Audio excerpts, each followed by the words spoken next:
Oh, hello, everyone. Starting just a little bit early today because the music told me to. How's everybody doing today on this fine Saturday? Well, morning still. Oh, nope, it's afternoon now. Okay. Now we're starting. Here we are. Welcome, everybody. It is Saturday, March the 2nd. And we are here. It is 47 degrees out there. F2C for our...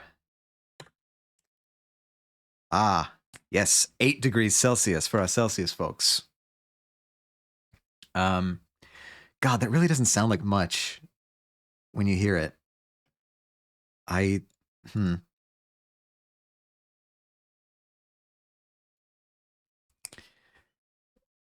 Those numbers are crazy. Which numbers? Just the disparity between 47 degrees Fahrenheit and 8 degrees Celsius. It sounds like... It does sound really different. Like, for me, 47 doesn't sound that cold, actually. But... Hello! Hello, Emil. How are you doing today? Last seen playing Legends of Runeterra. I've heard about that game. People are trying to get me to play that game. I have that game on my phone, and I have yet to actually play it. Pro gamer, yeah. Smelly Plain Man, go follow. What is this? What is this music? I got this from a Spotify playlist. It's just a Spotify playlist. So the playlist I think is sci-fi ambient. So like that song that was just playing was called 1.0_4- morphine.aac by Mac Quail. So I'm assuming that was some kind of, I don't know, a soundtrack file that was in a game. Heroin Tech? Really? It's very background ambient because I do also have it pretty low. It's way lower than it should be. You should be like up there. Right? Yeah. That's where it should be. It's raining here. Perfect considering yesterday. Yeah, no, it's raining here as well. It's a rainy mood to mirror the emotional state of us, we, the players, of my first run of I Was a Teenage Exocolonist. Which, just to remind everybody, last time we played was a week ago. And the main problem that we were having is that everybody keeps dying. That's problem number 1. And 2 and 3. Didn't you let Mom die? I let a lot of people die, Jazz. Many are dead. Let's hop over and do a quick in memoriam.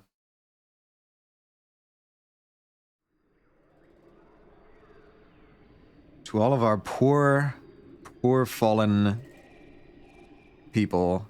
Hold on, just gotta stop the music behind the scenes. Pause.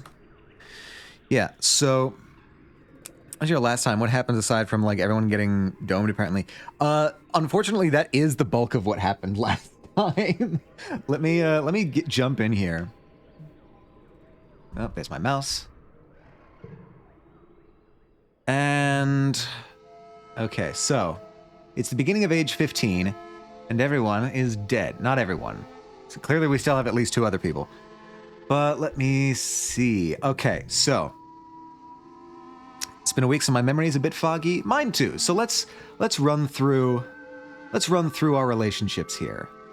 You're 15 years old and a fast learner. Your affinity for math and machines gives you confidence, and logic puzzles are no match for your powers of reasoning. He, him. It almost sounds like a toast, like he, him. So Anemone, Cal, pretty low friendship with these guys. we are speccing a lot into the tangent run, and apparently this has caused a lot of trouble. The colony got wrecked. Yes, the colony is wrecked. Tammy is dead from long ago. Tammy was the first to die. Flulu, our mother, just died from famine, just straight collapsed in the Geoponics Bay from starvation.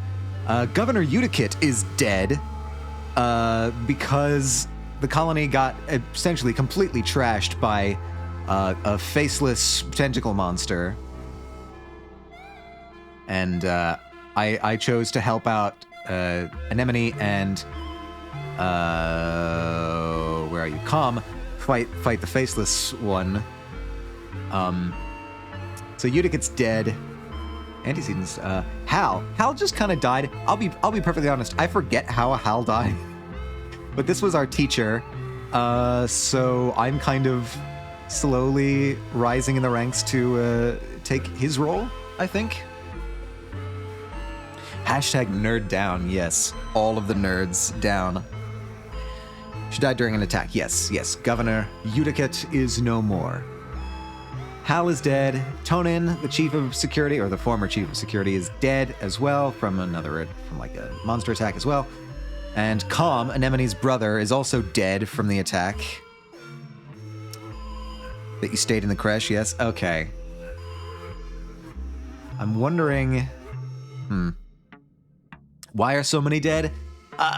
Who can say, really? It's probably my fault. It's probably... I assume there's a way to play through this game and get no deaths. But I am not doing that playthrough, clearly. Alright, I think I checked this last time, and I'm just going to double check again to see if there's any detritus lying around that I can use. Hi, Dad. Oh yeah, our dad might also be, like, slowly turning into a fungus man. We're not totally sure about that yet. Why are so many dead? It's a good question. Killed everyone? What the fuck? My streamer genocide run. I didn't intend to do a genocide run. It just kind of happened. Can I join the cult? If you want. Also, hello, Dez. I didn't get to say it. Hello, Dez. Hello, Emil. Hello, Jack. Hello, Jazz. Hello, Liza. Hello, Liza. I'm sorry that you are not in a position to make toast right now, but it's good to see you. How are you doing today? Clearly, you got places to be, so you're doing many busy things, like Oh man, this is not good. This is not good. Anemone should be good at finding detritus. Like that's Animal's whole thing. This is true. Anemone is a. Are anemones a filter feeder? That doesn't feel right. You would know better than I would, Emil. Maybe I'll like force it to happen. I'm going to a trampoline park. That's awesome. Go, Liza. That sounds amazing. Trampoline park. It's been so long since I've been to anything like that.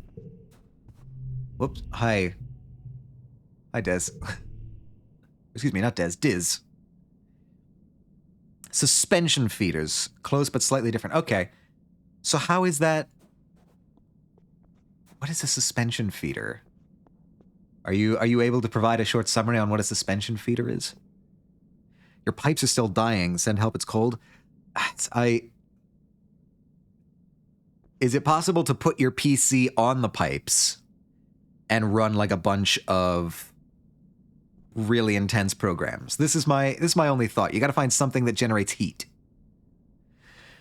So I should actually probably eat before I go. No, I sort of. Yeah, I think I agree with Dez. Eat something light. Otherwise, you don't want to be like carrying bulk around with you while you're trampolining. Reduces agility. Suspension feeders catch things in the water, usually through tentacles or something similar, while filter feeders take water into their system and then filter out food. Okay, so it's even more passive than a filter feeder. Gotcha. 4 pieces? 4 pieces of toast. Something like toast. Yeah, we got it. It all comes back to the toast. Never let it be said that I am not thematically consistent.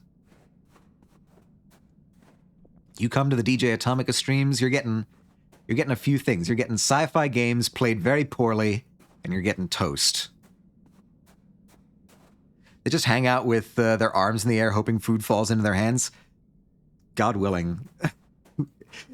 Don't we all wish it was so easy? It's like part of the walls, I'm pretty sure. Damn. Anything that generates heat?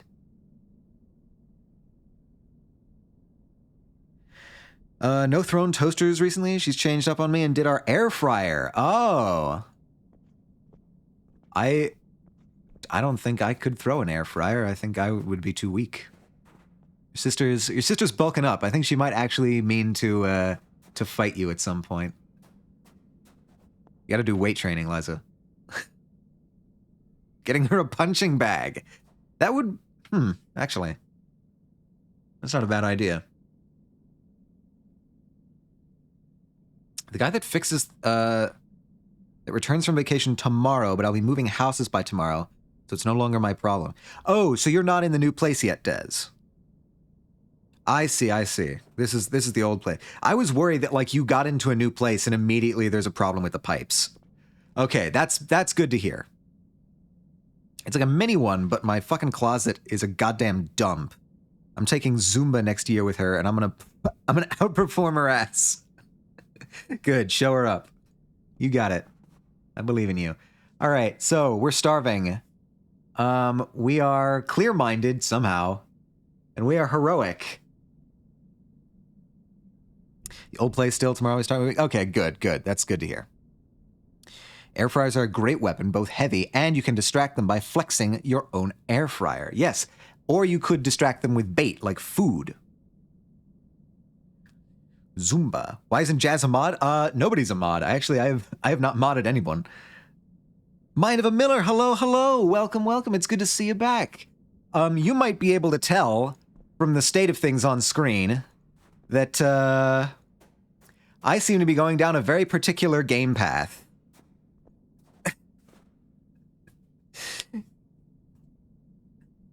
I own an air fryer. I have never actually used an air fryer.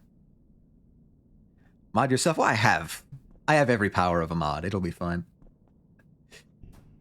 Tired? Yes. Jazz was very busy yesterday, so mod the next kind of file, just some random little freak, a lot of power out of nowhere. That's historically never gone bad. No, I have not made multiple presentations on Attack on Titan. What are you talking about? I'm sure giving a random fuck godlike power can never result in negative outcomes. And Zelda, hello Zelda. If someone pulled out chicken from an air fryer, I'm quitting the fight and eating. Yeah, no, it's like it's like the "you're not you when you're hungry" commercials. A tragedy, yes. We have many tragedies befallen. We told Jazz to go to bed dozens of times, but we had not the power to make her. Spin just a circle and throw a dart on the screen. Modded. I get a mod, but I lose a monitor from the dart. It's a trade-off. It's equivalent exchange. She was ending for a good 2 hours, but that's neither here nor there. It is Liza, and it's Zelda. Year 15, right? Yes, we just began year 15. Honestly, I was expecting more dialogue options after, the impending or the immediately preceding collapse of the entire colony. Yeah, the ship's shot. Shout out the fungus. 07's in chat for the fungus dad. Give Miller the memorial recap? Yes, okay. Okay, so, Miller. This is the current state of affairs, socially speaking. I just pampered my face, and now I'm, like, so smooth. Ooh, very nice, very nice. So, we are definitely going for the tangent run. That's what we've decided to go on. I've relatively little friendship with anyone else, especially those who are alive. Poor Flulu. Yes, Flulu died of starvation and exhaustion. Udikit died in the attack. Hal died a while ago from some other attack. I honestly don't even remember. Tonin died from an attack. Calm died in the most recent attack. So, yeah, we're doing great.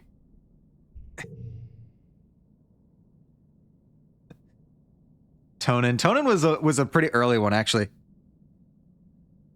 I think Tonin was the second person to die because it was like I was thinking that entire family was like narratively meant to die, but I'm starting to think it's more the consequence of my choices.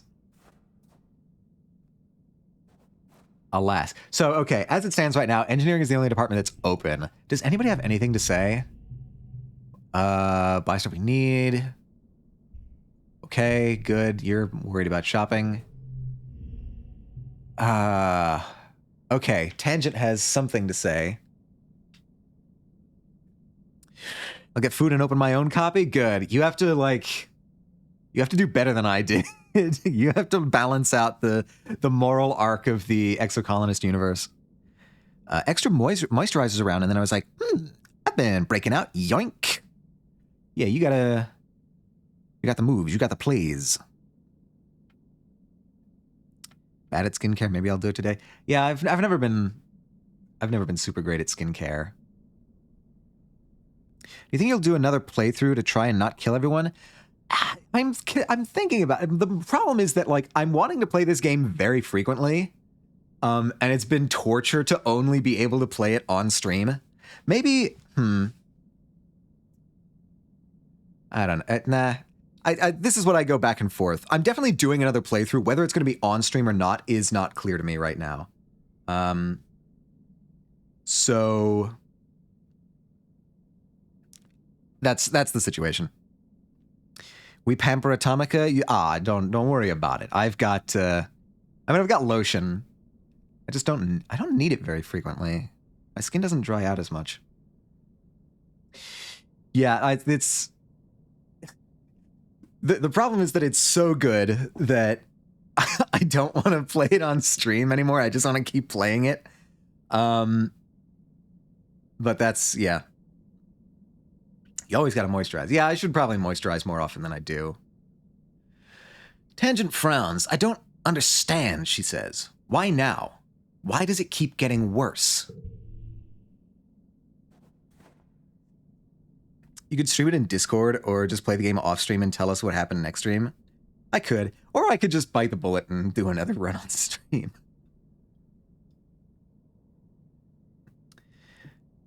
Yeah, there's a whole bunch of options for how I do run 2, but let's get through round 1 first before I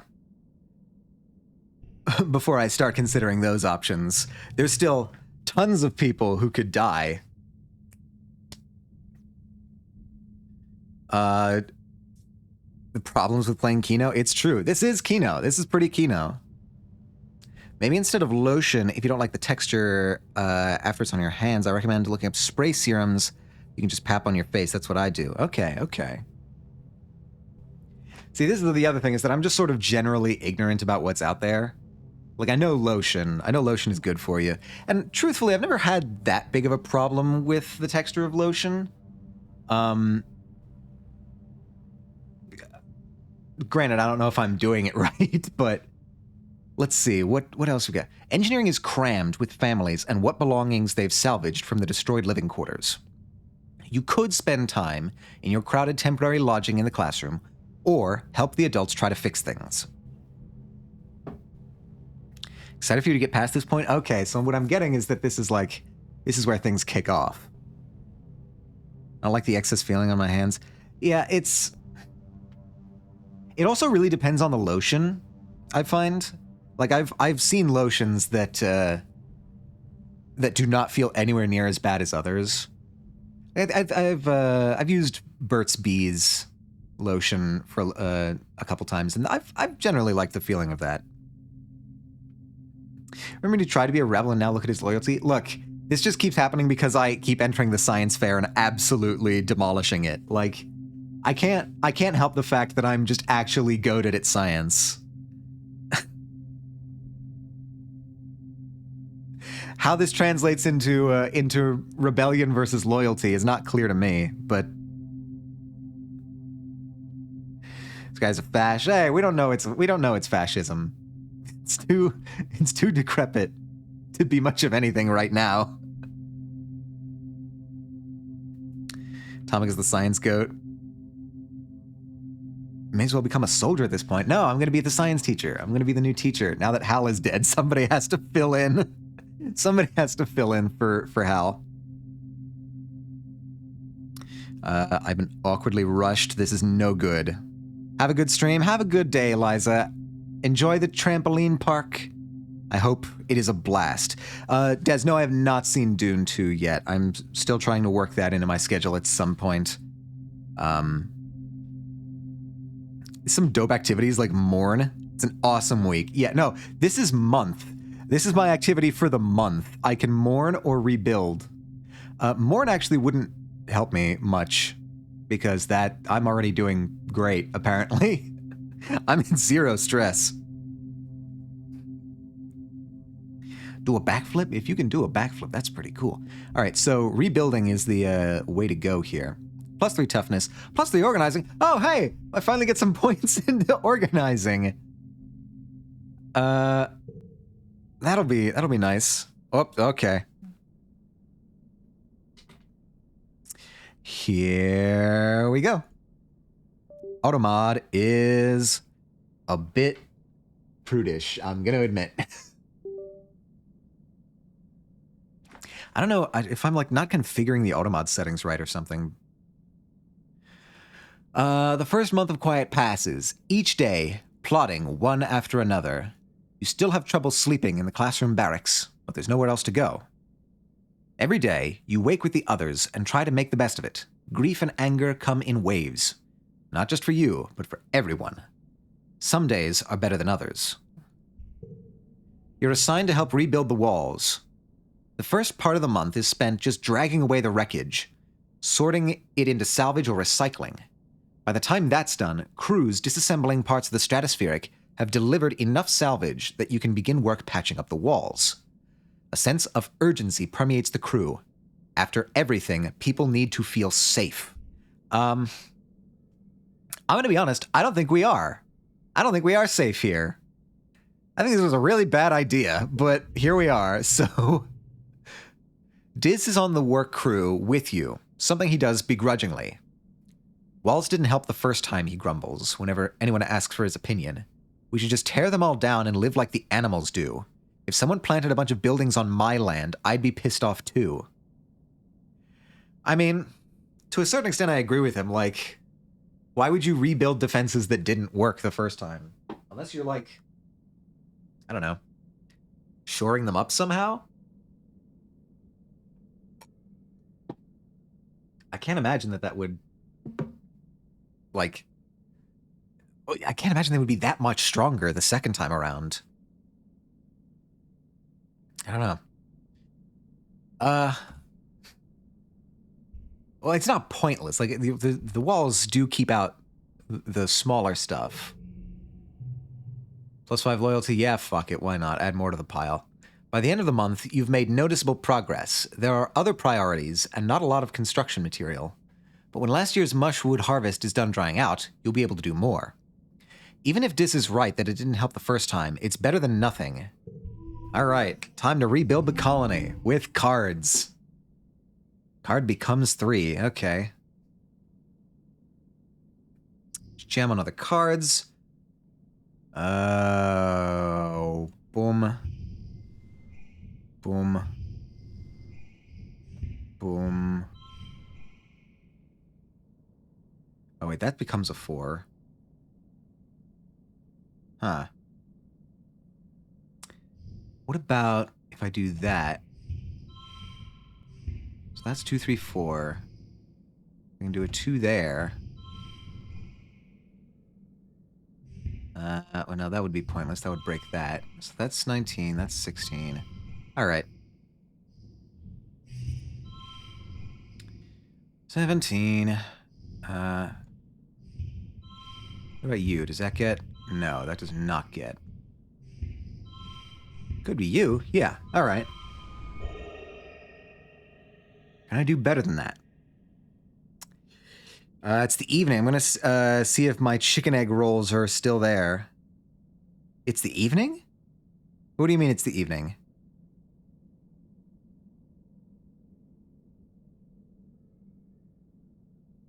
I think I dreamed last night of absolutely breaking my sugar cut, going ham on sugary goods. This is an omen. No, it is a warning.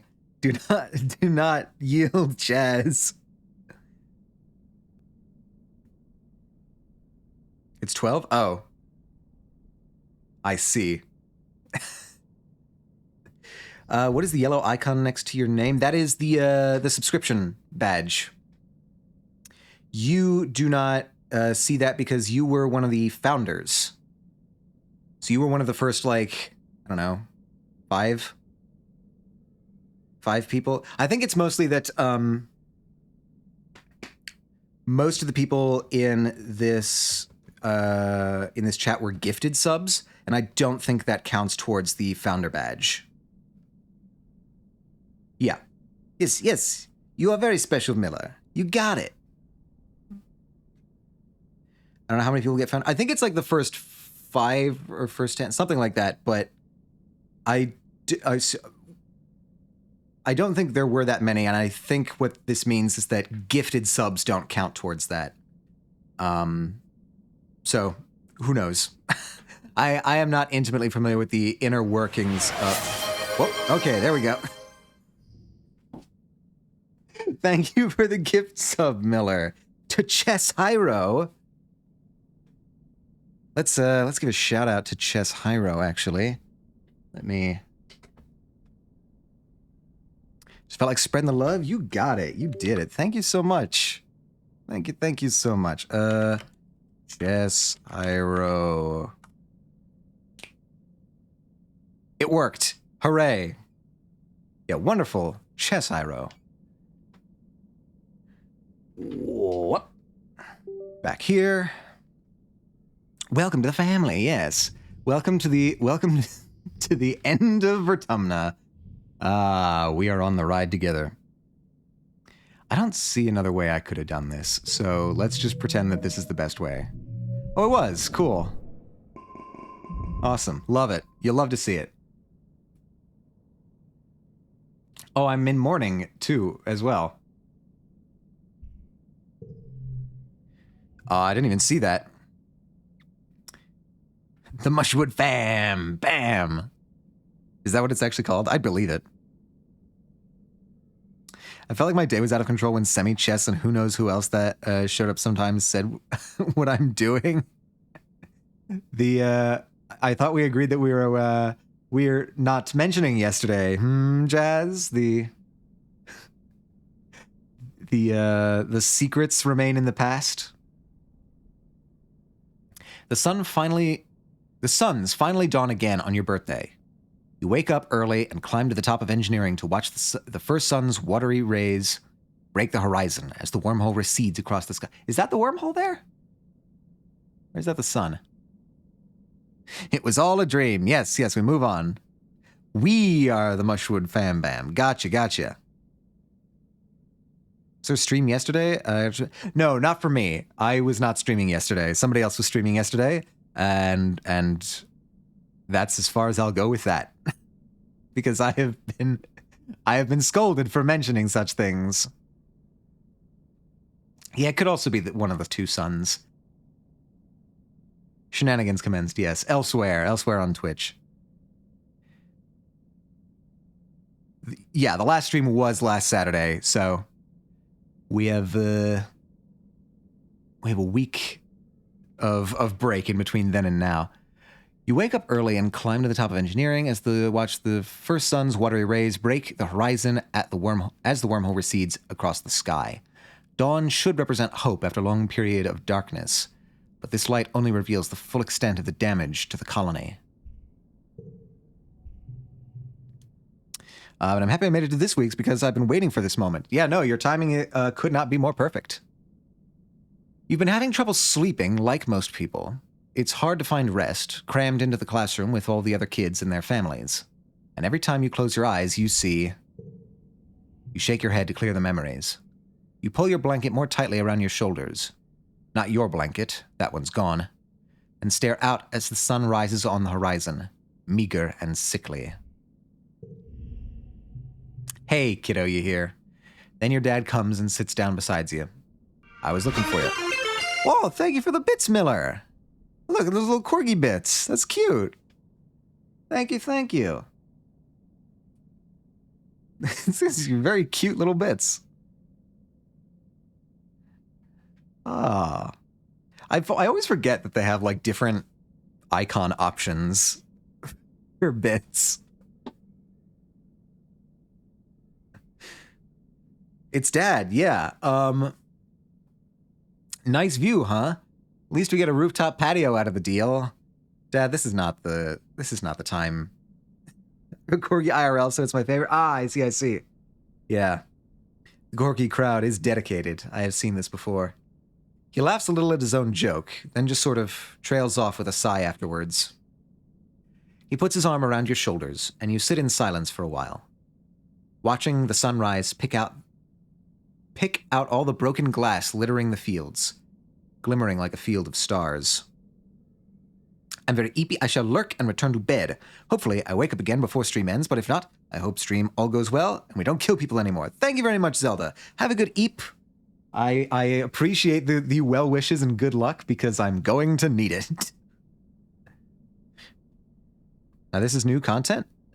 Oh, have you not seen this before, Jazz? Interesting. I assume this means that you have not fucked up anywhere near as bad as I have. Yes, with those dog people. Yes. I have seen it before. I know your kind. I've seen you around these parts. Neither of you really know what to say.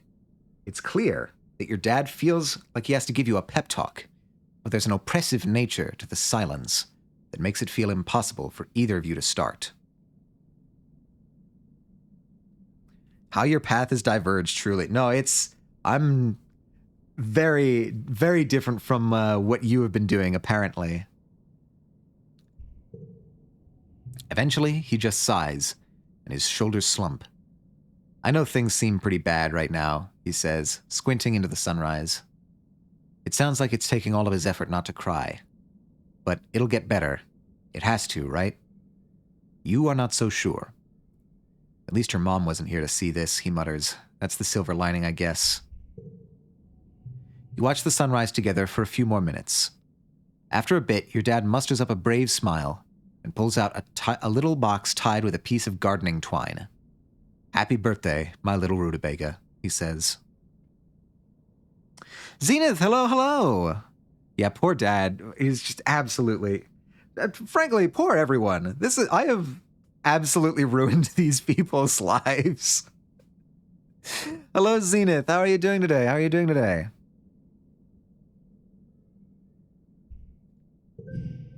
Oh, we got an item. +5 to challenges. Hell yeah. You know what it is before you open it. Your old medallion, the one your dad made, with a sun on it to represent Earth, was broken during the attack. In all the chaos, you didn't even notice, but your dad did, and made you a new one. It's just like you remembered, a similar design with a wormhole this time, to represent Vertumna. That's why you have unlimited lives. Ha ha ha. I don't believe you. I don't believe you at all, Miller. I'm cold. I just got back from walking my dog in the rain. Ah, that sucks. But good for your dog. Hope you can dry off and warm up quickly. You thank him and squint out at the swirling wormhole, still barely visible in the brightening sky. It's so massive and awe-inspiring this time of year, but it always seems to herald disaster. You're happy to watch it fade away into the daylight. In the rain? Yeah, no, the dog's going to have an absolute blast in the rain, and it's going to be absolute disgusting trudgery for you. Your dad slaps you on the back. What a birthday, huh? Here's hoping they all get better from here. That feels like foreshadowing. You both head back downstairs to the wreckage of the canteen, where they've put up temporary roofing with whatever tarps and scraps could be found. The colony nanoprinters, the few that still run, have been working day and night to replace the necessities of life. But larger construction projects are going to take time. Aunt Anne has coaxed the kitchen nanoprinters into making soy gruel and pressed bars, life-sustaining but depressing. You and the other colonists eat your breakfast in stony silence as you mentally prepare for the day. The doggy raincoats, they're so cute. I feel like I've seen pictures of those at some point. But yeah. Doggy raincoats, they also feel less obtrusive than like doggy boots. I don't know, maybe that's just me. I'm not a dog. I've never been a dog wearing a raincoat. I heard a little pink one. She's so cute in it. Ah, that's nice. That's adorable. Chief Administrator Seek has taken over as interim governor until the council can elect someone new. My favorite are the little animal ones with like duck beaks. This is getting too cute. It's too cute. Stop it. You're killing me. Last week, they had a mass funeral for everyone who died. See, this is what I mean. Like, I go back and forth between the game being this, like, extremely depressing and somber thing, and I'll look down in chat and they're just, like, talking about cute little dog raincoats with duckbills on it.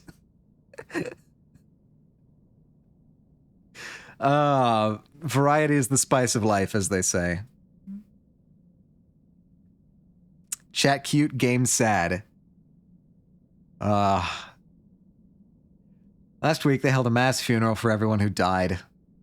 There's talk of turning the Stratospheric's destroyed front half into a memorial shrine. After everything useful has been salvaged, there's still so much to do. We are ignoring the pain. Yes, the comic relief. It will rescue us. Alright, mid-quiet. Do we have any improvement whatsoever in anything? Well, nope, the walls are not helping.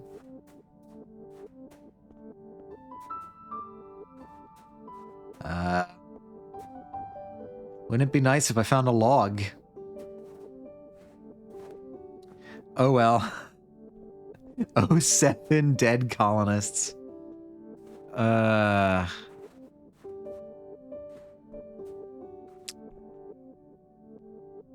logs. Do I have any logs in, I've got nothing. No logs. I had to, okay, Miller. I had to spend, like, a bunch of logs on a check. I forget even what check it was. It wasn't even the big one. It wasn't even the faceless monster that attacked. It was some other assorted log. A log-heavy challenge that I don't even remember what it was. A log would be very comforting at a time like this. Don't want to hear it. You lost the logs. I didn't lose the logs. I spent the logs.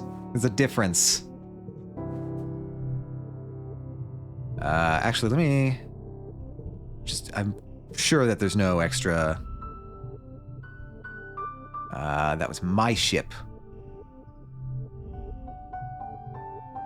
Paces outside the engineering wing. The only building still standing. With everyone living in here, there's barely enough room to think. Yeah, so... it's looking like rebuilding is our only option at this point. Even worse, look. You don't understand. Everyone's dying. The logs had to pay a price. Still no reason to mourn at this point. So we're gonna rebuild. Yes. You're assigned to help out in geoponics. The agriculturalists have been hard at work, trying to salvage what they can out of the ruined fields and the destroyed greenhouses. But there's still a lot of work to be done. Your dad has taken over as chief cultivator. Succeeding your mom was already difficult for him, and now there's this. He's never been the kind of guy to hide from hard work, but he's been pretty distant lately. It's okay, atomically you'll find more. I can only hope, because those logs have gotten me out of more than one pinch. Cal's working in geoponics too, of course. He smiles when he sees you. Hey, Atomica, there's lots of stuff to do. What do you want to work on? I think based on my engineering skill, repairing the greenhouses would be more suited to my talents. The geodesic domes, miraculous prefab modular structures your parents brought from Earth, are in shambles. Can't believe he's more sad about his logs. No. I've just passed the stage of grief for all of the people who are dead. It wasn't until the lack of logs was pointed out to me that I began a whole new cycle of grief.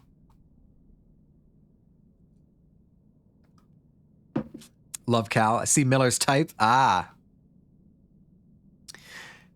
We are learning more and more every day. Cal is a cutie. Okay, we have a lot of Cal fans in chat. I don't interact with Cal much. My type is varied, my friend. Honestly, I would date any of the people in this game as adults, of course. Yeah, no, the characters are all great. It would be nice if I stopped killing them all.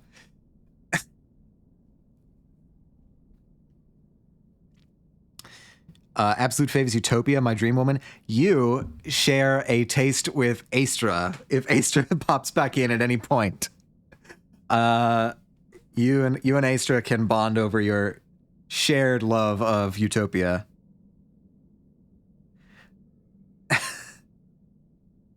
My goal is to date all of them, but I'm only on like run 5. Yeah, you gotta.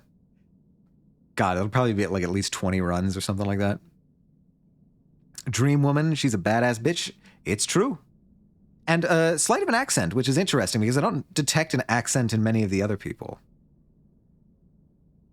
I love Nem and Dis too, though. Okay, interesting. See, I also want to like try different romance runs in subsequent runs. So we started with Tangent, and everything's going wrong. And others, which I presume will be coming down the pike. The geodesic domes, miraculous I brought from Earth, are in shambles. Much of the glass and metal is beyond repair, destined for the recycler.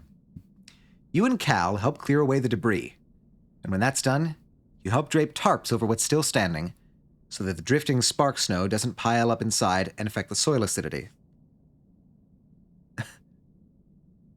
She was already born when the Strato first left, they said. Utopia was? Interesting, I didn't catch that. I recently did a run doing the biggest polycule, including Soul. It was a group of 5. Wow. I didn't even know that was possible. Older than the kiddos, but not unavailable. Ah, I see. Utopia was a toddler when they left. We were born in transit, I think. Anything that can't survive outside of climate-controlled greenhouse needs to be harvested and sent to the kitchens so that it can be preserved. Canning, jarring, dehydration, ancient techniques you've learned about in school, but didn't think you'd have to put into practice so soon. I didn't either. I thought you could only date 3 at a time. Wow. Chicken egg rolls acquired? Hell yeah. Everybody get your lunches. What are y'all lunching on today? I ate before this. I had a turkey and Swiss on a bagel. And that was a pretty nice lunch, I do have to say. I like me a good bagel sandwich.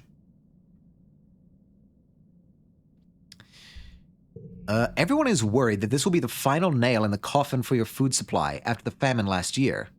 You try not to think about it too hard. Instead, focusing on just doing what you can to help rebuild. Yeah, we really need to come up with something for food. This is not good. Chocolate hazelnut bar. Ooh. Sounds tasty. I have leftovers downstairs I need to heat up. It's also a good idea. I'm not totally sure what I'm going to be having for dinner today, but... Jazz, be strong. Be strong. We're in this together. We're in this together. We're gonna make it. It's gonna be fine. Okay, what,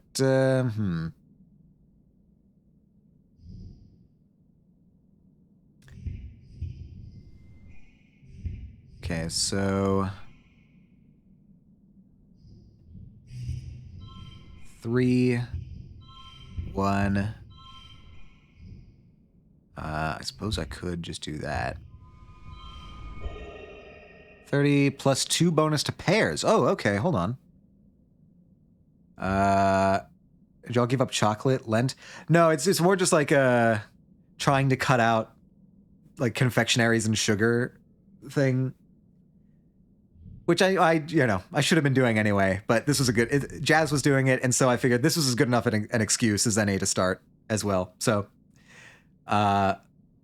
together we fight. Y'all are better people than me? No, just more insane.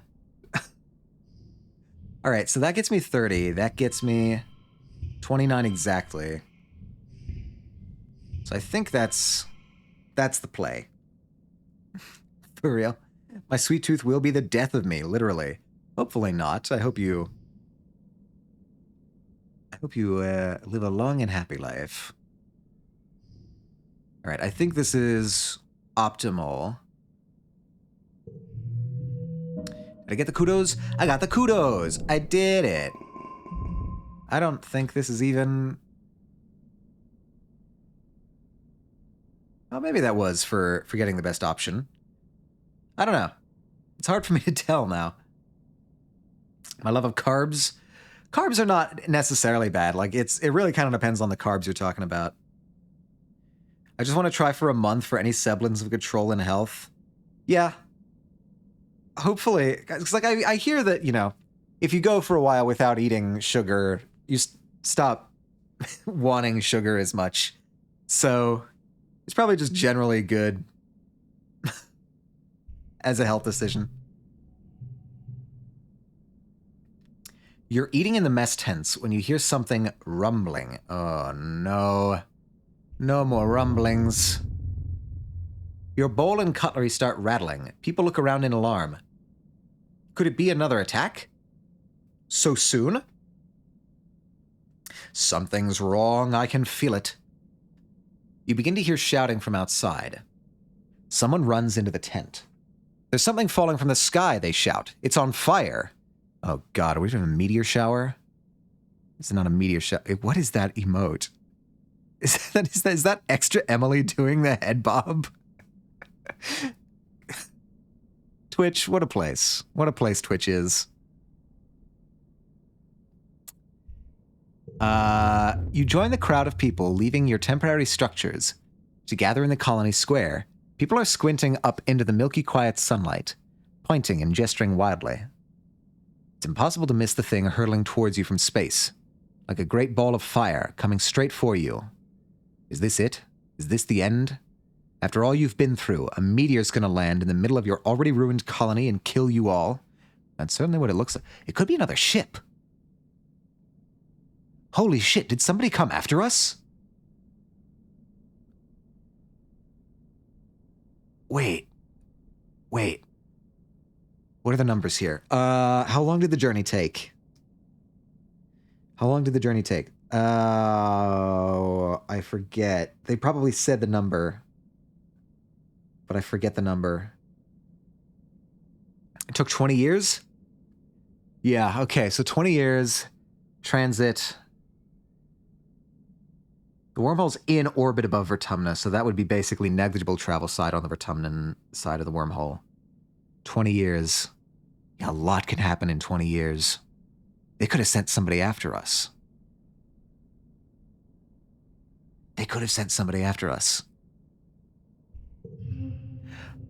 Hell yeah, they sent somebody after us. It's another ship. Look, it's another spaceship from Earth. Excitement ripples through the crowd. Could it be? Well, I mean, it's not... I certainly hope it's not a spaceship from somewhere else, because that creates a different set of problems for us. A new cast of characters? Oh boy, a whole new batch of people to kill. Here we go. How quickly can I send these people to their deaths? And the crowd goes wild. They're all gonna die. My other fave is coming, y'all. All right, here we go. You stare up, unbelieving at the rapidly approaching ship. The flames of its entry into the atmosphere dissipate, but a thick column of greasy black smoke trails behind it. Soon you can hear the whistle of it ripping through the atmosphere at terminal velocity. That is not a controlled descent, I will say. Very clearly not a controlled descent. My death run streak is growing. Look, all they're doing is providing me ammo for my high score. That is not a controlled descent. It's an enormous ship coming at you way too fast. The ship's reverse thrusters fire, trying to slow it down so it doesn't smash into a billion pieces when it hits the planet. Everyone scatters to take cover. You crouch behind some rocks, throw your arms over your head, and squeeze your eyes shut. Actually, thinking about it, the same thing happened when we came through the wormhole. At this point, I honestly don't know who else could die. Everyone can die. I am apparently killing as many people as I can. So, the same thing happened to us when we came through the wormhole. I wonder if the wormhole has some kind of destabilizing effect that really fucks with like a ship's navigational systems or electrical systems or something like that. Have we even tried sending word back to Earth? Like, has anyone tried sending submissions back through the wormhole to people on Earth? Like, obviously, it would take a while. It would take a while to reach. It's still, like, more than a light year for Earth to Vertumnan communications, but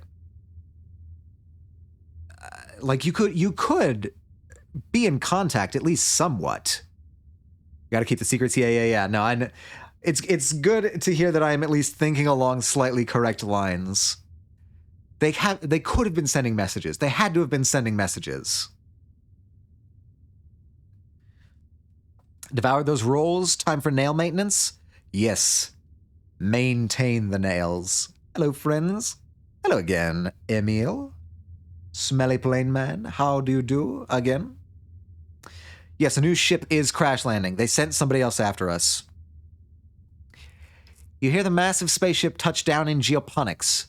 Cool. Just spent a month rebuilding those. Plowing through the fields and grinding over what's left of the greenhouses.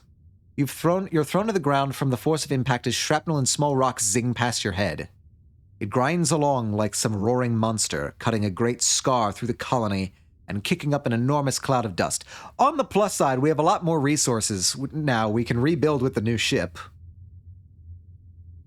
Classic geoponics, getting destroyed. Time and time again. Yeah, perfect timing now that half the adults are dead. Finally, the ship comes to a creaking, shuddering halt. You and the other colonists carefully crawl out of your hiding places, coughing and rubbing your eyes. The new ship is half buried and obscured by dust, but you can tell it's from Earth. You squint to make out the stenciled letters, Heliopause. A hatch opens in its side, and silhouettes begin to emerge. All right, so they didn't die from the impact. Not all of them, anyway. Don't worry, I'll get rid of whatever stragglers survived the crash. Give me time. Silhouettes with guns. Oh, okay. Soldiers march out of the dust and quickly surround all the remaining colonists. More soldiers from two parallel lines from the ship to the square. Their guns form two lines from the ship to the square. Their guns in parade rest, and a lone figure strides down the center towards you. Greetings, fugitives of Earth, the man says, spreading his hands wide. I don't trust this motherfucker for a second. I don't trust him. A dismayed murmur ripples through the crowds. The adults exchange significant looks. Chief Engineer Instance tries to slip out of the crowd, but she's stopped by the line of soldiers. The man smiles. He has a broad, easygoing smile that doesn't match the threatening aura of the soldiers, nor the smoking ruin of the ship behind him. I am Commander Loom, he says proudly. As captain of the Heliopause, I have come to render aid and bring you to justice. Oh. All right, so these are aggressive. Ugh, this guy. Don't worry, he'll be dead soon if my luck is any indication. Seek steps forward out of the crowd. You're not the commander of the Heliopause, they say firmly. Governor Udikit was expecting Commander Morikawa. Everyone is surprised. Udikit had been in communication with this ship. For how long? Ah, all right, here we go. They have been communicating. I figure things out, but only like a minute before they get revealed anyway. I am captain of the Heliopause, Loom repeats stubbornly. Then adds, according to the chain of command, we sustained significant loss of personnel when we went through the wormhole. Yeah, no, this guy's a fucker. All we need to do is just like hang around this guy long enough and our luck will kill him eventually. See, he thinks he's big and bad, but what he doesn't realize is he stepped foot on the planet containing the world's most cursed child. He doesn't realize what he's in for now. You can't help but notice many of the soldiers exchange looks this time. You wonder how many people had to die before Loom became commander. As the commanding officer, Looms continues, I declare this colony to be under our protection. As such, you are all now subject to the laws of Earth. Seek bows. Our luck will kill him, yes. He doesn't understand. Now, they stammer. There's no need for dramatics. We're a diminished colony, as you see. Governor Udikit died in the most recent attack, and Fluorescent passed away a few months ago. Even technician Halitosis is gone. God, I forgot his name was Halitosis. That's so unfortunate. You see, we're quite leaderless. Wait, your mom? What would these Earth cops have wanted from your mom? You notice Chief Engineer Instance is being held with her arms behind her back. She glowers at Loom with unbridled hatred. Okay. I get the feeling Seek has fucked us over a little bit here. Loom turns to the assembled colonists. Well, why don't we fix that, he declares. Say hello to your new governor. Not the reminder. We are reminded at every turn. Remember, we are the most cursed child. You hear a few gasps of shock and outrage, and Loom raises his hands placatingly. Let's not pretend you don't need our help, he says, and we could simply arrest you instead, but there's no need to demoralize your little colony further. Judging from the number of guns on display, you don't think you have a choice in this. No one knows how to react. A new governor from Earth? Nearly 100 new colonists? Most of them trained soldiers? What does this mean for the colony? The crowd disperses slowly, and the council members follow Loom back into the Heliopause, presumably to talk about the future of the colony. You hope. Whoop, sorry, ad break. We will take this break and assess the current situation. I think we might be a little bit fucked. Here, guys. I believe the fascists have arrived. I'm excited. I love this part. Well, hopefully. I was almost about to say hopefully this goes well, but I then remembered that I'm playing my game, my save file, and my morale instantly returned back to You track down your friends. So, what do you think about these new people? Mars asks. Yo, 187 Facebook likes. Yeah, exactly. Kudos. They might as well call them kudos. Why not? Facebook, change another thing. Who cares? I'm glad they're here to save us. I'm excited to make new friends. They're just going to boss us around. Yeah, no, this is absolutely what I'm getting from these people. They are just going to boss us around. Tangent nods. They don't live here. They don't know what it's like. They're going to swoop in and act like they're better than us. She shrugs her arms around her. She hugs her arms around herself. Did you see what they were doing to Instance? I did. Not Facebook likes, no. MySpace likes. Thank you very much. The entire colony, now twice as many of you, sets to work on salvaging the wreckage from the Heliopause, tearing it down and combining it with the Stratospheric's remaining engine section. MySpace, the superior social media platform. I'll be honest, I never actually used MySpace. That was just a little bit before my social media life. So I have no memory of MySpace. Atomica, what? Yeah, no. Like, I started in 2008 on Facebook. I am 29 years old right now. I definitely, like, I'm old enough to have potentially been able to use MySpace. I just didn't. I only really got into social media during Facebook. Yeah, you def should have had a MySpace. Yeah, no, I was just not what I was into at the time. Atomica Jazz and Ender play Fortnite collab. Atomica is grandpa. It's true, I am. I am old man.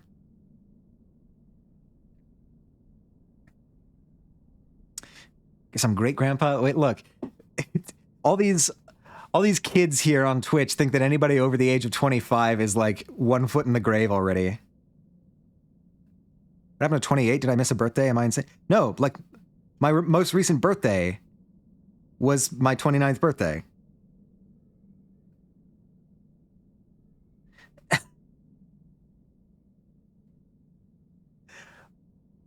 Did I say that even? I don't.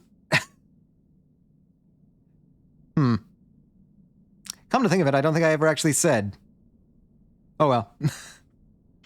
Jazz's grandma, and who the fuck knows how old she is? I'm sure some people know. 32? Yeah, okay. So, like, you get it. Like, anybody... They think that anybody over 25 is, like, basically dead already. Jazz could be 19 for all we know, but she's still grandma. Yeah. I mean, it's all relative. So I'm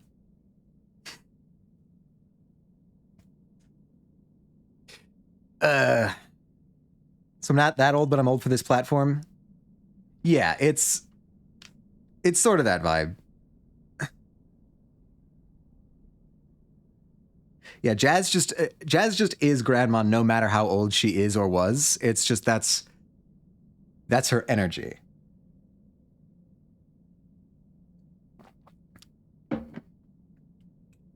All right, on to our future. Before Twitch, I was just mom. Now on Twitch, I'm a great... Yeah, no, because it's there's a bunch of kids running around. Spirits are high, though these new colonists from the Heliopause aren't like any people you've ever met before. With their uniforms and weapons, they're more like an invading force than a rescue. You aren't sure what this means for the colony, or for your future.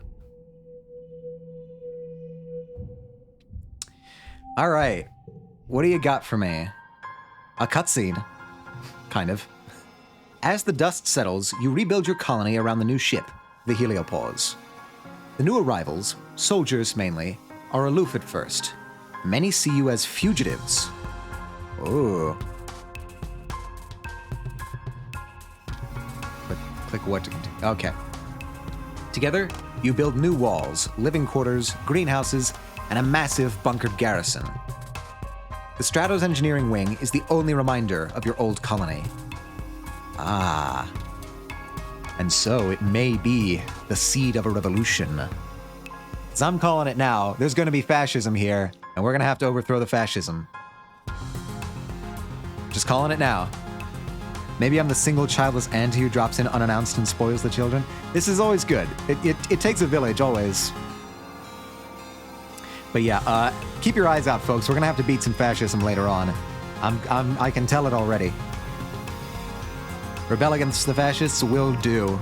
The Heliopause brought enough rations for another 5 years, as well as rich seed bank and working hydroponics. Finally, an end to the slow starvation you felt for years. They also have more guns and explosives than you've ever seen in your life.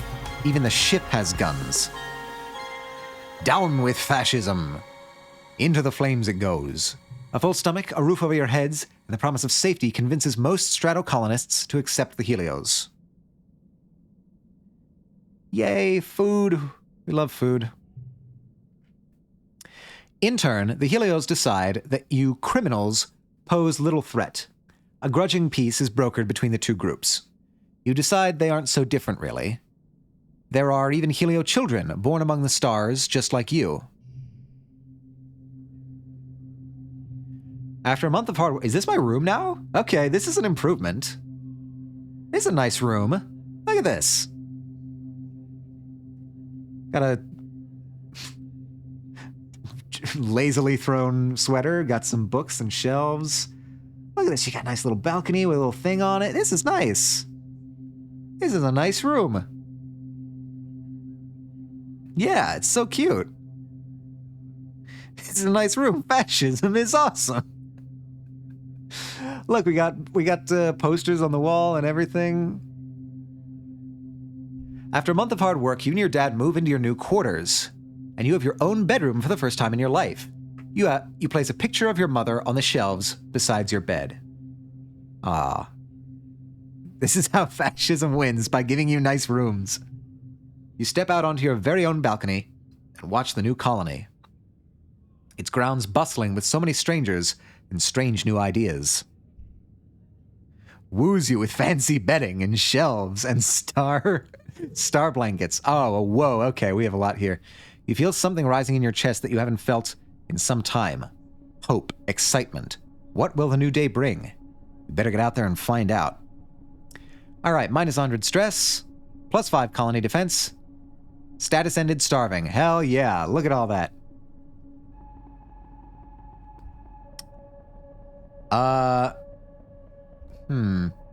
I am tentative about the fascism. That is, a point of some concern for me. I love this callback to the start. Yeah. I will cautiously step outside. I believe that's what I did last time as well.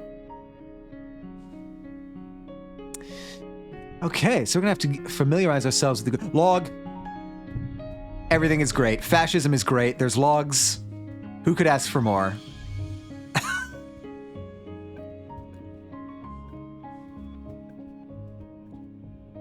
Okay, so I can't walk that way. So this is what looks like habitation. That's an out of context clip right there. What do we have? Okay, so that's the... Oh my god, look at all these new people. All these new people. Thank you for marking a clip. I can sense that some people's faves are already here. Alright, that's... Is that the engineering? I feel like that's engineering. Huh. Oh, okay, we've got, guard towers here. Fascism is great. There's logs. Yeah, that's, sure that won't come back to bite me at some point. My puppy boy. All right, I think I see what's going on here. All right, so there's the sports ball court. I would imagine an anemone. Yeah, there's an anemone. Whoa, what are you? Oh, that's the barracks. Okay, underground barracks. What do we have over here? It's so much larger. Diz up here, sulking on a hill. I'd expect nothing less. What are you? You're admin, right? Can I not? Okay, I can. Yeah, you look like admin. What do we have over here? Ooh, Ponix. We have the another log. 2 logs. I'm getting spoiled. My boy Dis alone. I mean, not as an insult, but it has Dis energy. All right, cool. Is all the reasons to be depressed? It's true. All right, I guess let's just start one by one. Talk to everybody, even those that don't have... Get a small beanbag in the air, try not to let it touch the ground. He's not very successful. That new kid, the dog boy, Rex, showed me how to play this, he says, groaning as the beanbag hits the ground again. It's a lot harder than it looks. Okay, so Rex is Puppy Boy's name.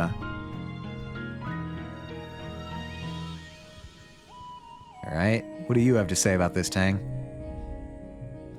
I wonder who will teach Professor Howell classes now. Tang muses, tapping her finger against her chin. Age is certainly no indicator of ability. Perhaps I may be called upon to share what I know? She tilts her head as if a thought had come to her. Of course. It is such a shame he's gone. Okay. Cool. I can see the enthusiasm for Rex already. So, why not? I think that's the next person over. Yep, okay, let's... No, this is different. You've seen Nomi Nomi around since the heliopause landed. They're around your age and barely 1.5 meters tall, only coming up to your shoulder. You've never seen anyone dress as strangely as they do. Hi, their voice is high-pitched and quick. I'm Nomi Nomi. It's short for nomination. They do a little twirl and bow. You introduce yourself and...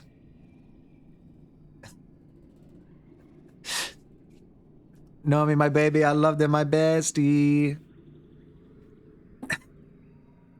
We love Nomi Nomi.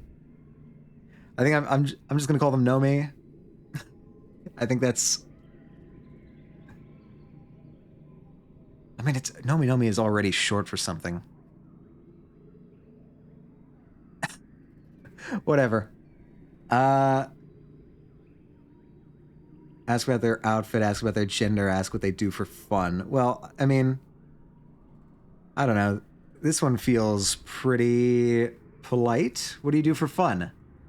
Well, Nomi Nomi begins. Kind of a bit of everything. I like designing outfits and reading manga and learning about dinosaurs and cool xenofauna and robots and aliens and... Oh, and watching anime and playing Laser Fable, of course. Mostly lately I play Laser Fable. It's so fun to play it outside in the great big endless outdoors. Nomi Nomi dances in a circle, waving their arms and gesturing at your surroundings.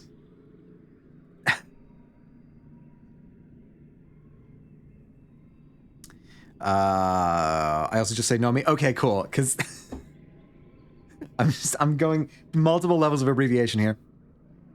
Gender, I missed it, sorry. It's short for nomination. I love them, they're the cutest. All right. A game of Laser Fable. What is Laser Fable? You're on. Nomi Nomi helps you install it on your holopalm and explains the rules. Laser Fable is an augmented reality game where you bounce hologram lasers off real objects nearby.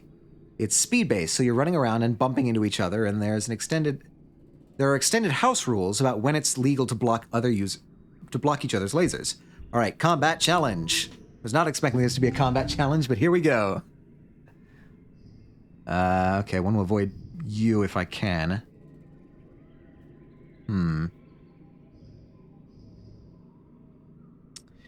Trying to get ultimately 63. We've got a +5 from the medallion, so that's nice.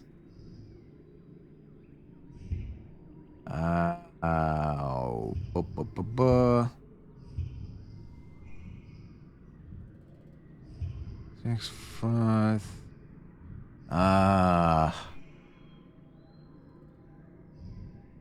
This is not a great setup. Yeah, I was just about to say we're not given a great hand here. 3, 4, 6. I don't know. I feel like the 6 would almost be more useful elsewhere. That's a physical challenge, so that would give us -1. That gives us 16. You give us what? 19? Ugh. Fine. I'll go with that.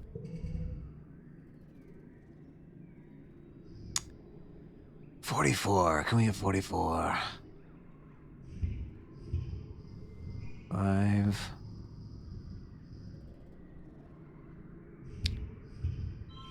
Alright, that gives us 11. What if we do 10? It gives us 10. Ugh, neither of these are good. Wait, that also gives us 10. What the fuck?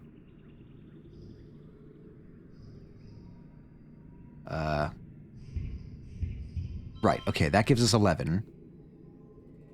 Can we get 33 on the next round? I doubt it. 11, 12. Okay, we can Do slightly better there. 32. All right. What can we get here?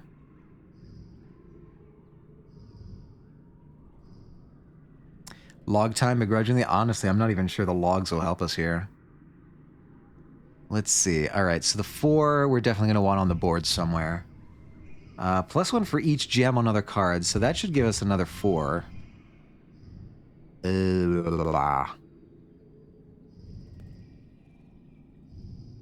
Let's try doing...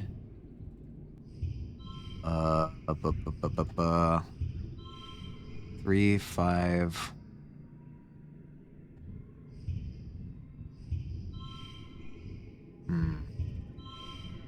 It's just a 19. This is not even close to enough. We could push through for 65 stress. That's not a huge stress penalty. I mean, it's more than half. Should I redraw a hand? Honestly, I'm tempted to just redraw the hand.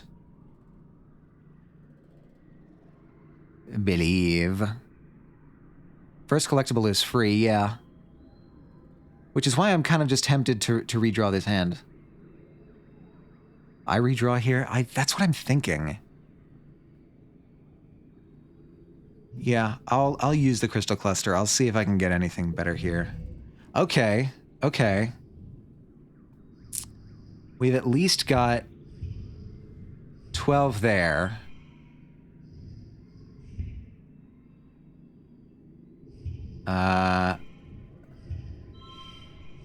All right. 18. We've got half of what we need.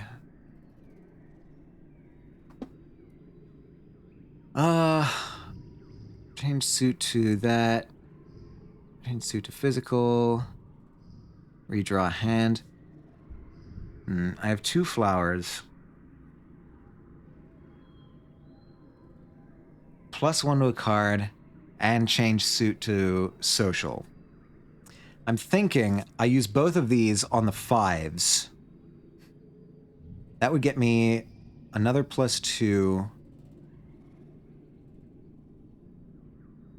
What does 00554 make? This is a good question. 00554 gives us 22. Nicely caught. Okay.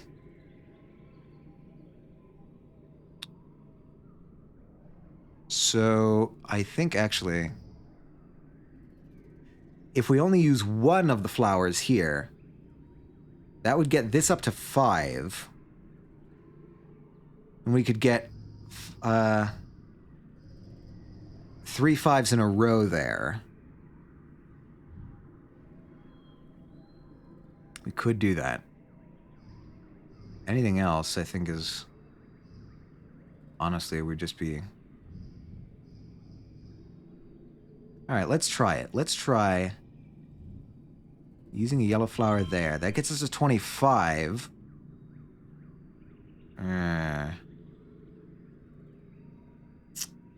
What do we still have to do? 25.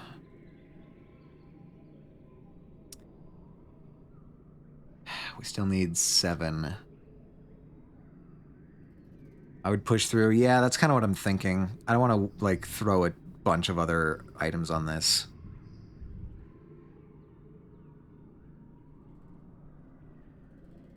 Yeah, I think I've got to push through. That sucks.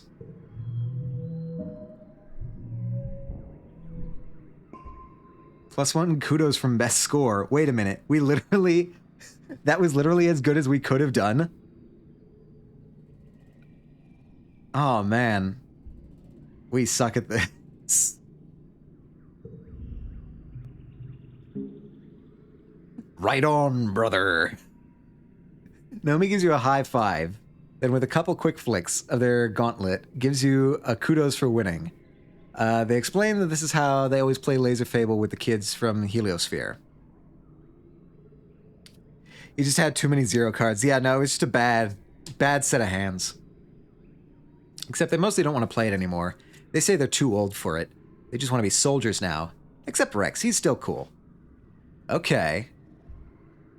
+2 friendship with Nomi Nomi. +1 kudos. Hell yeah. Alright, they're pretty cool. I get the feeling that if a revolution ever comes, if we ever need to rise up against the fascists, Nomi might be on our side there. Unlock barracks so you can upgrade cards. It's true. I actually haven't been tinkering with the barracks much. Okay, who are you? Oh, man. This gives off Zuko vibes. This new boy from the Heliosphere is a couple years older than you. He's very handsome, and the missing arm gives him a heroic battle-scarred vibe. He stands tall and ready for action, even though it's a normal, boring day. The other recruits milling about the garrison give him a wide, respectful berth. He sees you staring and gives you a curt nod. My name is Vance, Lieutenant... is Vace, Lieutenant Olivacious. He says, considering you with a glint of challenge in his eye. And you are? I actually feel sorry for this kid sometimes. Yeah, young fascist. How do you introduce yourself? Okay.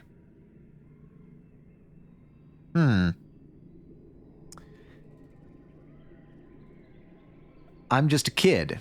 I practically run this place. I'm a soldier like you. I'm into science. I'm an explorer. I'm a hard worker. I just want to have some fun before I die. I'm just a kid, and I am the most cursed kid in the entire universe. I almost don't want to reveal information to this kid.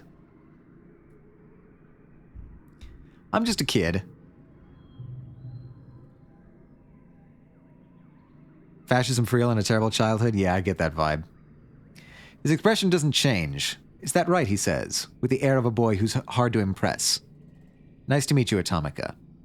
I hear it's been a rough couple of years for the colony. Lucky thing our heliopause came along just in time, he continues. Don't worry, we have some of the best soldiers. The very best. We'll keep the colony safe.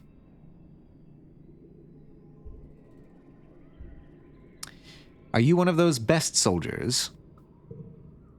We train as a team, but, Vace says, then clears his throat. Yes, I've won more than my share of zero-G judo matches and virtual riflery tournaments, even competing against adults, he adds. For some reason, that's really hard to say. Zero-G judo matches. Being planetside is totally different. I bet I could take you. Wow, you're pretty cool. I can flirt with Vace. I will not flirt with the fascist. Being planetside is totally different. Yeah, exactly. I'm not flirting with the fascist. You tell Vace that firing a virtual gun is nothing compared to running for your life through the jungle while a wild Unisaur hunts you down. A Unisaur, Vace says. I keep wanting to say Vance. I did it for the Chiefs.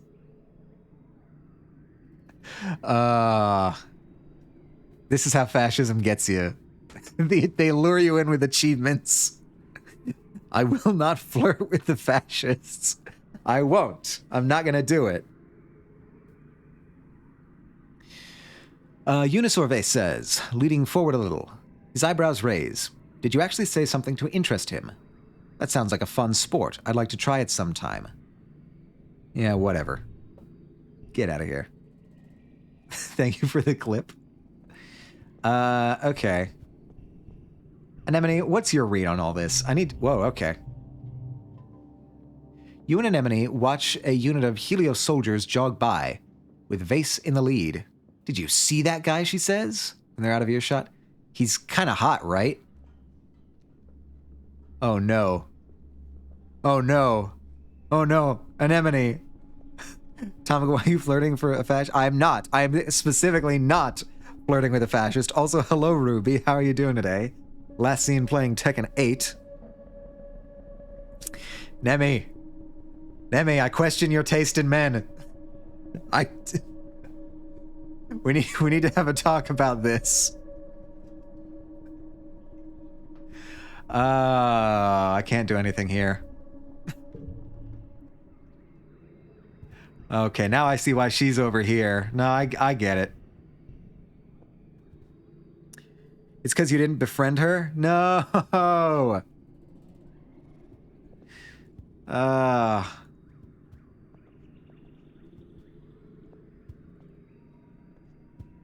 Damn it, now Nemi's gonna become a fascist. The colony's full of new people. Everywhere you look, you see a stranger. It's disorienting. After growing up in a closed spaceship, you never expected to meet any other humans that weren't made here on Vertumna. Alright, calm down, everyone, calm down. It's simply an introduction. You bump straight into one of those new people while you're jogging through the colony. Oof. He laughs and holds you steady, brushing the imaginary dust off of you and giving you a wide, fanged smile. Hey, it's one of the kids from the Heliopause. You think his name is Rex. Y'all have a lot of dog emotes. I'm just gonna say that now. Hi, hello, wow. Hey, what's up? Hi, I'm Atomica, welcome to Vertumna. You stick out your hand and shake his, and he laughs. You notice he's wiggling his dog ears. They can really move independently. Pleased to meet you, he says. I'm Rex, and I love to shake a paw. I know a ton of tricks. You don't have paws. You're playing into stereotypes, Rex. Come on, you're better than this. Flirt with him? No, I am doing the tangent run this game. There will be time for flirting with Rex later.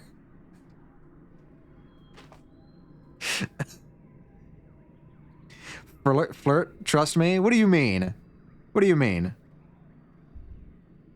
I am loyal. Thank you very much. I know a ton of tricks. Look, you can't even correctly identify paws. I don't trust him.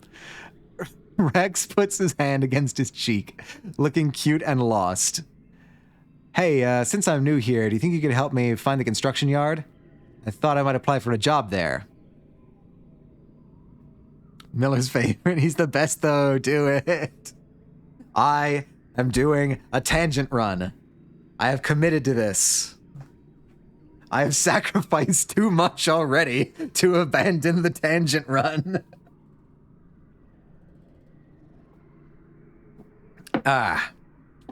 You think you can pressure me? Do you not know who I am? I'll take you there. You walk him over to command. Everything's moved around since the Heliopause landed. But the construction yard is still in command where it always was. At the entrance, you meet Mars, filing her nails and looking like she's waiting for somebody. Why, hello, cutie, she says to Rex. Where did you come from? He looks her up and down and grins. I'm just an angel who fell from the sky, darling. Look at these two. Look at these two. God, I'm devastated. I'm sorry. I have to follow my heart. You know how it is. You try not to gag as the two of them flirt. You give a loud ahem and point at Rex towards the construction yard. He looks back at Mars over his shoulder and winks as he leaves. He's not upset about it. Look what you did. Maybe he'll mellow Mars out. Maybe he'll mellow Mars out. We can hope for this, yes?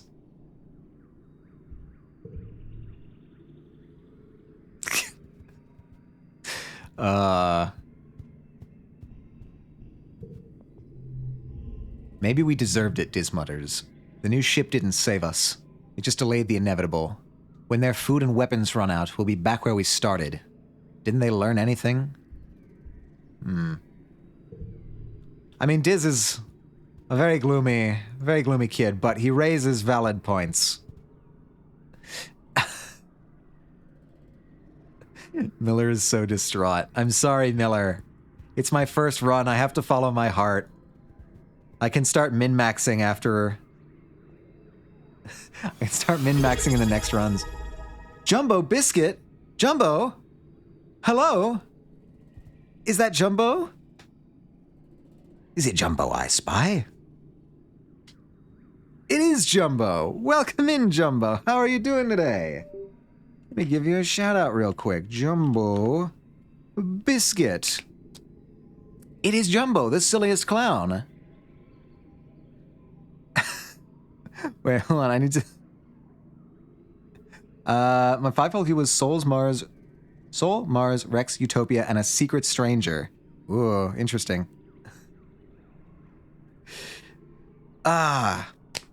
Just got up and eating choco pancakes. God, everybody's having chocolate today. Jazz, stay strong. Okay. Everybody who is not following Jumbo Biscuit, please go follow Jumbo Biscuit. They are doing a fantastic donathon right now. Show your love and support, as always. We love Jumbo Biscuit here, the silliest clown in the house. Choco pancakes. Stay strong. What are you having for lunch? You already had the rolls, right? You had the chicken rolls. Was that enough? Do you need more lunch? Followed. Good work. Excellent. Everybody go show heaps of love and support to Jumbo Biscuit. Jazz, what are these ellipses? What is this? I want chocolate. Well, they don't call it a challenge because it's easy. Everybody likes Utopia. It's known. It's canon at this point, basically. Utopia is a desirable bachelorette. I think I have the gender right for Utopia. I actually didn't check. Hold on. Where's Utopia? She, her. Yes, bachelorette. Okay. My Italian chocolate. Get rid of the chocolate. Stop looking at the chocolate. Have you seen her? She's a babe. No, I don't disagree on any particular account. It's just she's a little old for me at this point. Where would I put it? Anywhere. In the fridge, in the kitchen, somewhere where you're not constantly looking at the chocolate.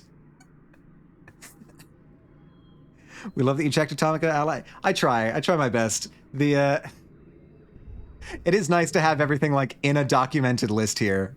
So yes, that is a very handy addition. All right, Dad, what do you have to say about it? Oh my God, it's pollen season. Our dad is turning into a mushroom. Why are you outside? Even though it hurts, you find yourself wandering over to geoponics. It feels not good to be here, in the place your mom loved and ultimately gave her life to, but not good either. It feels like when you have a bruise and you can't stop yourself from pushing on it to because the pain reminds you the injury is real. Like your mom dying is this huge invisible wound, and poking at it forces you to feel something instead of just being numb. Well, that's unfortunate. Phone call. Take your phone call. Your dad is taking time off work. Your parents work double and triple shifts during the last growing season, and now that it's over, it just feels so cruel. When people work hard, they should be able to look back on what they did and feel proud. Instead, there's just this gap where your mom should be. Who needs to have a doomsday run when DJ is perfecting it? I provide what the people need. I provide an example of what not to do in I Was a Teenage Exocolonist. I make every decision that nobody wants to make or should make. I have to hope that there's a good version of the tangent run out there somewhere. You find your dad sitting in your mom's personal garden. It's miraculously starting to grow again, despite being trampled flat during the last attack, and neglected during the famine before that. Still, various autumnal flowers are starting to sprout, as well as hardier earth ones like dandelions. Ooh. Redeem stretch? I can do a stretch. Your dad looks up and musters a smile. He pats the bench beside him. All right, we're stretching. We're gonna stretch. Take my headphones off because they are actually on a very short leash. All right, we're stretching. Ooh. Yeah. Ooh. Good stretch.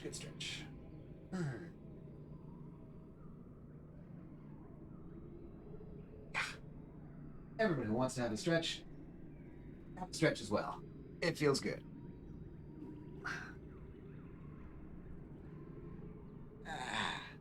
I feel much better now. Thank you very much. Thank you very much, Miller. Oh, my wife is dead. Get over it, nerd. We've got fascism to do. A 1 and a 2 and a 3. Jazzercise. Yeah, no, I've heard about that. I've never actually done it. Okay, so, Emil, I don't know if you've been paying attention, but we have identified some already forming boundaries between the fascist side of the teenagers and the potentially non-fascist side of the teenagers.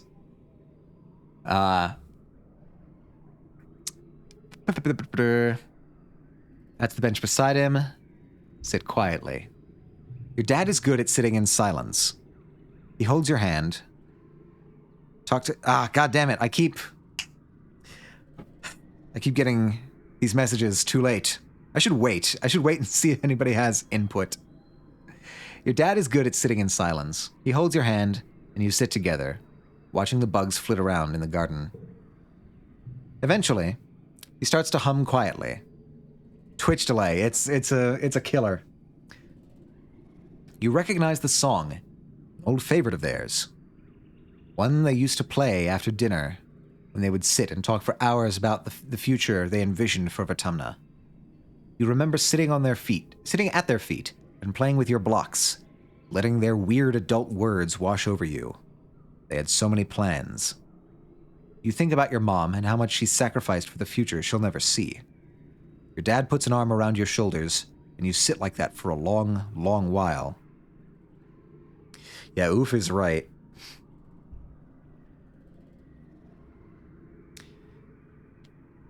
I get the feeling that if our mother had survived, she would have been on the anti-fascist line. I get the feeling about this. Beautifully written and illustrated, it's true. Yes, and it is sad. Yeah, she gave me those vibes. Mom gave me those vibes. The Pog emote is, I think, one of my proudest creations. That and the knowledge emote. I think I did well on those. Wait, more dialogue. Oh yeah, pollen, right. Forgot. Almost thought we'd be able to get through a pollen season without talking about that. Flula was a soldier and a badass as well. Yeah, she had that energy. Everyone emote. Show me your feelings. My fave is the angry emote. Okay, interesting. I don't see that one get used very much. I guess that's good. It means that people aren't angry with me. Miller, if you would like to express your anger about me not choosing Rex, you can feel free to do that now. Like every pollen season, your dad gets the shimmer. The pollen is bad this year. Thick, heavy clouds of pink.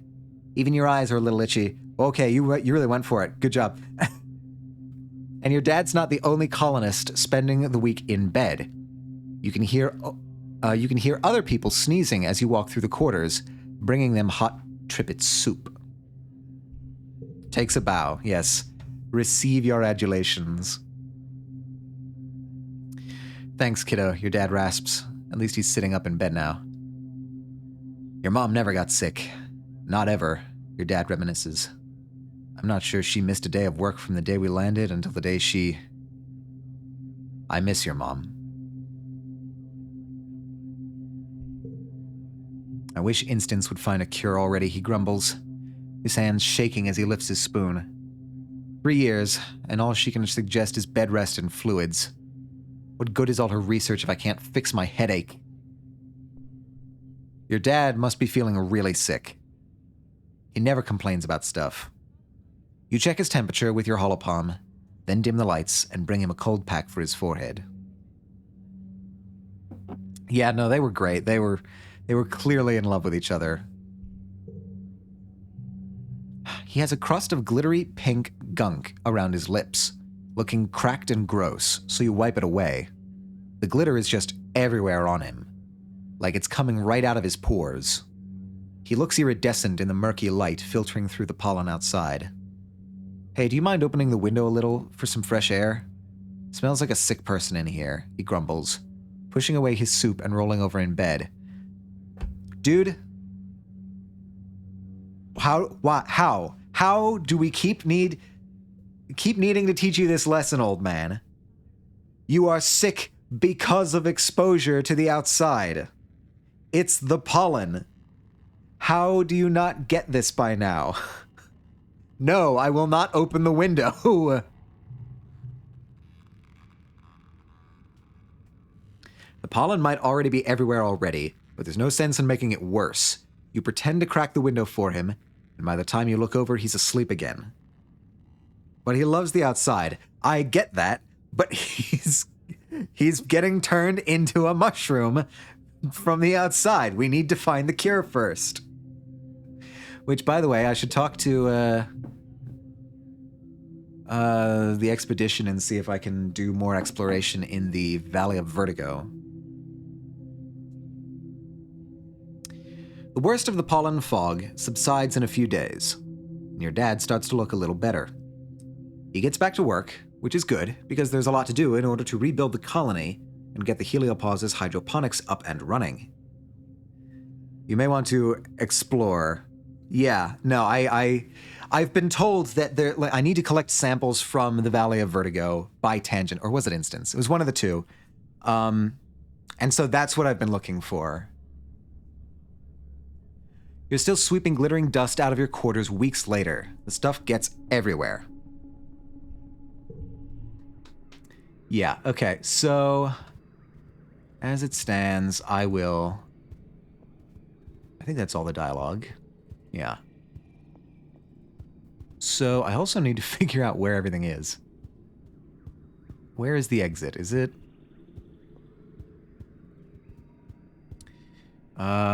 It's not down here. It's probably like up near where Diz is. Diz usually hangs out by the entrance. Yeah, back by Diz. Okay, cool. All right. Hello. Thank you. Can you please? There we go. Hello. Utopia, you are everybody's favorite, it seems. Forage in the valley.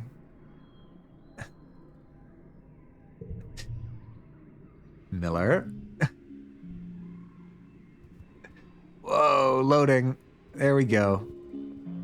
All right. Everybody is losing their goddamn minds over Utopia. Chief Surveyor Utopia stops you and Diz near the depot. Feel that, she asks. You can feel a kind of ominous distant thumping, pulsing regularly through the ground. If you stand still, you can feel it vibrate up into your own body too, like a massive global pulse. Utopia says, checking a readout on her holopalm. I reckon it's naturally occurring, she concludes, but it's given me the willies at the same time. All the same, you two better check it out. Mind you stick together and take readings on the way, in case it's dangerous. You and Diz look at each other, excited. Diz the Onceler? No, don't do him like that. Don't do the poor boy. My two ultimate faves right here. Oh, my poor man got Loraxed. This can't be happening. I won't stand for it. I won't stand for Diz to be Loraxed in this way. I say it with love, sure. I know a lot of people liked the Onceler. What's a Onceler? Don't worry about it, Miller. Save yourself the heartache. You follow the thumping. Now an audible noise, growing louder. West until you've roughly triangulated its location. You know you're getting close, but it sounds like it's coming from all around you, and your instruments aren't precise enough to help. Let's follow the sound. A perception challenge should be okay. 61. All right, look at this. Look at all these high-level cards. Where were all of these during the last challenge? Sorry. We have a 3. Check that out. We can do 2, 3, 4. That gets us 18. What about 2, 3, 5? That also gets us 18. Just a little bit. Isn't it? Just a little bit. Okay, I think that's... So we do 2, 3, 4. That gets us 18. We could also do 3, 3, 3, but it's a 3 with a -1 there. That gets us 17. What was this? This was 18. All right, this is the way to go. Saving some higher level stuff. That's good. Need to build up 43. Ooh, for each unplayed card. That gets us 12. That gets us 18. That gets us 24. That's pretty good. Eccentric Gamer? First of all, welcome back. Good to see you. We are not invoking the Onceler any further. We are leaving that quarantined. Oh God. Hello, Eccentric Gamer. It's good to see you again. How are you doing today? How are you doing? We are playing some I Was a Teenage Exocolonist, and I am getting everybody killed, basically. All right, I don't see this getting any better. 24. I suppose I could just like... Oh, that only knocks it down to 23. Interesting. Because you get that bonus there. Okay. But I can't play anymore. Okay, unfortunately, I can't switch that around, so... Good, just enjoying the weekend best I can. Chillin' playing Mario Party. You'll love to see it. Your Mario Party goes well. Which, I don't think any order here. It's like that's basically, that needs to be there. That needs to be there. Switching these around, I can't imagine is... It's like appreciably different. Hydrate, I can do a hydrate. I do need to go grab some water to do that because I am out of water. Let me real quick run and get some water.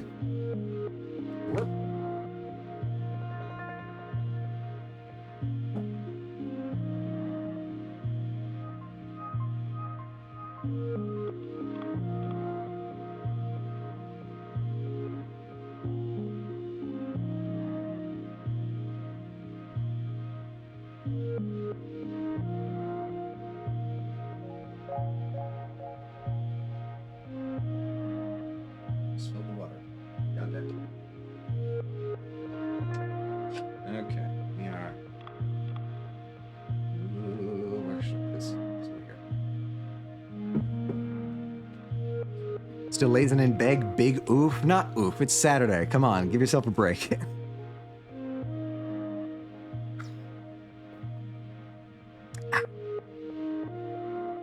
Lovely. Thank you for the hydrate, Zenith. Alright, I don't see this getting any better, so... 24... We gotta get 19 in this round. Alright, we can swing 19 with this.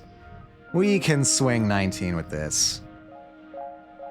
I have a paper to write, though, but ugh. I mean, how are you... I assume you're making good time on the paper, like...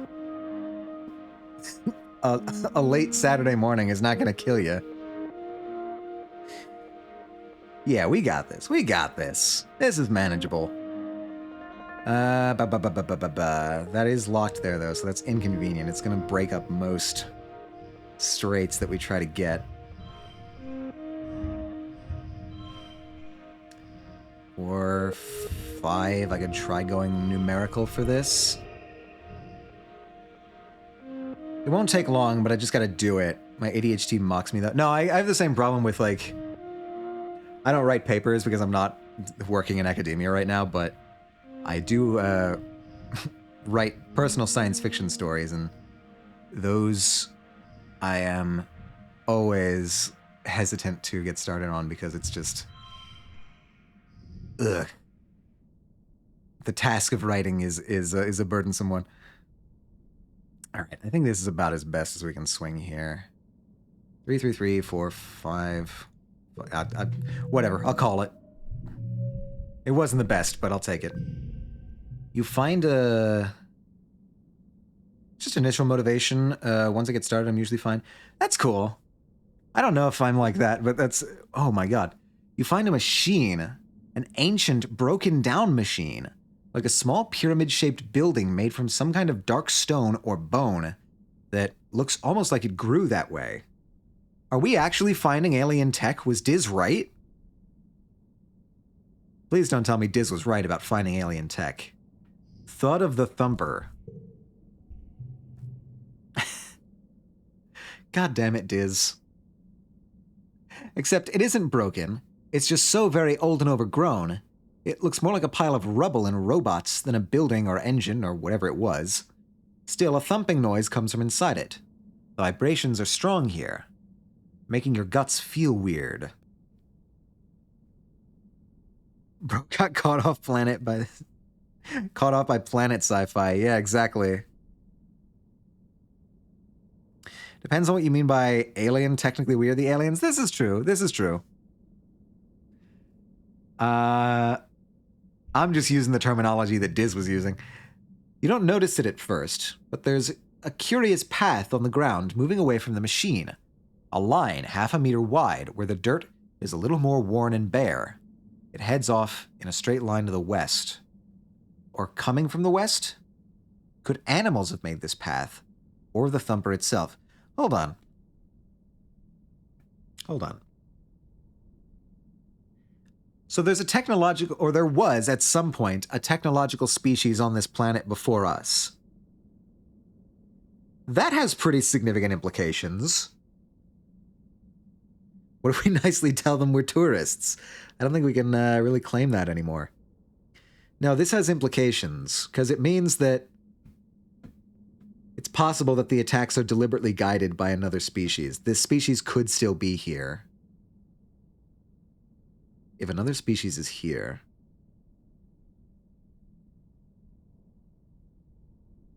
How long have they been here? And are they still here? Clearly something built this thing.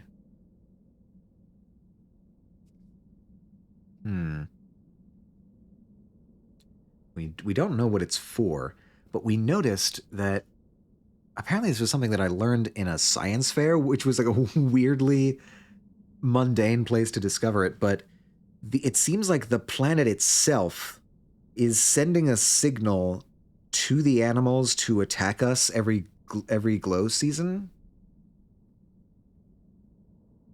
I wonder how deep this goes, actually. Because we haven't analyzed the interior of this planet much at all. We basically just know the surface. And like, okay, fine, we can survey the surface with satellite imagery and stuff like that. But how accurate did we even do that? I don't know if orbital surveying has even been conducted of this planet. Or to what extent.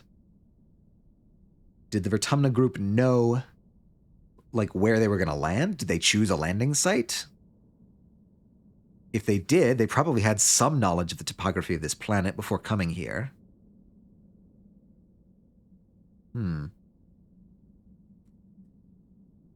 Interesting. If they did survey the planet, then they surely would have found something interesting in the data if there was another species living on the surface. I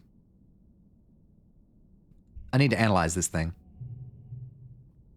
+10 kudos, +2 engineering. Oh, cool. Right on. It's definitely not natural. On some parts of the Thumper, you can see what might have been writing once, carved deep into the not-quite rock. It must be thousands of years old. Whatever part of it still works is deep down in its core. It has a funny smell, too, like sweet, like something fermented. Puffs of air come from vents near the top, in time to the thumping. Is it drill? It couldn't be a drill, right? You also know that the animals here are a lot more aggressive than usual. Even the insects buzz more annoyingly overhead. Your scanners register higher levels of attack pheromones. Whatever's going on, the fauna don't like it either. Attack pheromones.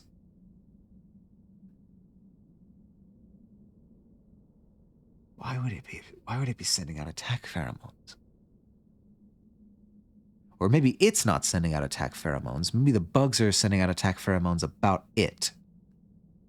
This feels like an extremely significant development, is what I'm saying.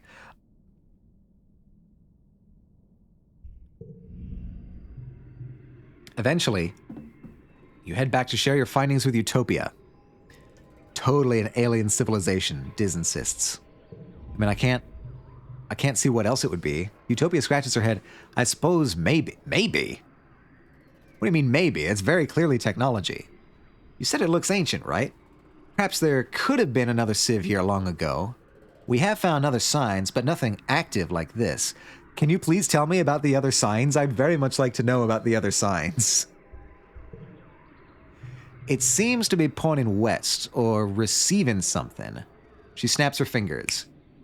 There's some right ugly ridge lines out there that have kept us from checking that direction. But we got gliders and motivation. That's half the battle. She makes a note in her holopalm. I'll open up the western wrestling ridges for surveyors, she says, then grins. Whew, say that 3 times fast. I think I tried and failed.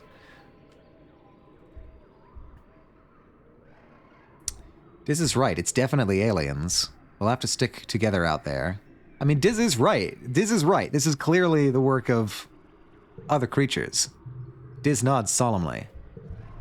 Yeah, I really can't think of any other way to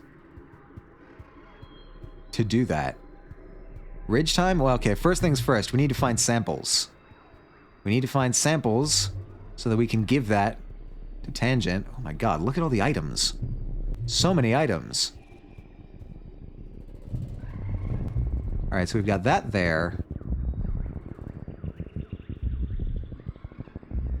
Can I not? Oh, okay, this is blocking my path. You come across a veritable feast of berry bushes. Whoa.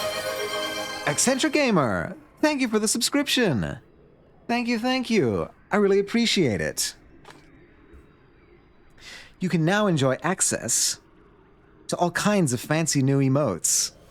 Really just the one fancy new emote. What? Lura's shiny hunts? Hello. Congrats on reaching affiliate, my man. Thank you very much. Welcome. It's good to see you all. Sorry that you immediately got thrown into an ad break. Yeah. If you like the emotes, please go for it. That is the main reason to subscribe. I need to have the ad announcement bot set up. I still need to do that at some point. I knew there was something I've been needing to do. Spiky, fierce-looking bushes with glistening red berries. They look delicious. Research them first, thank you. Biology challenge, here we go. The emotes are funny, thank you. I spent like 2 hours making them. There's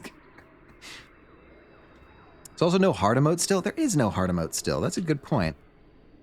I could make a heart emote, surely. Yeah. What is this page? Okay, that's a different thing. Heart emote. Yeah, I could definitely make a heart emote. I could do something like that, yeah. Yeah. Hard eyes? Could be. Could be hard eyes. I don't know. There's so many options. Okay. Random card locked in one slot. Fantastic. Love to see it. Need to get 61. I'm not liking this already. A lot of low cards here. For each gem on other cards, not... That gives me 14, which is not nothing. This is... Nuclear atomic heart. Yeah, just have it radioactively decaying. Okay, so we've got 111. That gets us 14. What about you? That gets us 15. Whoa. What about you? 12. That's just 12. All right. So that looks pretty good. I feel like I want to save this one, though, because if we run into other gem cards, this would be pretty useful. So that's only a 1-point reduction. Okay, hold on. We have 2 of these now. Learning about Earth, cool. 2...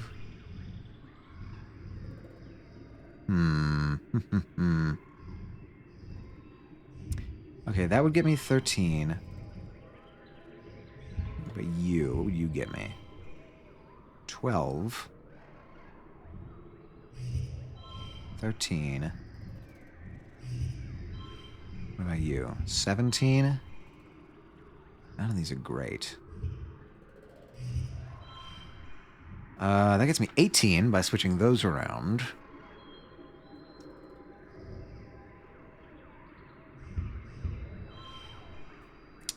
That gets me 20. I'm very reluctant to have just like a bunch of low cards in my hand by the end of this round, though. I should get 27 on the next round. 20 versus 18? I don't know.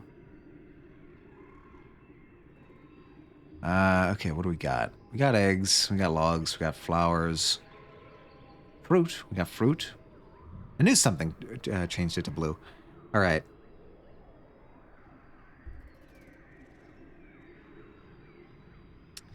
Well, okay. In case for next round, we'll do that. All right. We got a 27 here. Might be able to swing this. 5, 4, 3, 1.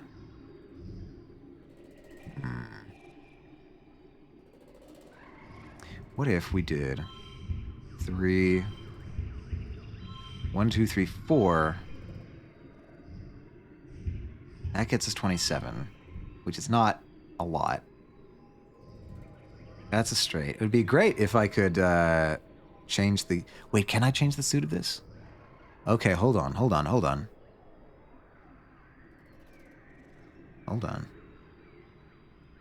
We might have options here. I am going to change the suit of the locked card.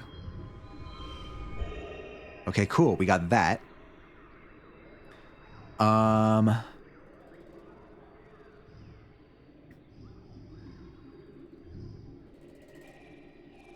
Oh, interesting. That's pretty good. I'm happy with that. Yeah. Sweet. We made the... Oh, hell yeah, it was the best score. Awesome. Your research confirms that these red berries are highly toxic. They shouldn't even be here. I guess go through them? You cut a path through the bushes. Lord Shiny Hunts, thank you for the subscription with Prime Gaming. Thank you. I really appreciate it. How are you doing today, Laura? And joining us on this fine Saturday afternoon playing some Exocolonist. How goes it? You now have access to some of the most spherical emotes on Twitch. You cut a path through the bushes, carefully avoiding even touching them against your skin. Cool. Biology level 1, native botany. Unlock xenobotany research in geoponics. Oh, cool. All right. We're sort of middling on stress right now. I really... God, I want to find... Thanks. Have a good stream. Thank you so much. I really appreciate you stopping by. I know what to do. What do you know, Jazz? Tell me what you know. I love xenobotany. It was the first run I did. Ah, interesting. As you can tell, I'm sorry. I just looked at the portrait up here in the corner again. I'm definitely doing like an engineering run here. I'm gonna make a parfait to avoid chocolate hungry. That is a good idea. A very good idea. Xenobotany is what I'm doing for my current run. Everybody's doing xenobotany. And another stretch. I will do another stretch. Hell yeah. Everybody stretch. If you're sitting down, if you're feeling stiff, everybody get up and do some stretches. It's good for the body, as I've been told. Yo.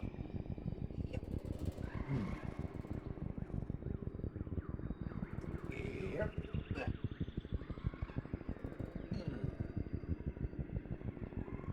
You'll love to see it. Stretching. I need a new job for a new run? I guess. How many jobs are there, actually? I don't know. And if there's new cravings later, a smoothie. Smoothie also sounds good. What kind of smoothie would you make? Would you do like a banana smoothie? Banana smoothie sounds pretty good. Something about the ground here draws your attention. It's oddly lumpy. What's up with that? If I could find another way, will it... No, okay, won't let me through there. Okay. Quite a handful of jobs? Okay. Interesting, interesting. I am really looking forward to the replay value of this. Yeah, there's a lot of bananas right now, so something with banana, good. I know the bananas are really good smoothie base. Especially if you're trying to, like, avoid ice cream. Scope it out, I guess. We're doing a perception challenge. Oh boy.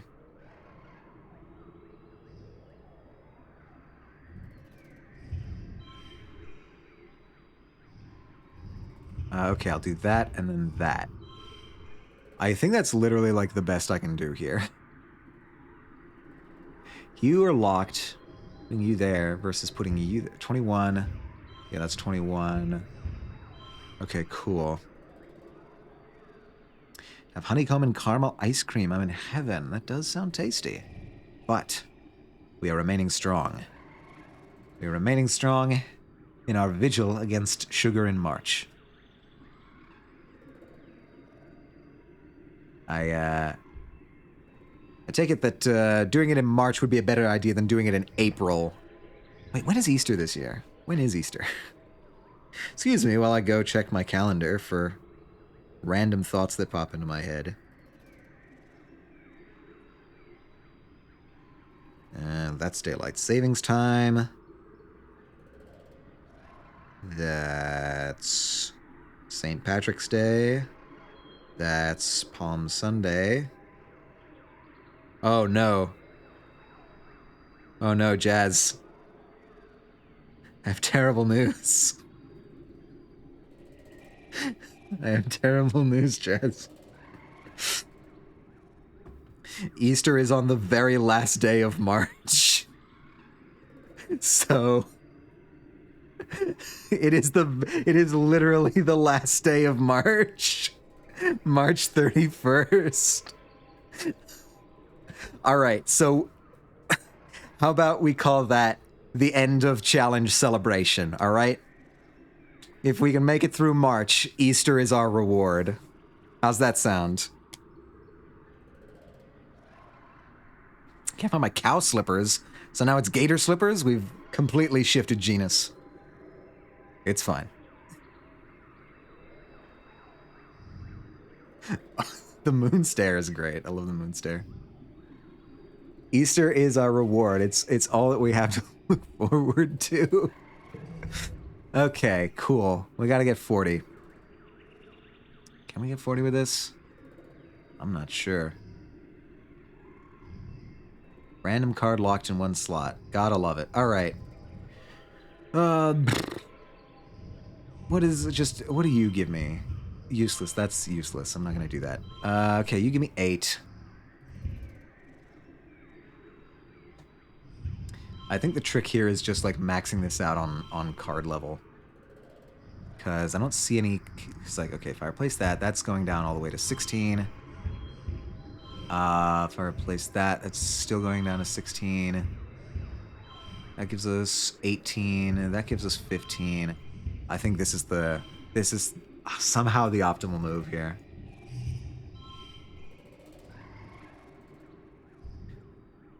Yeah. All right. I gotta find 22. Gotta find 22 in this mess.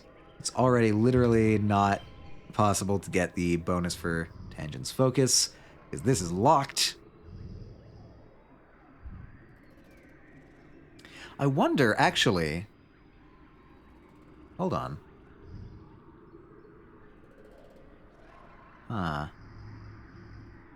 If I were to boost Tangent's Focus with one of the boosting cards and got it to the highest value through a boost, would that trigger its effect? Yes, it would. Okay. This is interesting. Thud of the Thumper. I don't want to put any of these in here, because, like... See, it's a delicate balance now. I need to get 22. This is the last round, so I can just experiment. Let's just see what I can get normal-wise. That gives me 21.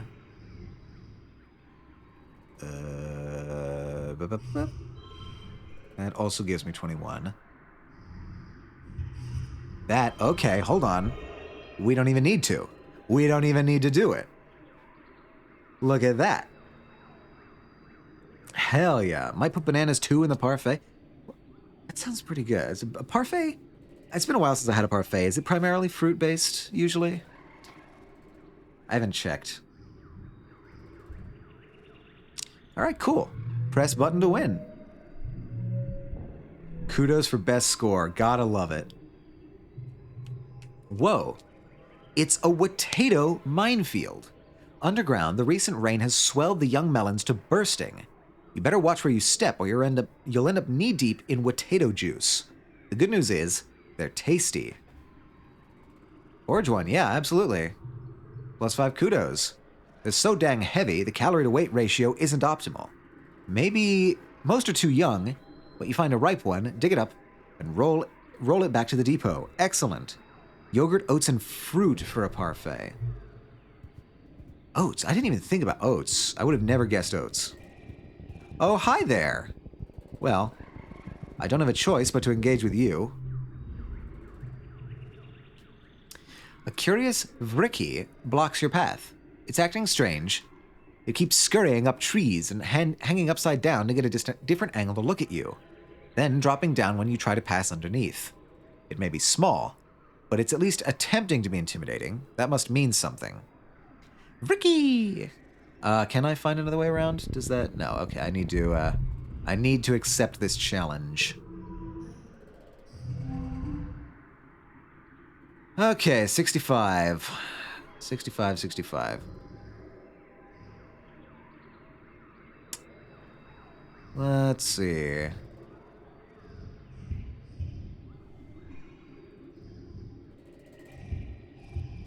Gives us 18. Oh god, that was almost 3 6s. That would have been really cool. Could do that. Vricky, I'm very cute. And remind me, Jazz, was it the Vricky that was the plush that you were trying to get at some point? I feel like that's what you said. God, can I give you like +1 somehow? I could give you +1 with the bobber fruit. They do have one, yeah. It's gone. Lost. Alright, so if I do that, boom, look at that. 27. That's pretty good. I'm content with that. Next round. 5, 4, 3, 1. 666, don't worry about it. It's fine. I can use the Xeno Egg here to get 2, 3, 4, 5 and get a whole 23. Look at that. That's looking pretty good. Now we only need 15 on this frame, or this round. Frame, where the hell did I get that?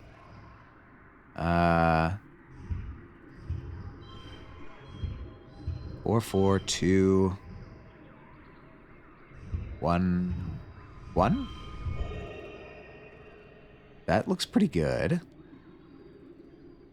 I want them to make a Hop-Eye one. I would buy it in an instant. Hop-Eyes are pretty cute. My only thing is that, like, as a plushie, that would be pretty... like, the only difficulty with that would be, like, having it be upright without the one leg toppling over. I should be getting the plushies by the end of this month. I'm so excited. End of this month? You mean Easter? I'm happy for you, Zenith. I hope it brings you much joy. Yeah, okay, that was messy, but... The Ricky runs up your leg. Oh, yeah, no, I've had this encounter before. Alright, can I please... God damn it! Why can't I just... I want to collect samples. Why do I keep running into Rickies? Ah...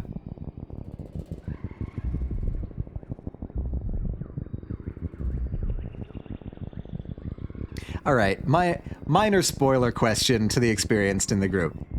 Am I wasting my time out here? The samples are out here, right? That is something that I can find out here. I'm not just running around in circles. Yes, okay, good. All right, fine. What do you got for me, Ricky?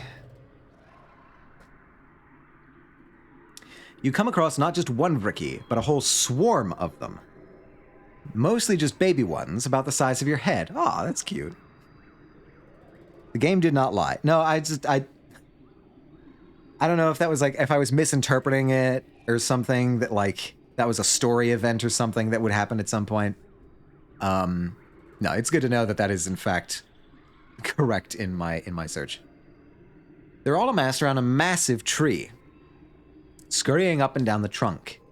When you can see the tree itself under the swarm, you notice it's the same pale pink as the baby Vricky. Its tentacle-like roots meander a fairly large distance before plunging into the ground. Is this part of their life cycle? When the Vricky see you approach, they get agitated, and they look hungry. Definitely hungry, like dozens of hungry grapefruit-sized furry pink spiders, the stuff of nightmares. Maybe they aren't so bad. Maybe it's not so bad. I love Vertumnum biology. It's so cool. Yeah, no, you can tell that, like, they had a really fun time designing this. Find another route. Wait, did that work? No, it did not work. Damn it. I thought I'd glitched past it. I thought I had glitched past the encounter. I don't like we gotta fight. Yeah, unfortunately, my bravery... How's my bravery? Where is my bravery? Bravery is here. I have bravery of 29 and it needs 50. Yeah, not even close. Okay. I get the feeling I'm going to be sent back after this.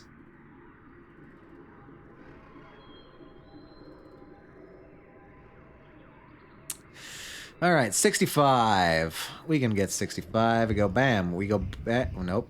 Didn't mean to replace you. Bam. And then bam. Look at that, 23, right off the bat. Done, next round. 4? 3. No, come on. Okay, you would give me 18, and you would also... No, you would give me 16. Okay. All right. That's 18 there.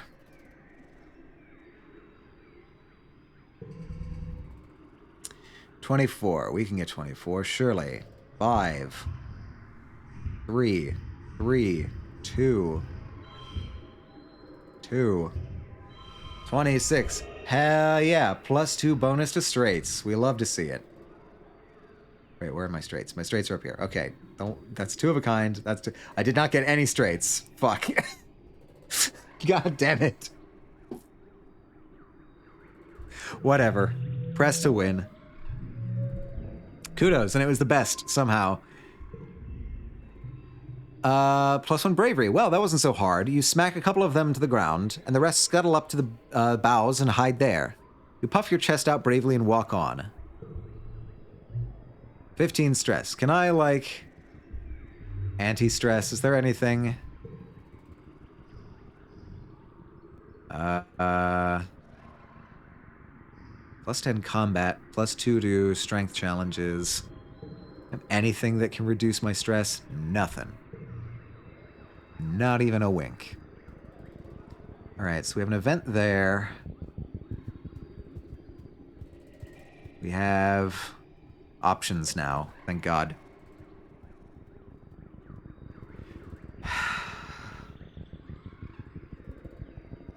Another one. It's all Ricky's. It's all Ricky's. Why? I want to find the samples. Why do you do this to me, game? Alright. The Ricky's, they just can't stay away from me. Alright. I know the Ricky is not going to be the samples. I'm suspecting this isn't either, but I'll give it a shot.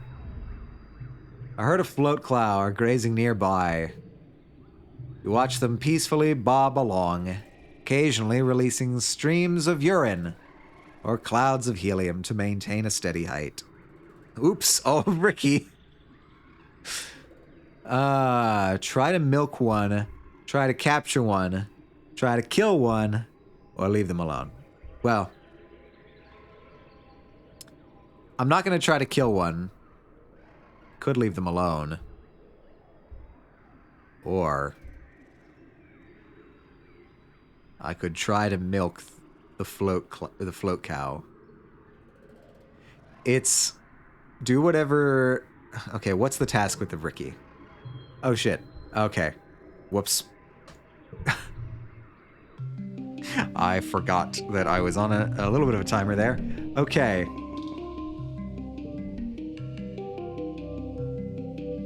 Well, looks like we had our decision made for us. God, it's so pollenous. There's so much pollen. Alright, time to talk and then rest. We just talk to everyone. There's nothing like gameplay-wise, but I do notice that there's occasionally differences in the flavor text here. You got anything? Anemone looks around at all the new soldiers that arrived on the heliosphere. They look so cool, she mutters. Why didn't we act more like these guys in the first place? Oh no. Anemone is becoming a fascist. You hate to see it. Never trust Jazz's tactics. They lead to death by Rasputin. This is slander. I have no evidence of Rasputin. I've only seen him once, and he killed me. No food, no weapons, no defenses, Vase says, crossing his arms. No wonder you were almost destroyed. I don't know what I expected, but I figured it would have been better than this. Don't worry, though. We're here now. We can protect you. Yeah, sure. Oh, Tangent has dialogue. That's good. Vase. I don't care for Vase. Look, I've had my disagreements with Mars, but at least she's not a fascist.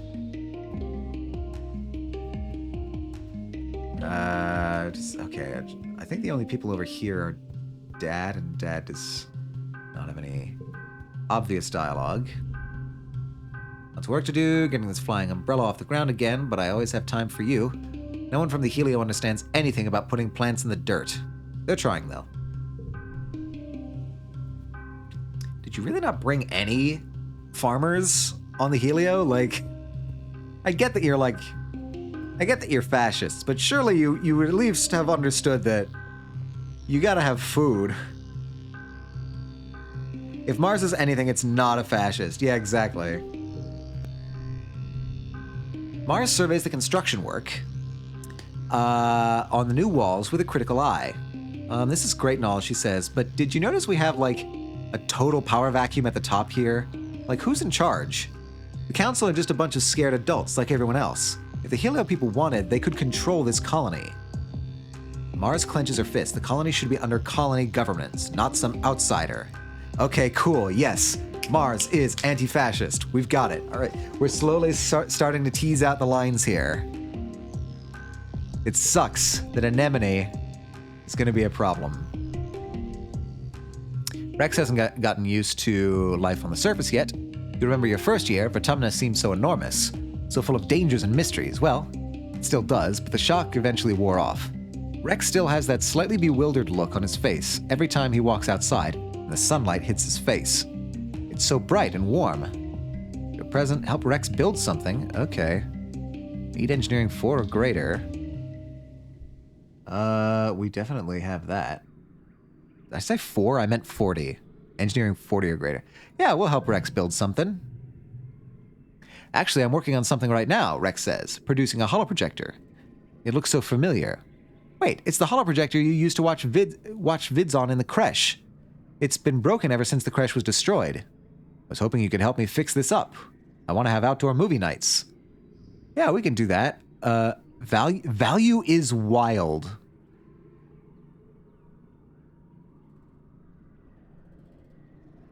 Whoa. That's pretty impressive. Yeah, we'll do that. +2 friendship with Rex. And +2 engineering. Love to see it. You help Rex bring the holoprojector back to life. Then help him make an outdoor theater for it, complete with overhead lights and comfortable places to pile up your bedding. Aunt Anne provides the snacks. Rex looks at it with pride. We just have to figure out what to play for our opening night. All right, hell yeah. Real quick, I'm gonna take a bathroom break because I've been getting a lot of hydrate redeems. So if anybody needs to hydrate as well, use the bathroom, get snacks or whatever, take this opportunity. We'll be having a brief, like 2-minute intermission, roughly. So yeah, I'll be back in like 2 minutes.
All right, all right.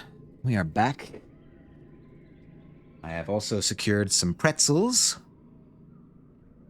So hopefully I'll be able to have a little munch on those occasionally.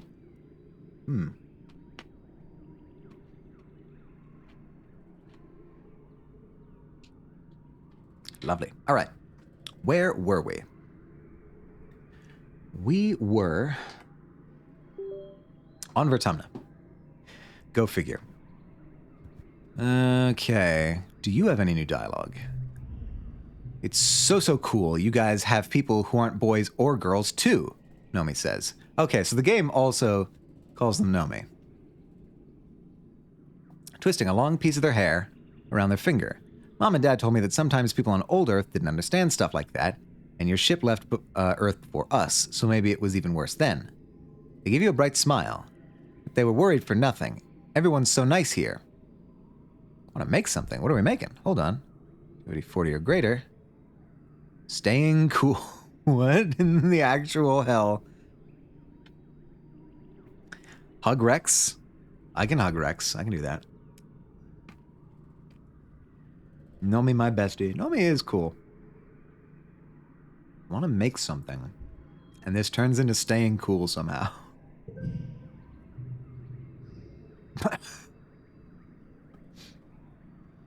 This art is hilarious.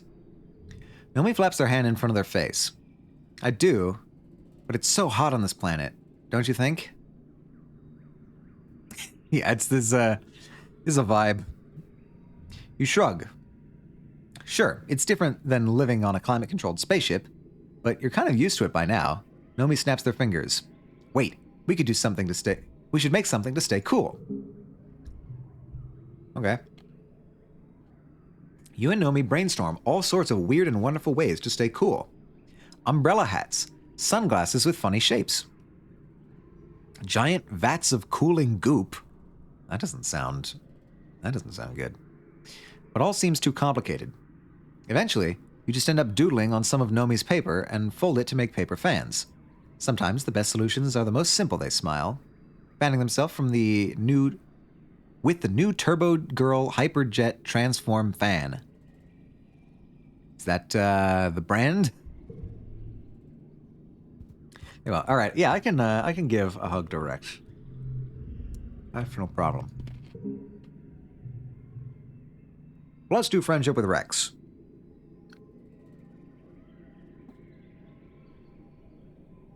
It's a show in-game? Oh, okay, got it. Rex throws his arms wide. Coach, I'm open, he laughs, catching you as you throw yourself into his arms. He spins you around and growls into your neck, squeezing you tightly. It's a good hug. It kind of makes you instantly just a little more relaxed. Nomi has some funny hobbies. Nomi's cool.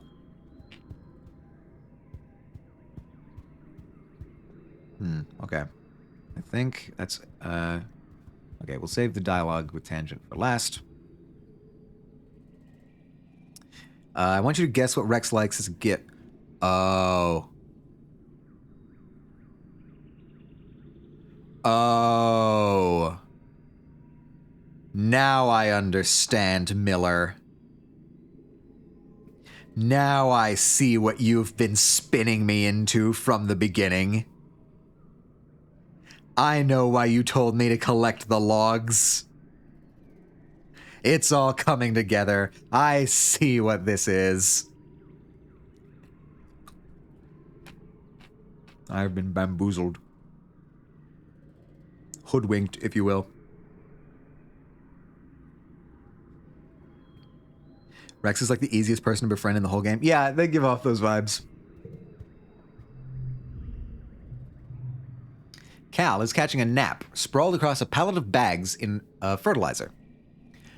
Someone's covered him up with a scratchy burlap blanket. You're about to leave him alone, but he blinks awake and yawns at you. Hey, Atomica, he says, rubbing his eyes. Sorry, just catching some shut-eye. It's all hands on deck getting geoponics up and running again. Do you need me for something? No, I don't, actually. Sorry to wake you. Now I understand. I was playing into their shipping games the entire time. Tangent is about to duck back into engineering when you approach. She winces and shields her eyes from the sun. She looks at you miserably, and you notice that her right eye is glowing faintly. It's my new hollow eye implant, Tang says. Its ghostly glow snaps in and out of existence as she blinks. I seem to be experiencing some unpleasant side effects from it, similar to that of an ocular migraine. Did you squad wipe yet? No, not yet, but that may be a coming. Okay, I was lurking. Did we give Rex a log? No, but I am on to your games now, Miller. I understand why you told me to gather the logs. I want you to know, I thought that this was going to become, like, story vital at some point. That, like, at some point, some, like, disaster event would trigger, and, like, I would have to build a fire out of all my logs or something. Something like that. No, you just wanted me to romance the dog boy. I see you. I see through you. I understand what this has been this entire time.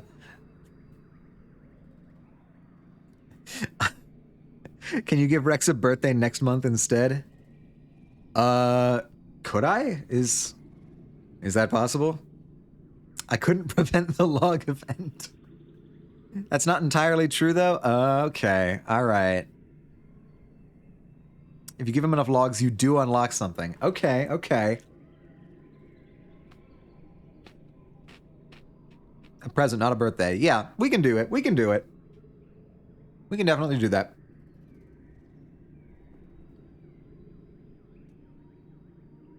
He'll ask you to collect him logs? Sure. I get what you're saying. We can definitely do that. I have no problem with that. Similar to that of an ocular migraine, Tang confesses. Instance warned me that this level of visual information can be difficult for the human brain to comprehend at first.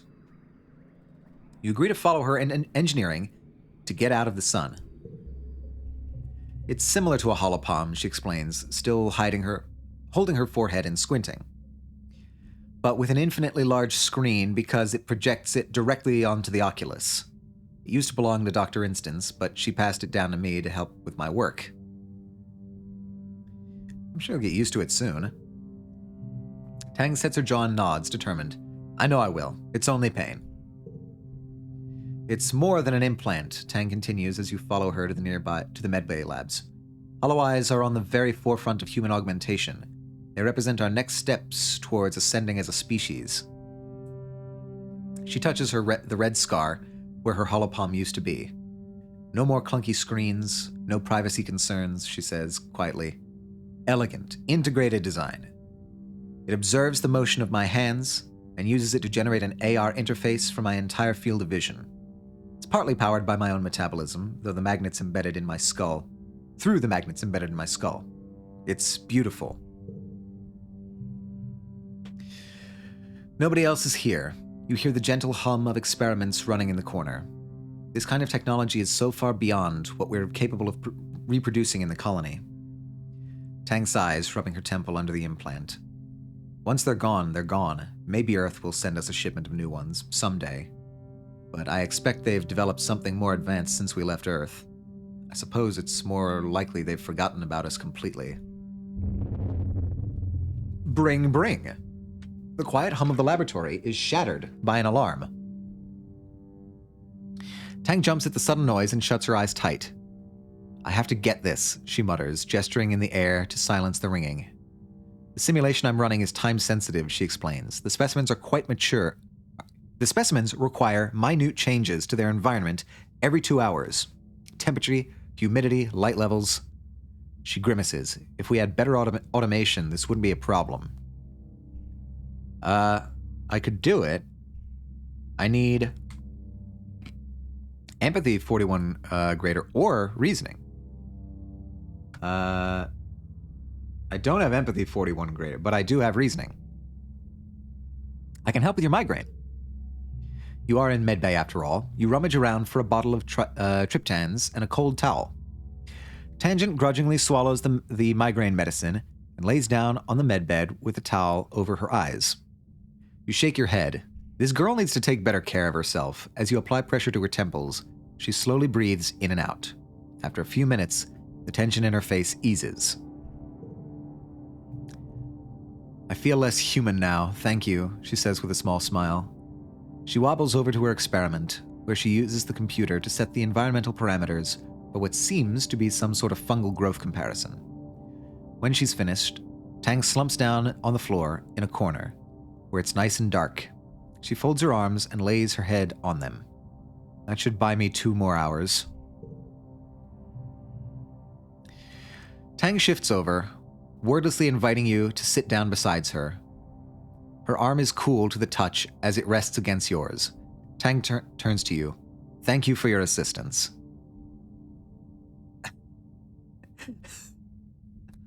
I mean, this is... I was going to flirt anyway. It's always been risky. I do not tend to choose good flirting options. But,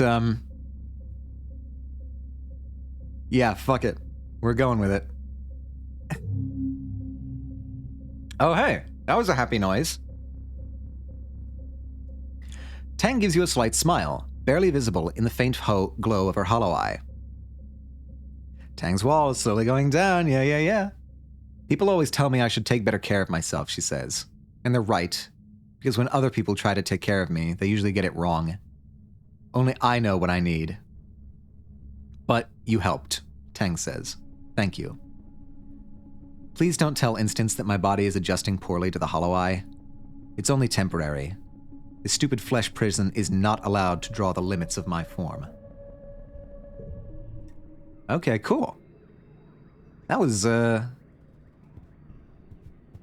Tangent's very into, like, the transhumanism stuff. Can't say that's really my jam, but she cares about it a lot. Alright. I do need to rest, because I'm maximally stressed. I think this is the right one? I think. The living quarters. Yes, we got it. The new common area is a hastily constructed platform clinging to the side of the heliopause.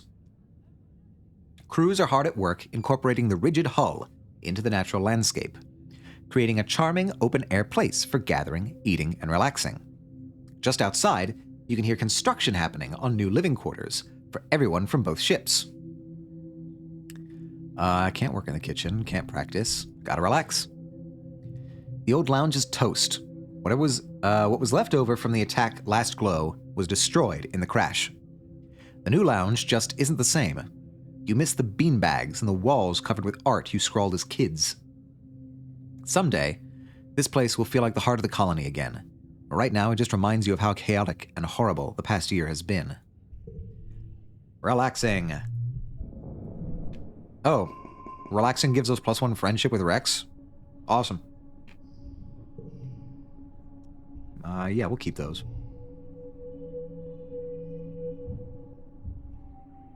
Late pollen. Dad, how are you doing? Yeah, so I can definitely see why Rex is the easiest to befriend in this game. Dad, how are you doing with the pollen? Nothing really changed there. Okay.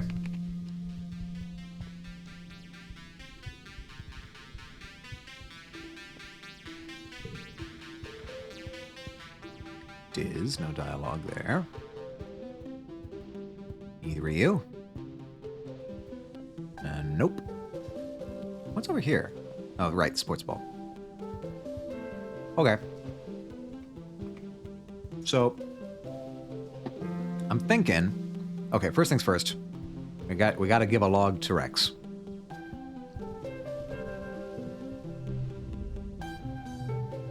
I got you a present. It's a log. Enjoy. Nothing a dog likes more than a stick, right? Oh yeah. We did it. Hooray. We get our... Rex gets his log. Okay, so I'm back, going back and forth between trying to find more of the samples and doing more engineering. I'm pretty buffed on those stats right now, so I don't feel too bad in going out exploring a little bit more, doing some more field work. He's so happy. Yeah. Okay, Valley. That's what I gotta do.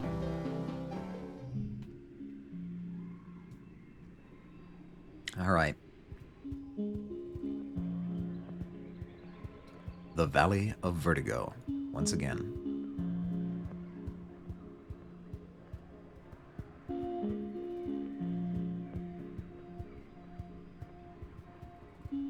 Let's, all right, fine. We'll tango with the Vricky. Hi, Vricky, what do you got for me? Your path is blocked by a massive 8-legged xenofauna, something between a spider and squid and a bear. It's in a rage, grunting furiously and bashing itself against trees and rocks at random. You duck and hide as it glares in your direction, its breath heaving as dozens of eyes gleaming with madness. It's the same soft pink and purple you recognize from the multi-legged Vricky that live in the area, but so much larger.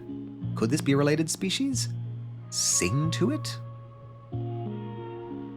Huh. I'm pretty close on singing to it. Let's watch it. +2 animals. Fascinating.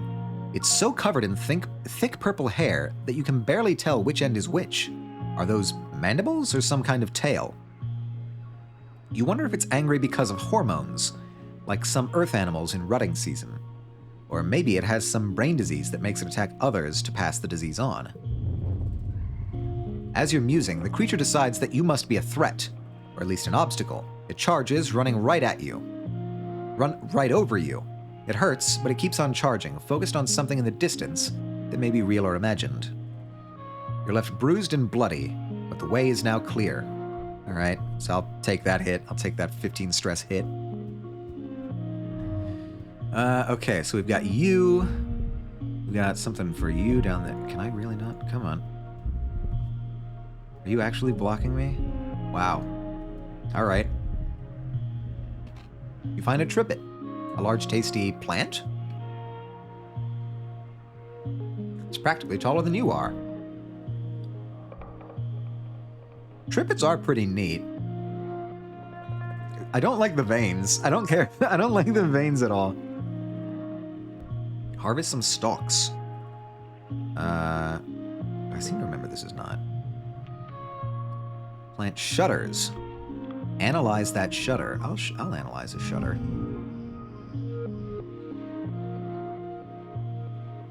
I took the words right out of my mouth. Yeah, no, the veins are weird. Not gonna front. The veins are really weird. Oh, cool. So this is useless. 2,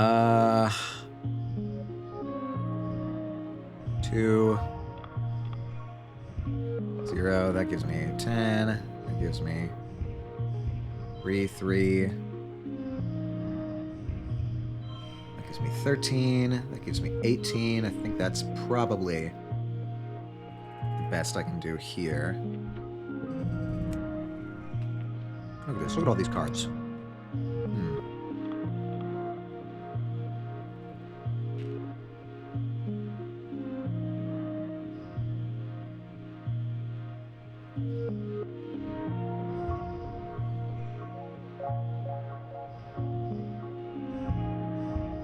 It's 10.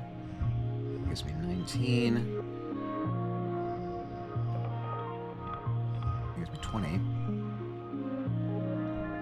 All right. Can we get 23 on this round? Mayhaps. We can do that. We can do that. And that and that. Hell yeah. All right.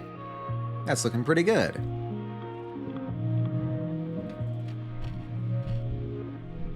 And it's the best score. Awesome. Yeah, this plant is alive and sentient, like an animal. It is definitely not happy that you're ripping its limbs off. It's hard to tell if it's in pain, really, but you'd say discomfort at least. All the same, nah, we'll stop. Something about what you're doing just feels wrong. Make a note on your map of where it is, but oddly, you never find it again. All right. So we've got branching paths now. Kinda. Oh. Didn't mean to pick that up, but all the better. All right, so we've got these 2 question marks down here. We've got this one here. Oh, but we can get past that. Okay. We've also got this one here, which we cannot get past somehow. Oh, hey, another fruit. Totally missed that. I feel like...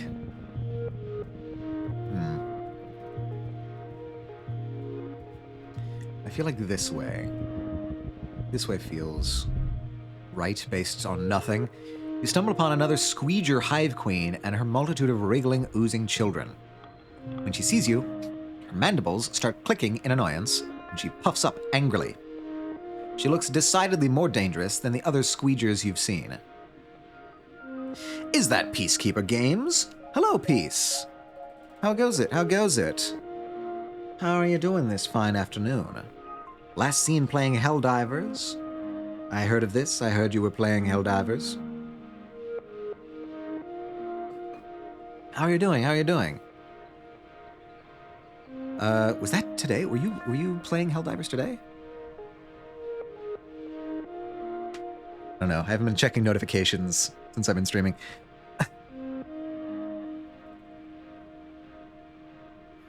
Ooh, I just came back from an Out to Eat with Andy. Was a good meal. Excellent, excellent. What'd you have? More dangerous squeezes you've seen. Seems like your thievery of her royal jelly has consequences. Not the royal jelly. Impossible. Love it. Chicken with a glaze on it. It was bad. Wait, what? I thought you said it was a good meal. So I guess it was not the food that you enjoyed, but the company.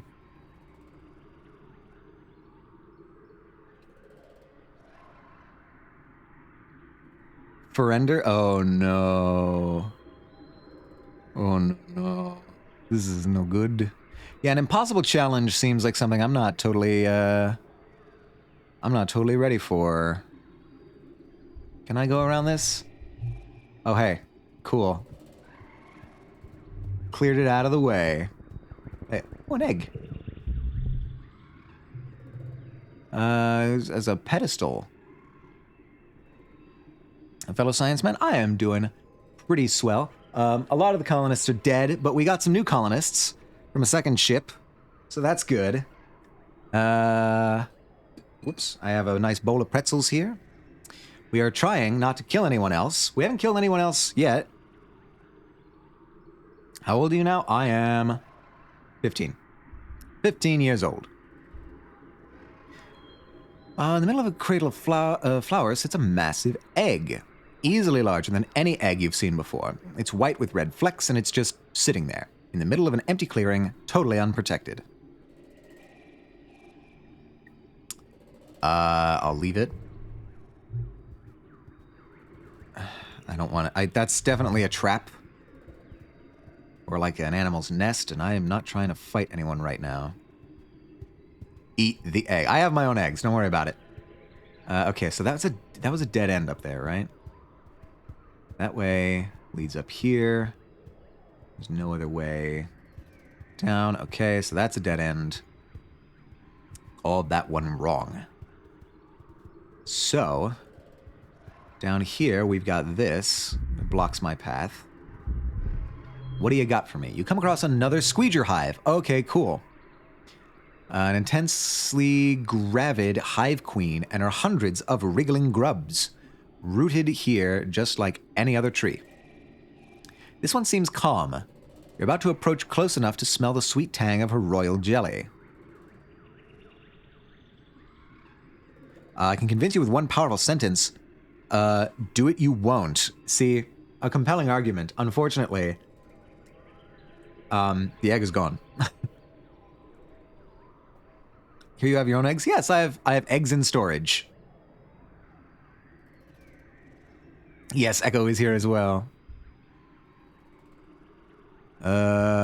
Sneak up and harvest honey. What's the point of harvesting honey anymore? Does it contribute still to, like, colony food?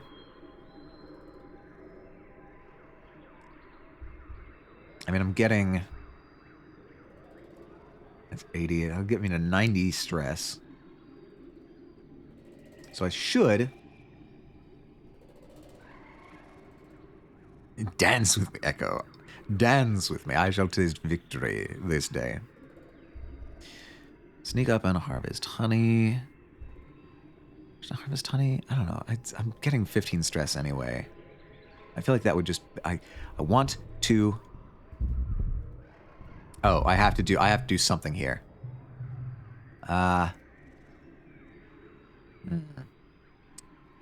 Eavesdropping on Atomica. It's not exactly eavesdropping when I'm out in public. But yes, I hope your day at work is also not very stressful. Oh, ad break.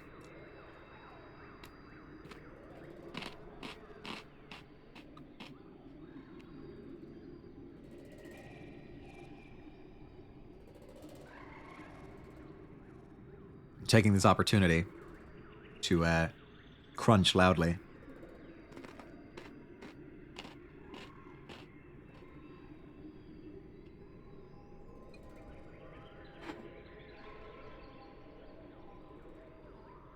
All right, welcome back.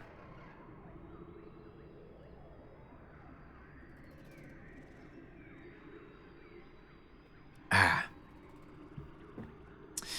won't saw, not with that attitude. I'm sorry to hear that, though. Hopefully it ends quickly, then. I want to contribute to the company, just not the company you're currently contributing to, yeah? I guess I'll watch quietly. Plus, on animals, it's absolutely fascinating. The Squeeger Hive Queen coos to her children, who skitter in and out of the holes on her surface. You can kind of see where her eyes used to be, but she's now more mountain than creature. She still breathes, but eats only what she can absorb from her legs, which have become roots. Yeah, he's back on the company grind. But the queen, this queen is not the most pleasant imagery, I will say. Her larval children pinch her when they're hungry. She groans, clenches, and out of the holes oozes her sweet-smelling jelly. Fully grown termite-like squeegers march back and forth, paying you no attention. Oh, I, like, have to. I have to do this? Great. I'm always on the company grind. It's just a matter of who I can drag in with me. This is true. Oh, cool.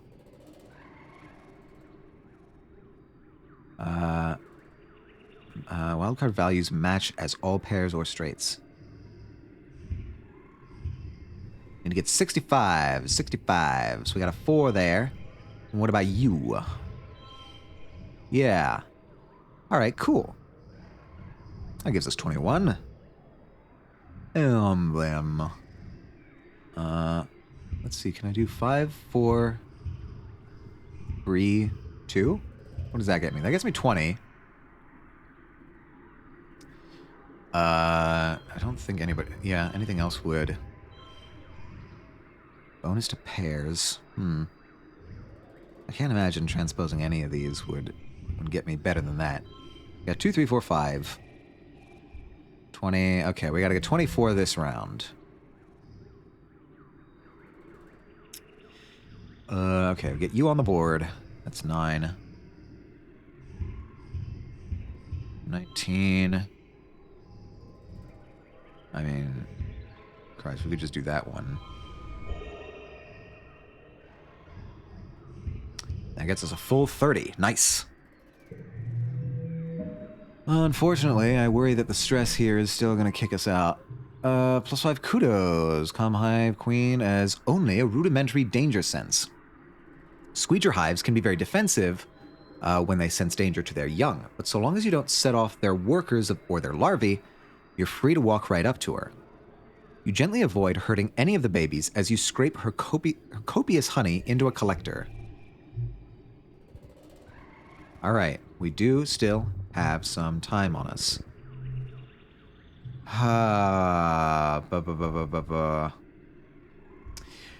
An absolutely enormous tree forms part of the path here. Its roots cut natural stairs into the path, and its magnificent canopy of large, flat leaves completely blocks out the sky.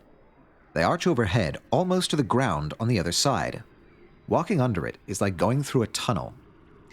In the tunnel is dark and gloomy, unreasonably cool, and filled with the whispering of leaves. You get the sense that something is aware of your presence. Climb up it. I think we're just... Yeah, I think this is our last thing of this session, because this is going to knock us all the way to full stress, and we'll have to go back to camp. Okay.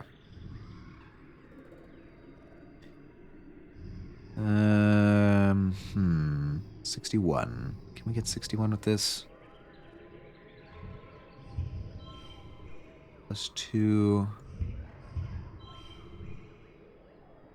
Oh, crap, we need a physical card there. So let's transpose those. 2, 3, 4. Can we do any better than that? That's still... Yeah, okay, fine. 43 is our target now. Unchangeable. Well, that actually... 2. We can do that. That's wild. That's, I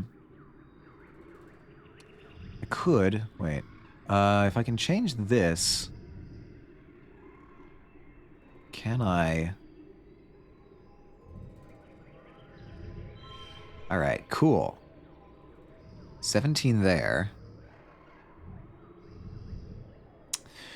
If I can boost this to it... I only have 1 log left. I have 2 fruits, though. I could spend the fruits to get this up to 2. It's 18. And that'll get me a full 20. So now I only need 23 on the final round. I think we'll be able to do something like that. 1 and... 25, and we'll get +1 for our skills. Very nice. I don't think we'll get optimal score for that, though. No. A nearby leaf unfurls and offers you 2 large, hard nuts. Alright, come on. You feel a sense of peace and cooperation wash over you, like you and the tree have an understanding. Eat one, plant the other. You crack one of the nuts and eat the meat inside. It's bitter, but tasty. You take the other one to a clearing about an hour away and plant the second nut. Good luck, haunted tree. Worn out and too tired to continue. All right, we're back to camp. Back to the colony. What do you got for me? We're out of pollen season and into dust. Oh, this looks pretty. This is prettier than I've seen dust. Wow. All right, people have moved around. Where are they gone? Anemone has vanished somewhere. Oh, no, there you are. Personal defense plas cutter. Never thought I'd actually be using one of these, she says quietly. Guess we all gotta be ready to defend ourselves now. Yeah. Oh, anemone. Wait, no, not you. I do need to check for logs and other valuable items. We can ask around, see what else. Okay, that's all old dialogue.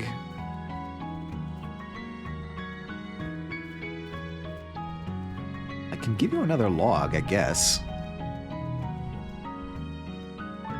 Do you want a log? Yeah, he wants the log. He always wants logs. And I can give you a hug, right? Ah, Rex folds you into his arms, bending his whole body to you. He smells warm and a little spicy, like clean sweat and sunshine. It's a good hug, the kind that makes you instantly just a little more relaxed. Does that, no, it does not help my stress level. Wait, what?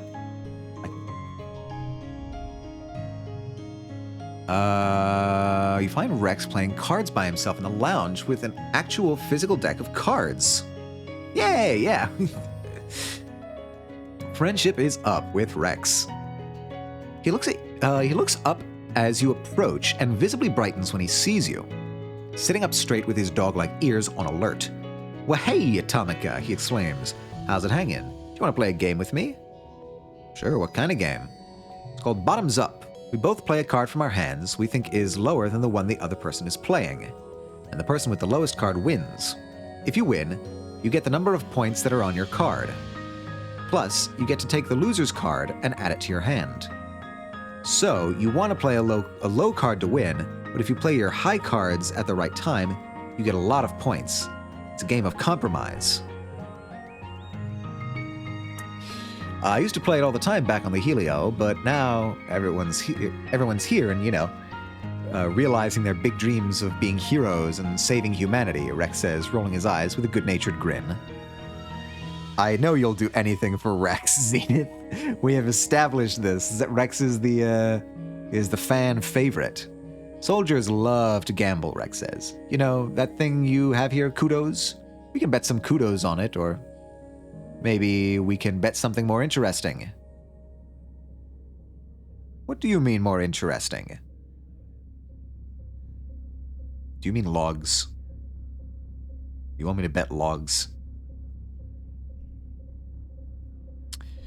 What do you mean more interesting? Have you ever kissed anyone before? No, not yet. Well, you're so handsome and cool. I'd love to be your first kiss, Atomica. All right. Calm down, everyone. Calm down.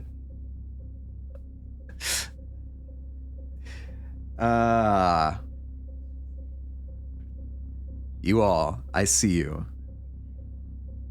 You fell for his trap. I have fallen for nothing yet. I can call him on his bluff. I can also say no thanks. I don't want my first kiss to be Rex. Heard we're kissing Rex? We're not kissing Rex. Sorry to disappoint you, Miller. I have an objective. I am doing the tangent run. And I don't care how many people have to die for it to happen.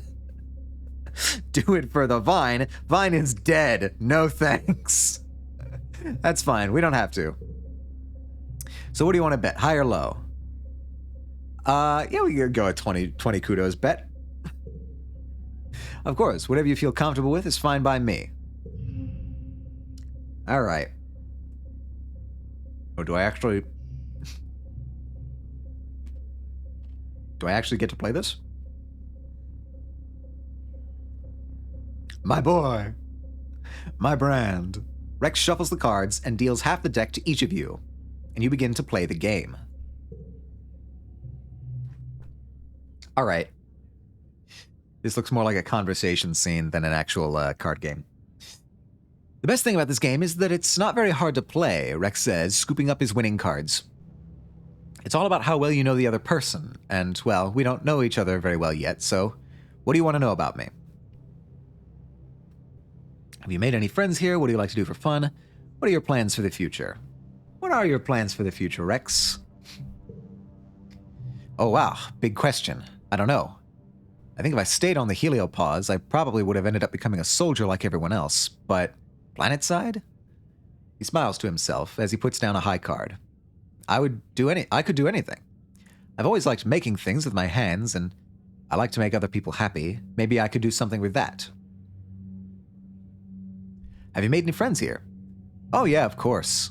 All the adults are so much nicer than the ones I grew up with. Like they care so much about how and why they do stuff. I love being around them. Okay, so he's making friends with the adults. And the other teens, like, whoa, you guys are all so cool? Anemone and Tang are so passionate. Cal's a solid sweetheart, and Mars is like a galactic level hottie. Wow. He trails off, lost in thought. Oh, and that Diz guy seems interesting too. Afterthought. Poor Diz. Thrown in at the end. Oh, God. Diz one. Ah, yeah, okay. There's also him. All right, so it looks like he and Mars are kind of into each other. What do you like to do for fun? Talk to people mostly, Rex says, and puts down a low card to win the hand.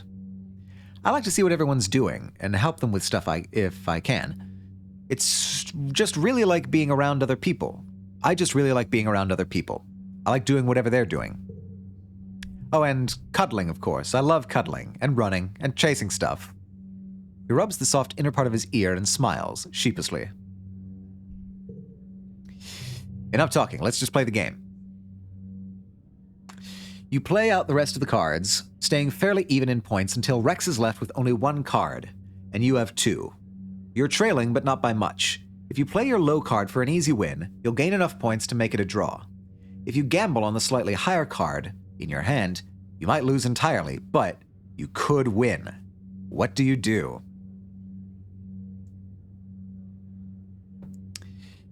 I think I'm going to play a high card for a chance to win. You put down your higher of your two cards, and Rex shouts, "Are you for real?" He laughs. That was a really risky play. You're lucky I only had one high card left. He turns over his card, and it's even higher than yours. You win the game by a comfortable margin. Winner! Huzzah! Plus 20 kudos. Rex links your holopalms and transfers you your winnings. It's a good thing I love helping so much. You can rack up kudos pretty fast. All right, cool. What else do we have around here? Yum. Can I talk with Tangent? I don't think there's anything more over here, but... yeah, okay. Let's see. You guys don't have dialogue down here. Where did Mars go?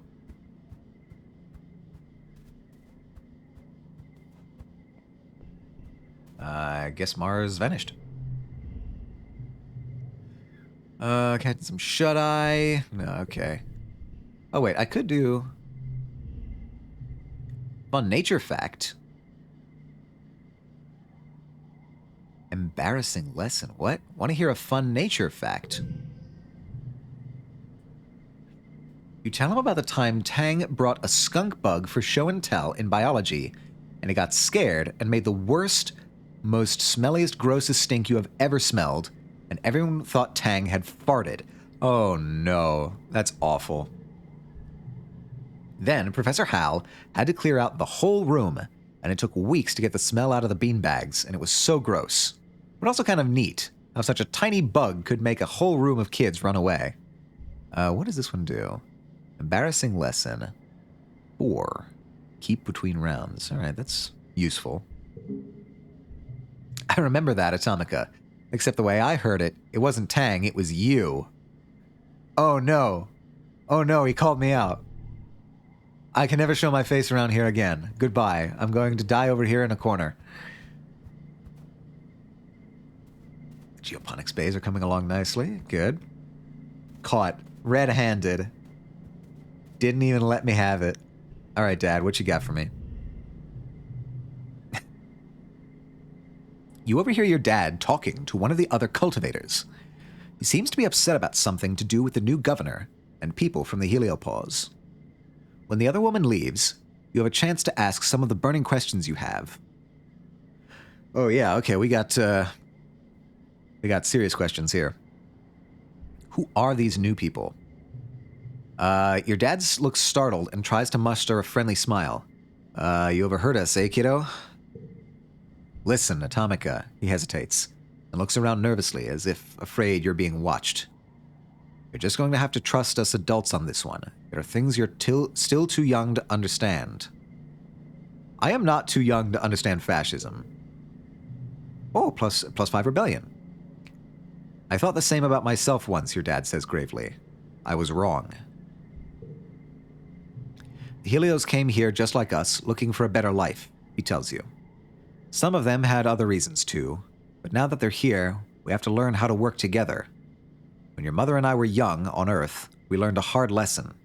We learned a lot of hard lessons. One was that it's safer to be led by one dangerous person than being attacked by an army of them. He let that sink in. Another was that sometimes, when adults tell you to not worry, you should listen to them. Go, enjoy your youth. Go get to know some of the new kids. I'm sure you'll find they're a lot like you. Before you can say another word, your dad is called back to work. Okay, so I didn't get to ask all those questions. Yeah, they did come here to arrest us, Dad. I don't know if you can really play innocent on this one. Before you can say another word, your dad is called back to work. There's still so much to be done to rebuild the farms and geoponics greenhouses, and you can see people from the Helio helping him. Maybe they aren't all that bad. All right. So, I'm thinking...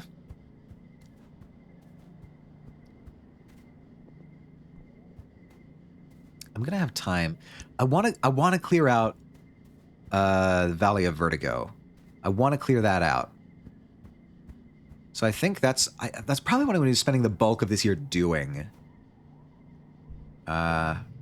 Gear. No, collectibles. Nothing there. Cool.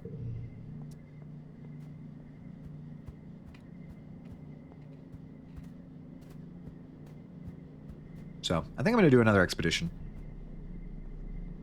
Oh, hey. Power. Oh, can I not? Why? What's going on? Oh, right. Stress. I need to relax. I need to... Oh, there's Mars.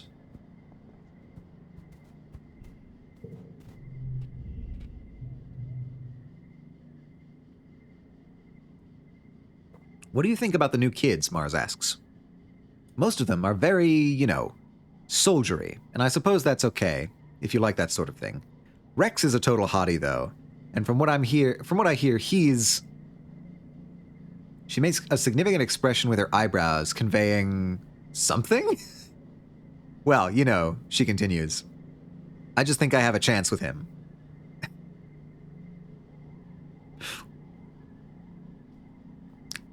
Little eyebrow raise there. Okay, so yeah, Mars and Rex are definitely into each other. So true, Mars. Whatever you're implying, probably true. All right. Time to nap. Relax in the lounge. Yeah, okay, we got that. More friendship with Rex. The Vertumnalia Festival is a welcome day of normalcy in an otherwise chaotic year. Despite some lingering rivalry between the two factions, Vertumnalia is a chance for the Helios and the Stratos to come together and appreciate the bounty of the planet. At least, that's what the adults say. As Governor Loom takes the stage to address the colony, you can't help but notice the crowd has segregated itself according to their ship of origin. Rex shoots you away from over on the Strato side, and Nomi makes a silly face. Vase is surrounded by other young soldiers, all looking sharp in their Heliopause uniforms. With Tangent standing beside you, you wonder if the two ships will ever feel like one colony. A fanfare plays over the square's announcement system. Loom's on her guard do a complex drill with their drone rifles. Greetings, people of Vertumna. Lum? I don't know. I'll call him Loom. His voice ringing over the entire square. We may be far from our beautiful Earth, but we can still celebrate and be thankful for what we have here. We've worked hard to save this beleaguered little colony from the brink of destruction and should be proud of our work. The Helios cheer. Your side of the square is more quiet. I know some of you have been asking, Loom, how are you going to do it all by yourself? How are you going to run the colony, solve everyone's problems, turn this planet into a paradise, and look this good? Loom strikes a pose to a smattering of polite applause. Yeah, fuck this guy. Well, I have the answer for you, he continues. The old council made a lot of bad choices, like illegally leaving Earth. But I believe in second chances. So I've appointed the original department heads to my own council, Loom's Council 2.0. Better not disappoint me, he laughs and makes finger guns at the department heads at the foot of his podium. Stay on your toes, Stratos. I also want to promise everyone here today that we're going to make Vertumna safe for humans. Throw a tomato or a rock. Or a rock in a tomato. I also want to promise everyone here today that we're going to make Vertumna safe for humans, Loom says. The next time those bastard Xenos attack, we're going to blow them to so many little pieces there won't be enough to wipe off our boots. We've already got the defenses, he says, gesturing broadly to the taller, thicker walls. And we're building homes for everyone, homes where people can raise children again, knowing that our military men and women are keeping us safe. That's genius. Yeah, no, it's plausible deniability.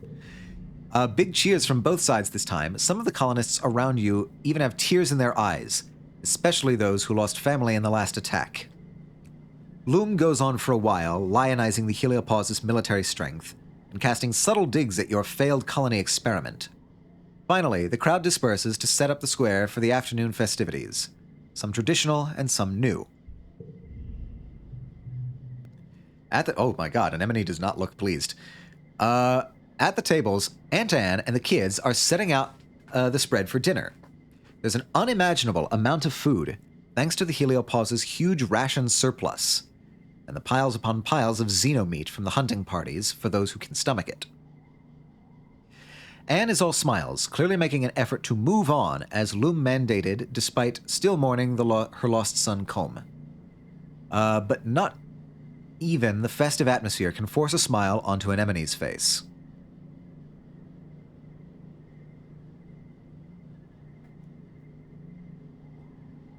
Huh, okay. Do I want to empathize with Anemone here? I suppose it couldn't hurt.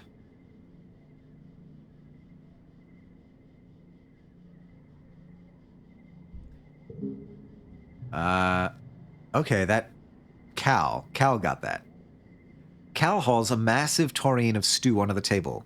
Yeah, me too, he adds quietly. She should have been here to see this. I think she'd be really proud of how hard we worked in geoponics.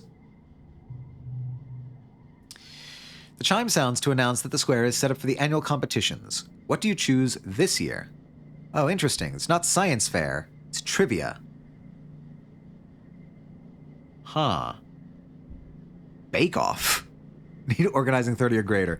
I'm done. I'm doomed. I'm never getting it. All right, I guess trivia is the way to go here.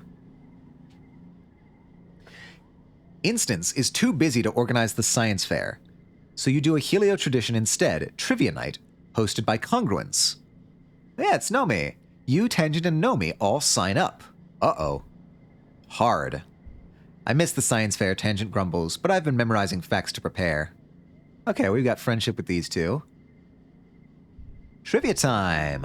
What do I have to do? 80. Okay. Here we go.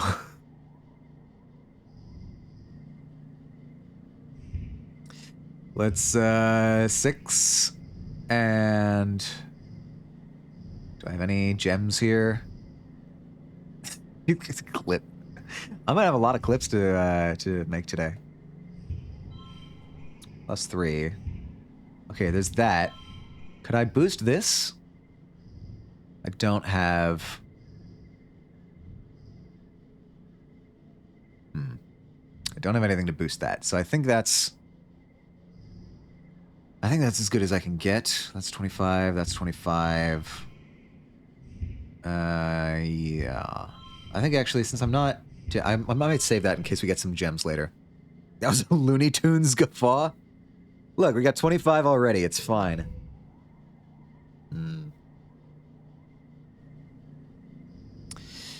Okay. That gets that. I'll get a gem there. Switch you. Would be better to just to... Another 22 there. Okay. 41. I doubt we can get 41 here.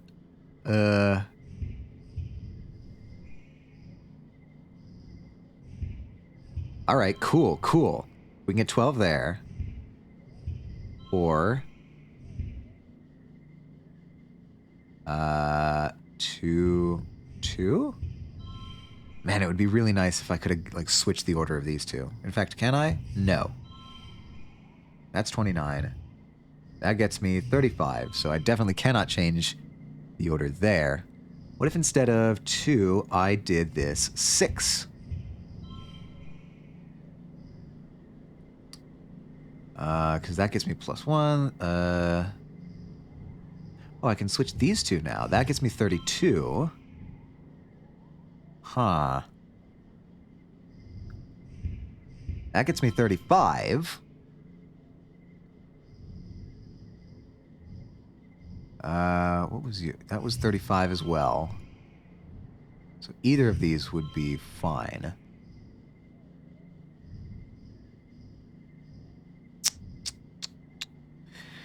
Ugh. I don't have it. I don't have it. Is there anything I can do?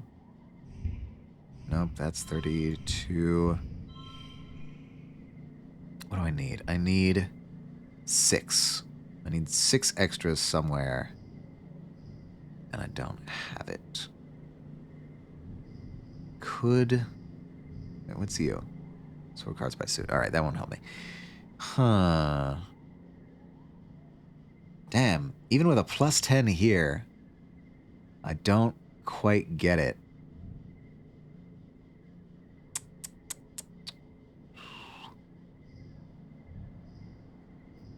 Change suit to social. Changing the suit won't help me there. What else could I do? Stress is fine though, since it's Vertimelia. Yeah, I could. What a shame. All right. Yeah, I'll push through for 30 stress. And I got kudos. Gained memory. Gain status popular. You got most of the questions right. All that studying and watching holovids definitely paid off. Nomi shrugs off their loss. Tang tries to, but you can tell she's actually kind of ticked she didn't win. -50 stress, hell yeah. After the festivities, the mood in the colony is a lot lighter. You see people smiling easier, and often see mixed group of Helios and Stratos socializing together. It feels like the first time people have actually let themselves relax. Alright, cool. Mid-dust. Okay, we're all... Look at how relaxed we are. We're popular, we're clear-minded, we're happy. What do you got, Nomi? Looking up at the sky, it goes on forever, they exclaim, waving their arms. There's no ceiling at all. I feel like I'm gonna float right off the surface of the planet. Oh my god, what is your storyline? How does this happen? Okay, what else do we got? Tangent, anything you have to say? She's staring off into the distance, almost as if she's gone into sleep mode with her eyes open. She blinks out of her daze, and she hears your footsteps. Oh, Atomica, she says. It's only you. What do you need? Okay, it's not time to give her a birthday present. You got anything to say? Yep, there's the Plaz Cutter.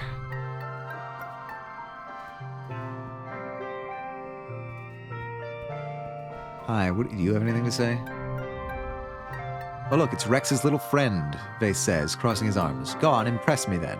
Why should I care about what you have to say? Done. No, thank you. Alright, I suppose... I don't think I have any logs left. But, I can hug. Yeah. Mars, you have anything to say?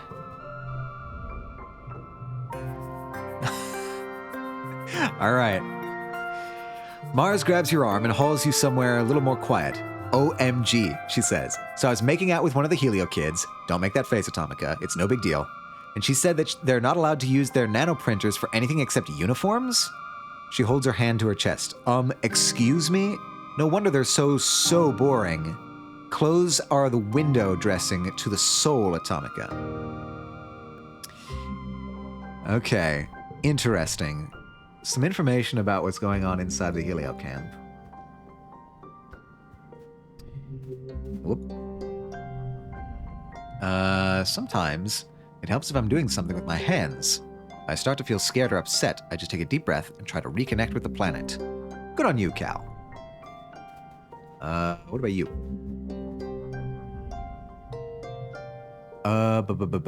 You arrive to hear him say, they're not aliens, they're livestock.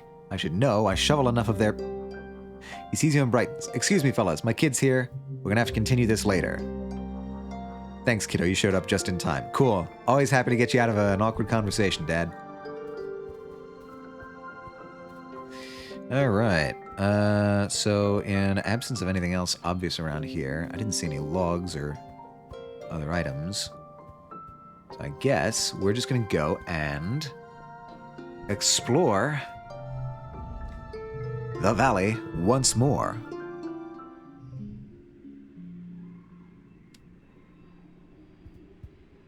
Wow, it really is a heavy area. It takes like a couple frames to load in properly. Okay, so we have cut a path.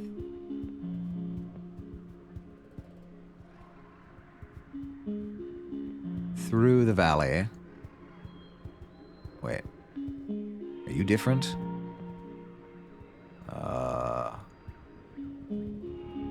You are different. You're a different path. I assume we'll get to you eventually. When the Atomica Dumpy, I'm squatting. I'm working on squats. It's ongoing. A pending project, if you will. Oh, hey, look. Oh, there's the exclamation point. There it is. Okay. Riki are carnivores, you think, but the juveniles are too small to take out anything larger than an insect. Not so much the case with this one. The Riki blocking your path is pretty large, probably about as tall as your waist, and it's growling at you over the carcass of something even bigger, which seems to be missing its head. Yuck. You're not sure if it killed or scavenged the dead animal, but it's dragged it onto the path and looks ready to fight you for it. I'll just wait for it to leave. I don't want your food, man.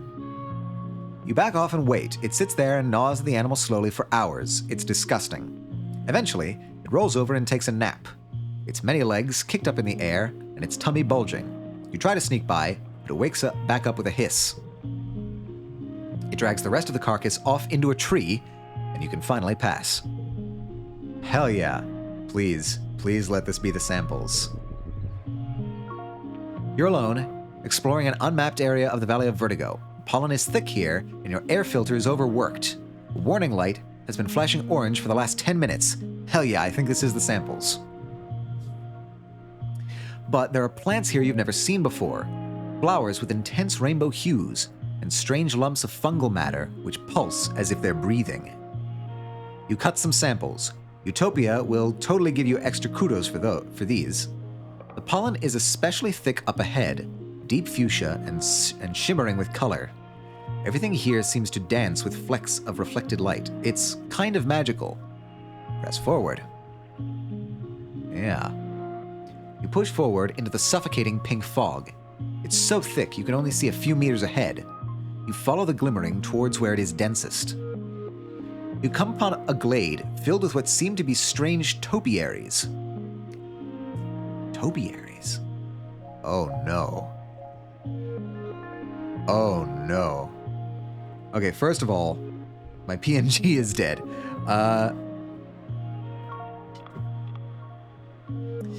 Love it. Love to see it. Let me fix that.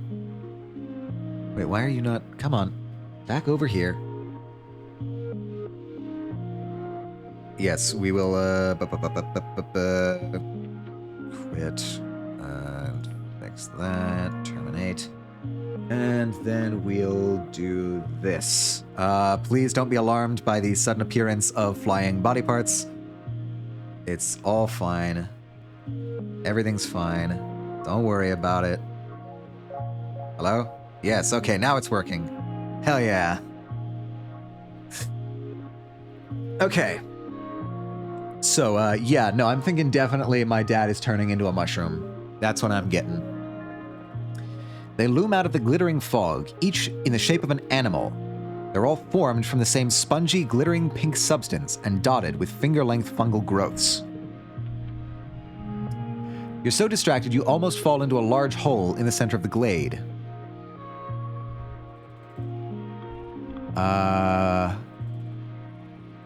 Check for danger. Plant-like animals before. Are these topiaries actually predators waiting for you to get close? You watch them carefully from the edge of the glade. They're completely still, not breathing. There are no life signs. Good. I will take a sample of the fungus. +1 shimmer cure. Awesome. As you bend down to take a sample, you realize the dense, shining haze is coming from the topiaries. Fog is seeping out of the holes at the end of each fungal growth. You break off a few of the growths into a collection vial. Among Us. I think this is actually more The Last of Us. You remember helping Tang for extra credit in biology class. She said that the shimmer, the seasonal illness that affects your dad in pollen, is some kind of colonizing fungal growth. Could this be related? Your envirosuit beeps a louder warning. Definitely The Last of Us, yeah.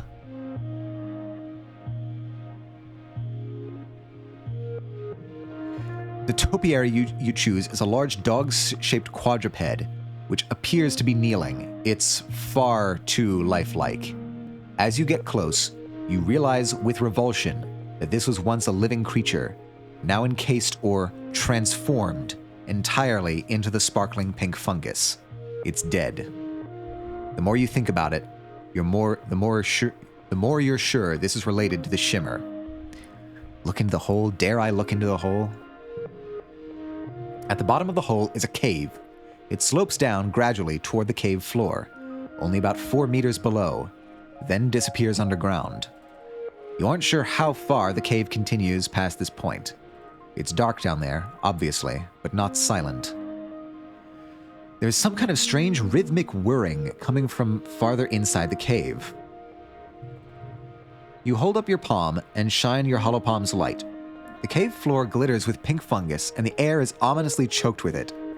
Climb into the hole or leave. This feels extremely dangerous. Am I wrong? My instinct is to leave. My instinct is to not go into this cave. I'm going to take these samples back to Tangent first, and then we'll reassess if I want to come back here and climb into this hole. As you turn to leave, your filter light begins flashing red and an alarm sounds inside your helmet. You realize with horror that you've been in the dense pollen too long. You start sneezing as the sparkling dust seeps into your breathing mask. It feels like tiny knives in your sinuses, and a heavy choking pain in your lungs. You lurch back towards the checkpoint, barely able to breathe. Your helmet is so clogged that you don't think air is getting in at all. You can see it clearly, as if seeing a vision.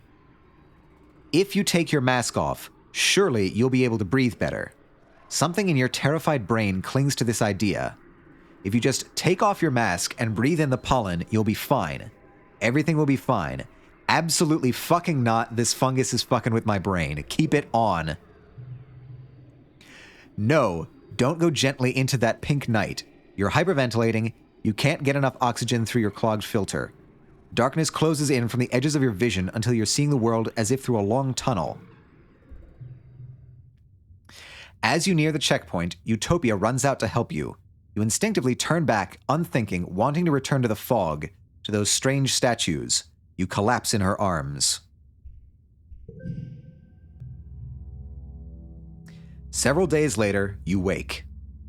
You don't remember much, just a great choking heaviness in your lungs, and the world swallowing you up and closing over your head. You have snippets of conscious thought from the last few days, but it's hard to tell if it was a dream or not. Escaping the Shimmer Glade. Yeah, oh, that is haunting art. -5 toughness. Gain status injured. Really? You remember your mother sitting by your bedside, her cool hand on your forehead. But she's dead. That part must have been a dream. It feels like you had a fever once. Hot and sticky, achy all over like you've been boiled alive. You're still terribly weak, and there is a pain in your chest like someone has been sitting on it. It takes all of your energy just to breathe. You live, but your body took a serious hit and may never be quite the same.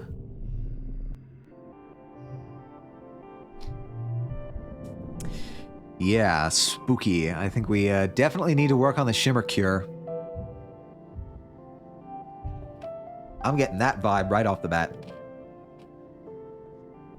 Alright, so.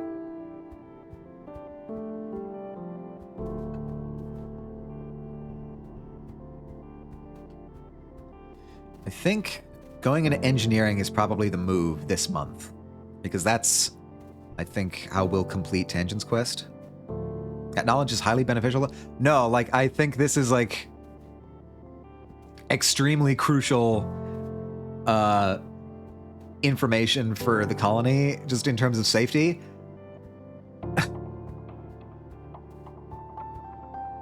This is bad. Hey, Dad, don't breathe in the pollen. Don't do it.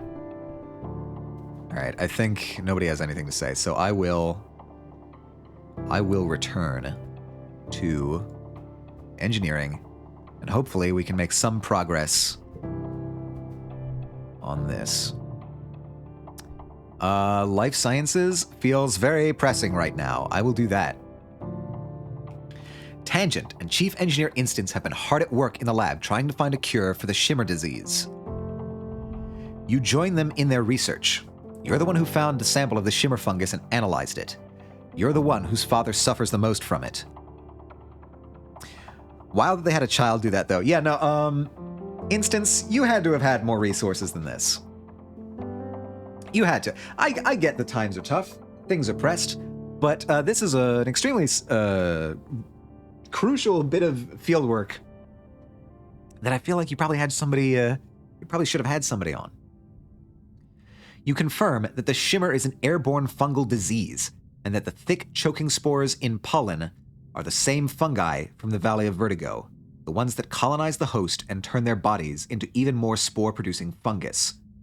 Finally, you have a long overdue breakthrough. Sunlight. +2 biology, hell yeah. You try inoculations, antibiotics, antifungal creams, but what finally works is a high-intensity light treatment mimicking the full force of the sun's during dust, coupled with an injection to increase its potency. Of course, Tang exclaims.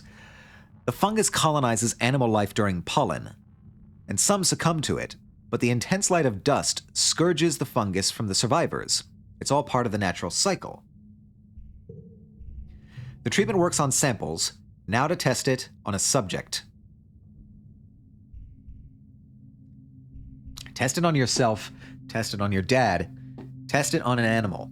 I feel like I've just gotten a way higher dosage of this than my dad ever has. So I kind of want to test it on myself, if I'm being fully honest. Yeah, I'll test it on myself. You open a triple-locked research room and pass through an airlock. You don't have your Enviro suit on, but that's the point. You need a strong dose of the fungus in your lungs. +2 friendship with Tangent. Oh, cool. I wasn't expecting that to be a benefit. The small room is filled with the Shimmer fungus. It's growing on everything. The floor and the walls, and on lumpy shapes that were some kind of biological matter once. Now it's all just fungus, violet and shiny. You breathe deeply, marveling in the feeling of soupy, dangerous air infiltrating your body. Tang watches safely from behind the thick plexiglass. You can't tell if she's jealous or impressed. -5 stress. Interesting. Next, you slide into the light therapy machine to bask in the nice warm light for a while. You even have a nap. Dr. Instance takes your vitals and runs samples of your fluids through various machines. She's excruciatingly thorough, but after a few days, she concludes that the treatment is a success. You can carry a huge fungal load, but its effects have been nullified by the light therapy.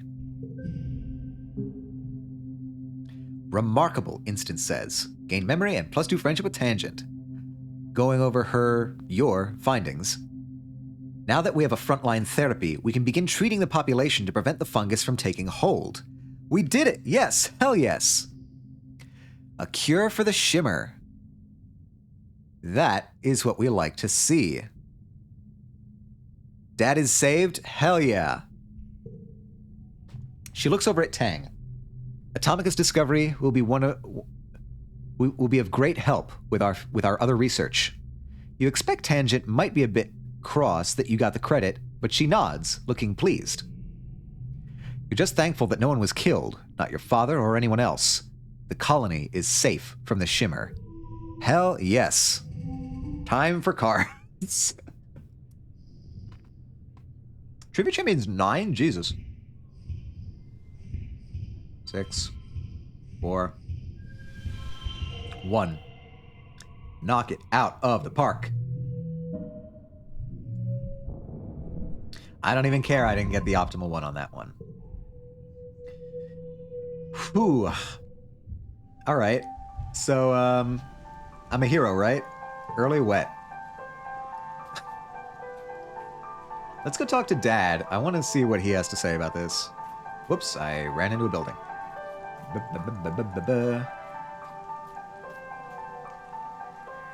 Yeah, celebrate. Absolutely. A Sprout. Nope, he doesn't have anything to say about it. Cool. Just saved your life, Dad. Don't thank me or whatever. It's fine. I always feel like I want the, camera to be further out. I don't know. Maybe that's just a me thing. Okay, so what do we have? What do we have? Well played, yes. This is, I think, the first real major success I've had so far. Okay, so these two are gravitating together. Just looking documents on her holopalm and dismisses them as you walk up. Okay. I guess. I haven't been noticing as much stuff lying around. Have I been missing it? It is larger out here, so it's possible I could just be overlooking it. Or maybe we've just gotten unlucky. Well, let's, The only place I have even seen water fall from the sky before was in the shower. There's so much of it. Is it like this every year? Hugs incoming, not answering your question. Ah, yeah. Alright, Mars, what do you got? Yeah, the power vacuum, okay. Okay, not much to talk about this month, it seems. I really...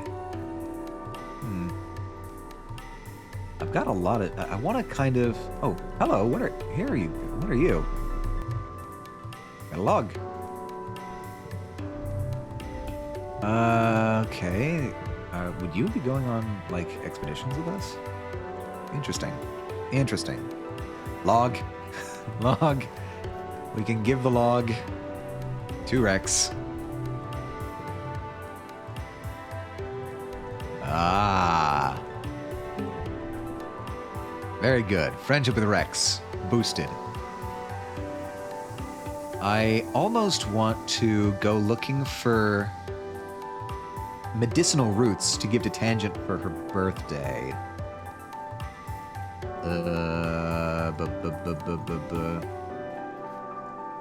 Where would I be most likely to find that? I've been finding it a lot in the, nearby areas. So let's do that. Whoa, nope, I am stressed. I'm injured. Oh, that's the problem. Okay. So will it not let me do anything?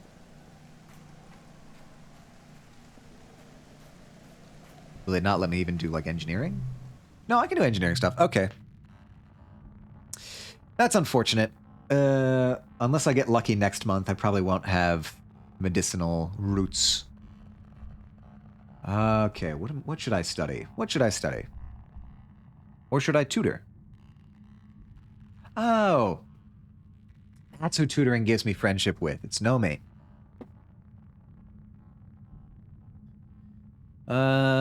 Engineering. Humanities. It's been a while since I studied humanities. I'm in a humanities mood. You hear a scuttling of metallic legs. What the heck? And a strange knee-high robot bursts into your engineering lab, going full tilt on its 6 spidery legs. It slams into a wall hard enough to knock itself down. It seems to be having trouble getting back up again, and it's flailing its metal legs around dangerously. Yeah, okay, I'll fix the robot. I thought I was studying humanities, but I guess I'm fixing robots. Oh, Atomica, thank you, Congruent says, wheeling in on her portable screen. I was running diagnostics on the little fellow when it broke away and made a run for it. I really need somebody to be my hands here. Everything used to be easier with Hal around. I miss him. Congruence doesn't need to clear her throat, but you get the distinct impression she's simulating it anyway. If you want to help me in the robotics lab, just come down anytime. Oh, cool. Got a new job option. All right. Studying humanities.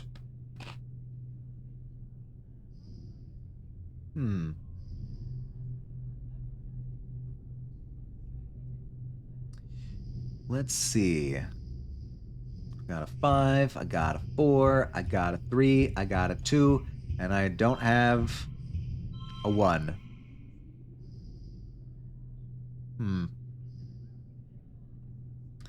I could sacrifice the suit. You can now befriend robots. Nice. Actually, would that... Let's see. Yeah, no, okay, it makes it that. But either way, that's looking pretty good. Oh my god, I'm an idiot. I'm an idiot.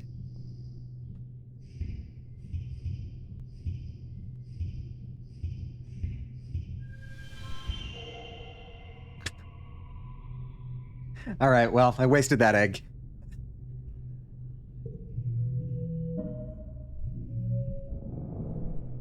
Sure, why not?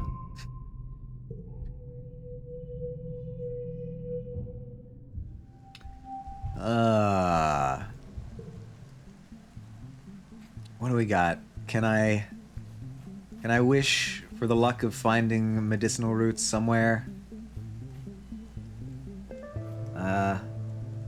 Still injured. Is the injured thing just like a status effect that goes away over time, or do I need to, like, go to the quarters and rest? It feels like it's a status effect thing. Are things better? Things are actually a little bit better, Zelda. Welcome back, by the way. Gotta rest the injury? Yeah, I was afraid of that. We have discovered a cure for an infectious fungal disease here on the planet. And, actually, what... But I think you can reduce time if you rest. Okay, okay. Yeah. I might want to do that then. Also, I don't know when I don't quite remember exactly when you dipped out, Zelda, but a second ship has landed with a group of significantly more fascist colonists landing here. Now we've got to deal with that problem. But we did get some cool new people along with them. We got Rex.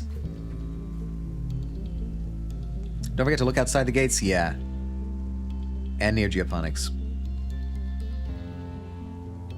Yeah, well, we've got Rex, who we can hug and make friends with very easily.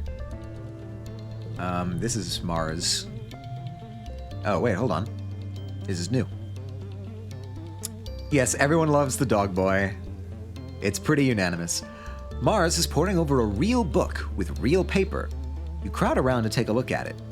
This belongs to that new kid, Nomi Nomi, Mars says, lilting her voice in a question. I told them I was looking for someone to draw designs for my new fashion line, and they just handed me this.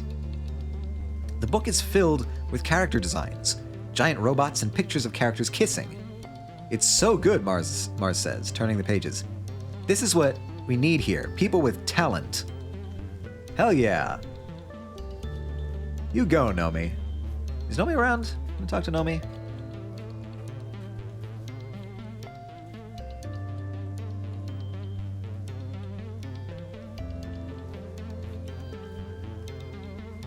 Are you gonna romance next? You mean like after Tangent?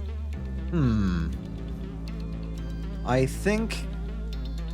Gonna do place with Def around? Yeah. Oh, right. Nomi's out front by the gates. I forgot. Romancing after Tangent. I'm thinking... I'll either go for Anemone or Nomi.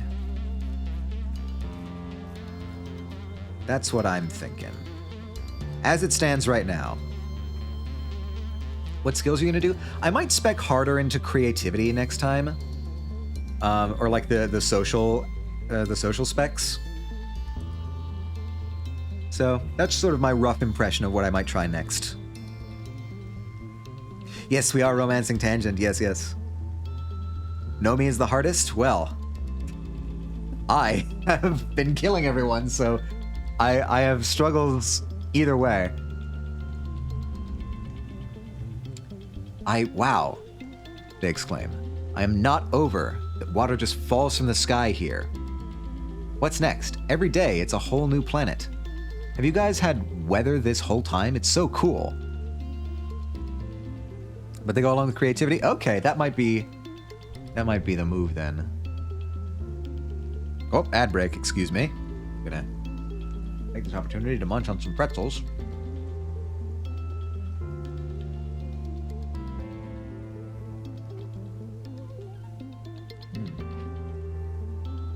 Yum, yum.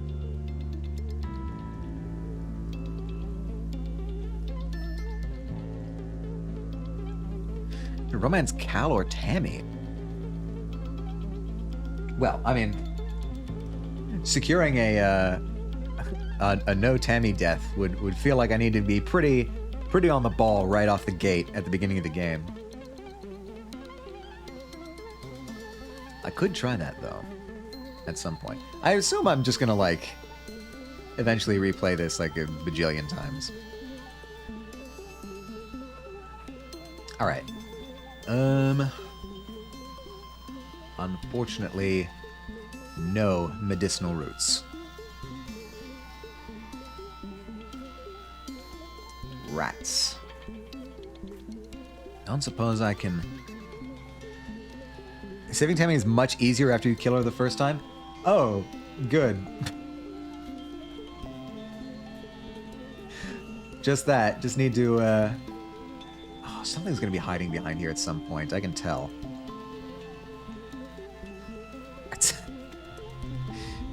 Whoops. Did not mean to click on you.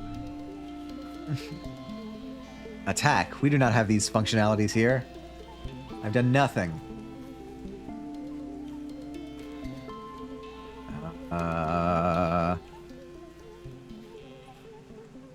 Where is anything?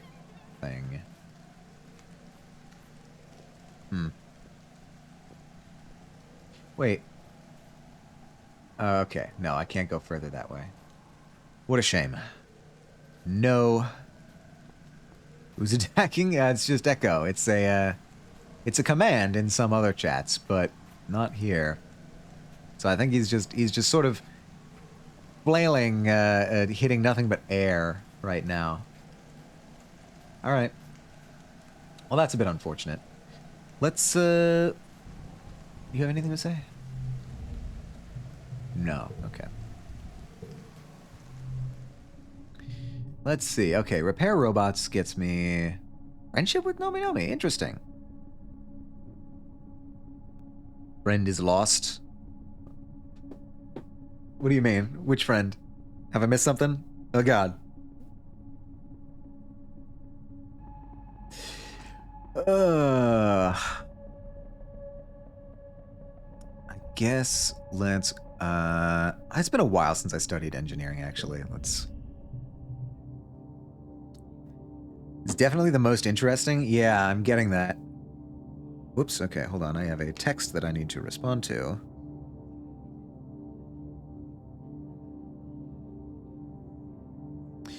I want to finish this year before we end stream. It's time for your end-of-term project. You're partnered with Tang and Nomi to come up with a project that uses everything you've learned about math, physics, computing, robotics, architecture, and astronomy. I know, Nomi exclaims. We should go down to the Helio engine room and see if it makes us think of anything. No, yay, Nomi, yeah. All right. That's not a terrible idea, actually, Tang agrees slowly.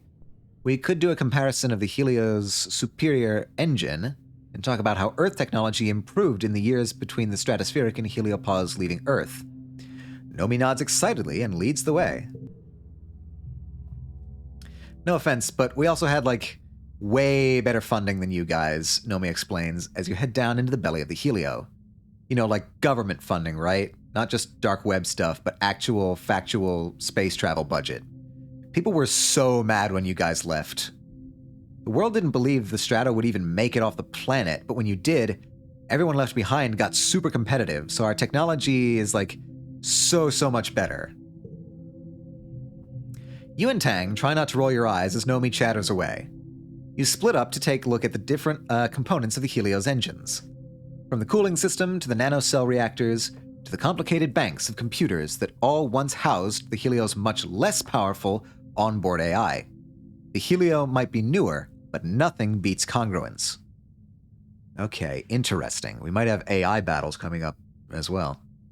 You're leaning in to take a look at some faded warning sign about pacemakers when you hear Nomi yell, Oh no, guys, I think I broke it. Help, I'm stuck. What's going on? You and Tang rush over to where Nomi is sprawled out in a tangle of cables, wrapped around them like a nest of snake bugs. Nomi looks too terrified to move, and for good reason. Every time they do, more wires snap free of their connectors and contribute to Nomi's growing distress. The panel behind them beeps in warning. Help me, Nomi pleads. I'm afraid to move. What if I turn off life support or something? Well, that's not a problem. We're on the planet. It's delicate, stressful work, but together you and Tang manage to pull Nomi from the disaster. You look down on the jumbled, hopeless tangle with growing fear. You're going to have to rewire everything, and hope you get it right. All right. Fix the power array. 76. Oy, oh boy. Oh. Are those edible? I forgot about that one. 4, 5, 6. Okay, we can get 26 down that way. Good.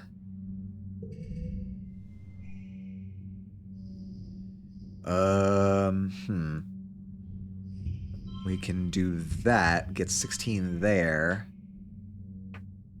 Oh, wait, we also have this. I forgot. Oh, 3, 4. There's no way we're going to be able to get up to 5, right?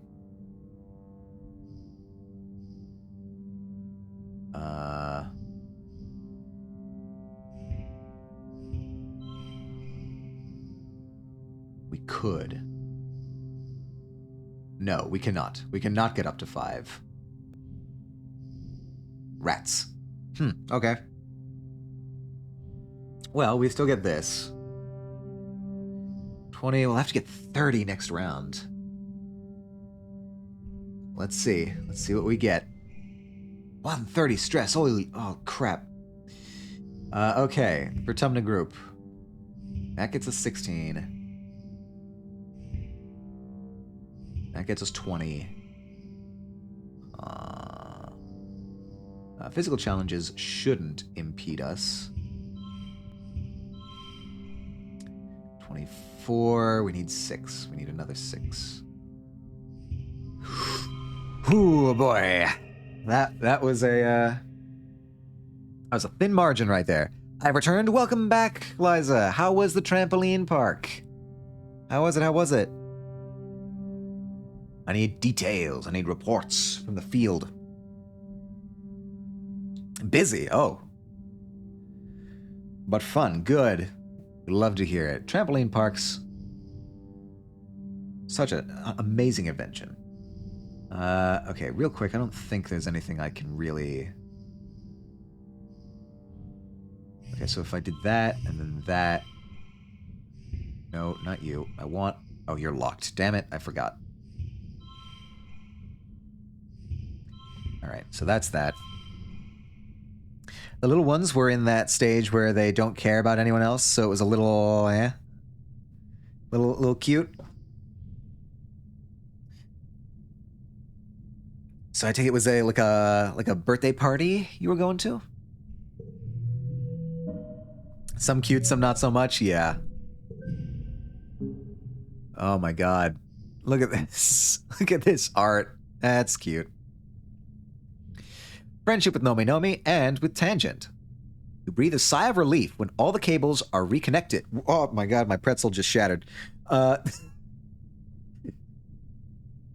My sister just wanted us to go with her boyfriend and his friend. Okay, cool. Very nice. Yeah, this card is great. Double card to the... That's also a pretty powerful card. You all breathe a sigh of relief when all the cables are reconnected and everything stops beeping. I knew we could do it, Nomi says, looking relieved. And now we know how it all works. Yeah, I forget exactly when it was that you had to dip out, Liza, but a lot has happened. We have gotten an entire second group of colonists who came in on a second ship. We have cured the shimmer, which is an infectious fungal disease, and we are slowly starting to make progress on our romance with Tangent. We got +2 engineering, +1 reasoning.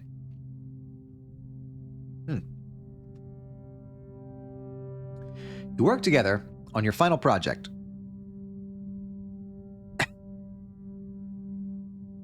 I knew somebody would get it. Somebody would get it. Stick around, but I procrastinated long enough on this paper. See y'all next Saturday. Have a great rest of your weekend. You as well, Miller. We're probably going to be finishing up at the end of this year, so presuming you know what happens at the end of this year, we will not be doing anything outside of your normal expertise. But good luck with your paper, and I hope to see you next Saturday as well.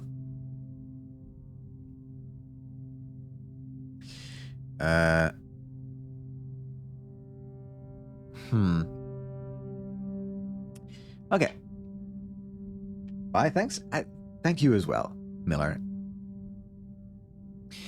Always enjoy your presence on the stream. You work together on your final project, which is a full schematic of how the Helio engines work. Nomi contributes some intensely detailed drawings, and Tang makes sure everything is correct. You write up the comparison between the Helio and the less sophisticated Strato. +5 kudos. Congruence looks over your work. Congratulations, you three. This is wonderful work. You officially pass, but there's always more to learn. And more to teach the others. By the way, she adds with a wink, good work repairing that power array as well. Don't worry, I won't tell. Thanks. Congruence, you rock. Congruence, I have the feeling that you're going to be on our side when the fascists try to take over. I like having an AI on our side for this. Increased rewards for studying engineering. Oh, cool. Victorious. Friendship with Tangent and Nomi Nomi. And a little bit of stress. Okay. Well, since it's late, wait, okay, we have one more chance here. I may have just had pizza and a soda, but I crave I have no creamer. Oh, no. Mid-sentence realization. Tragic. Actually tragic.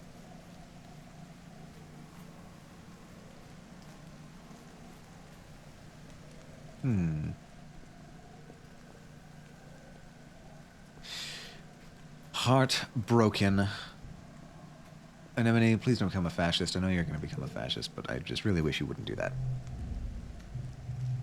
It's another beautiful day on this beautiful planet. Wow, what a time to be alive. So what if it's a bit of a fixer-upper? That's all right. I'm good with my hands. Oh, we can help Rex build something.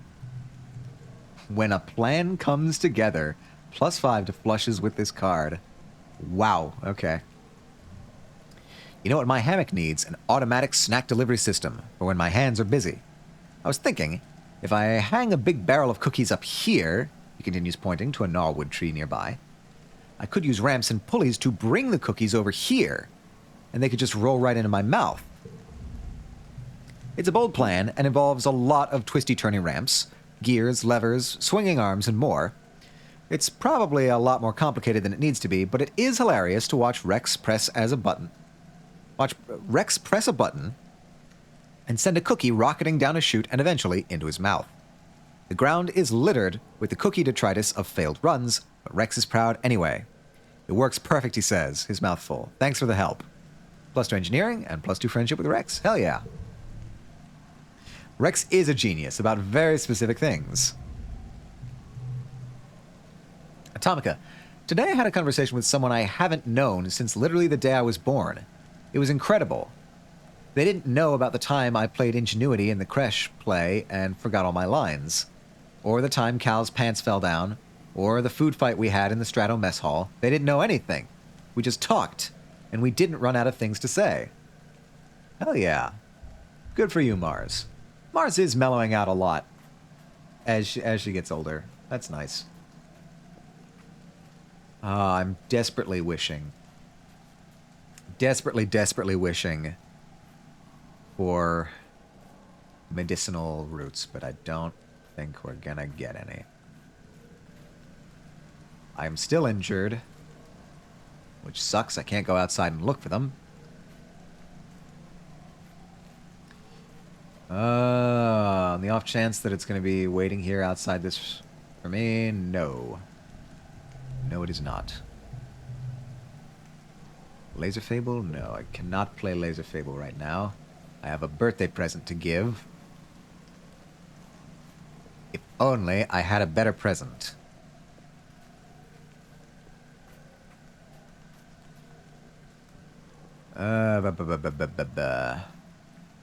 Alright. Well, Tangent, just to make... Oh, wow, we're at full friendship with Tangent. Hell yeah.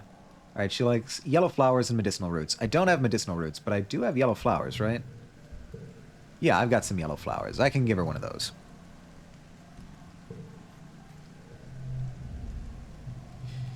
I have something for you. It's a yellow flower. It seems you've remembered my birthday. How thoughtful of you.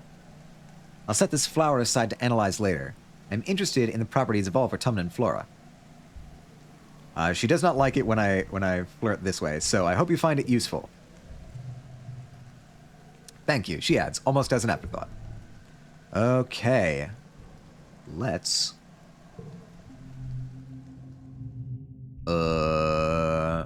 study engineering. The night in Vertumna is like no star chart in the Hollow Arc. Oh, right. Yeah, this is them. They're trying to work out, like, where they are in the universe. Interesting lore-wise, but we have already read that. 29? I can do 29.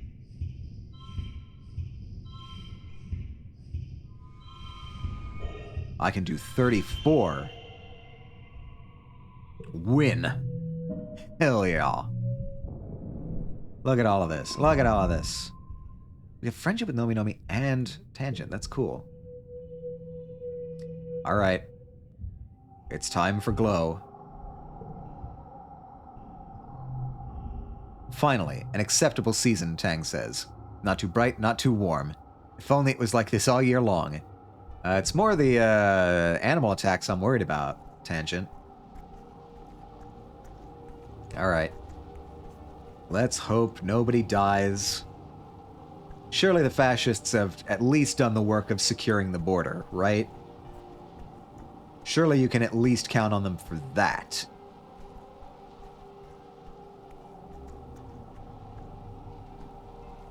Nothing. I swear to God, if I find medicinal roots...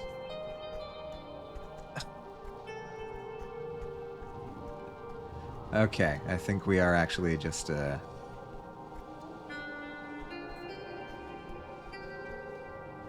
think we are actually just not having anybody out here. Diz, okay, Diz, you got anything? Do you think it's going to make a difference? The soldiers, the walls, the explosives? They're going to keep coming, harder and harder until we're dead. Oh, okay, here's everyone. Dad? Hey, Gooseberry, he says, recognizing you from just the sound of your footsteps. Have you ever paid attention to the planet during glow? It feels different. It's like a hum. Maybe from the plants. Heck, maybe the wormhole. Interesting. When we landed here, we didn't even know this place was possible. What else don't we know about this place? Alright, I think that's everything. Didn't miss anything, right? Did I even check outside the gates? Oh, wait, you guys. Nope. Okay. Are the gates even open? I didn't... No, the gates are not open. Yeah, no, we're definitely not doing that. Okay. I guess... Let's, finish off with engineering. What am I at on engineering? I should be getting pretty close. Yeah, 89. We'll study engineering. You and Nomi are doing independent study after hours when they stand up from their beanbag chair and do a little victory dance. Yes, they shout. It worked. Look at Tamika. They throw something on your holoscreen. The intro for the game QQ Baishonen Kusetsu comes up on screen, and Congruence's full room holoprojectors decorate the walls with a blue sky and rolling green hills. Peppy battle music fills your ears. Nomi claps their hands proudly. I installed it on the classroom mainframe, they exclaim. It's so much faster. There's no latency at all. All right. Suddenly, the lights go out. Nomi screeches and hangs on you in the dark. The lights flicker back on, but only for a few seconds at a time before going dark again. The temperature drops. The holoprojectors are no longer display the lush meadows, but instead a ramshackle wooden cabin with various horrible implements hanging on the wall. Hello, children. Oh no, Nomi moans. I must have installed it into Congruence's memory. She's being affected by the game's code. Congruence's holoprojection appears in the middle of the room. She's facing away from you. But when she slowly turns around, you're horrified to see that her face is smeared away and featureless. Do you want to play? Sure. An unnatural growling noise fills the room. Nomi squeaks and hides behind you, but it doesn't matter. The noise is everywhere, surrounding you. Congruence's holoprojected form flickers and becomes a shaggy manticore with glowing eyes, and then it's gone. A howl echoes off the walls. The hunt is on. You and Nomi find your way through Congruence's holoprojected nightmare, encountering beasts the likes of which you've only seen in books from Earth. They stalk you through the misty forests and trap you in dank-looking cellars. They scream and moan and cry and howl. You've never been so scared from a holo game. It feels so real. I didn't make this, Nomi says, their chest heaving as they look around for the next creature. This isn't even the game I installed. Congruence the Manticore reappears, a ghoulish apparition. Is this what you wanted? No, Nomi screams. Atomica, what do we do? Fix Congruence? Let's do it. You use your holopalm to access Congruence's system files. It's not, strictly speaking, allowed, but neither is installing game software into her brain. After a few minutes of hacking, you realize something doesn't add up. There's no trace of Nomi's game here. Congruence is a massively intelligent being. There's no way she would have allowed her base programming to be manipulated like this. The lights flicker back on, and Congruence's holoprojection smiles cheerily. You solved my puzzle, she chirps, and plays a recording of cheering and clapping. I thought simply telling you not to install unapproved software would be boring. You'll certainly remember this lesson. Alright, just casually traumatizing us. Nomi clutches their chest. Yeah, for sure, they say. I'm never doing that again. Casually traumatize the children, don't worry about it. It's fine. 27, we can get something out of this. Unfortunately, that becomes 3, so... we do that. Yeah. Cool. Win. Great sense of humor from our teacher AI. All right. We made any improvements. You're relaxing in your quarters with your dad when you hear the colony siren. The enemy is here. Your dad looks up from his novel. Huh. Seems early this year. We should head to shelter in the lounge. You've been drilling on new evacuation procedures for the past month. There's no need to be a hero now that there are so many new soldiers from the Helio. It's probably best if you follow instructions and head to the lounge with your dad. Okay. Rush to the front lines. I can do that, but I want to see what this gets me. The mood in the lounge is anxious, even though the colony's defenses are much better this year. Over hushed conversations, you can hear younger children crying inconsolably. You look for your friends in the crowd. Mars and Tangent are here, quietly reading something on Tang's holopalm. Cal is trying to entertain some kids with his juggling tricks. The few civilian kids from the Heliopause are here too, including Rex and Nomi. Vase and Anemone are absent, probably serving guard duty. You settle in and pass the time. Someone brings you word that it's not a faceless out there, at least. You hear a few loud booms from outside, so strong that you can feel the shockwaves in the floor. People gasp and cover their heads, but nothing else happens. After the attack, Loom gathers everyone in the lounge and holds a big celebration for the soldiers. No Stompy Boy this time. Thankfully, we've made it through that. There's feasting and drinking and songs of valor, and as the party goes on long into the night, some drift away in pairs or more. Mars and Rex keep the dancing going. Even Anemone seems to relax, especially when the other cadets invite her to drink with them. Tonight, everyone seems convinced that this victory means the colony will be safe forever. Maybe it will be. You sure want to believe it too. Woo, dancing! All right. Awesome. Nobody died. This is an improvement. We can start age 16. And that, I think, is where we're going to call it for today. Save. New save. We'll call it 16. Start. Okay. Very, very good. Main menu. All right, let me get back over here. This here. All right. Thank you once again, everyone, for joining us. I was a teenage exocolonist. We are going to be raiding out for someone.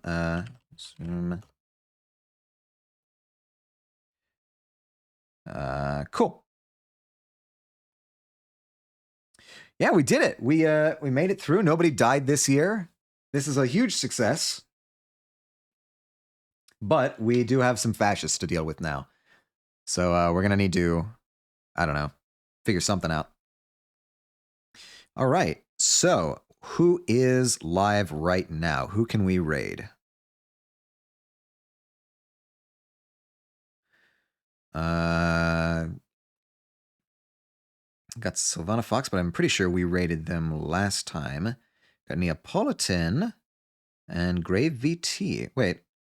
Oh, Sylvana and Grave are doing a collab. Cool. Does anybody have any suggestions or recommendations, or if you want to guide the raid, that is also an option as well.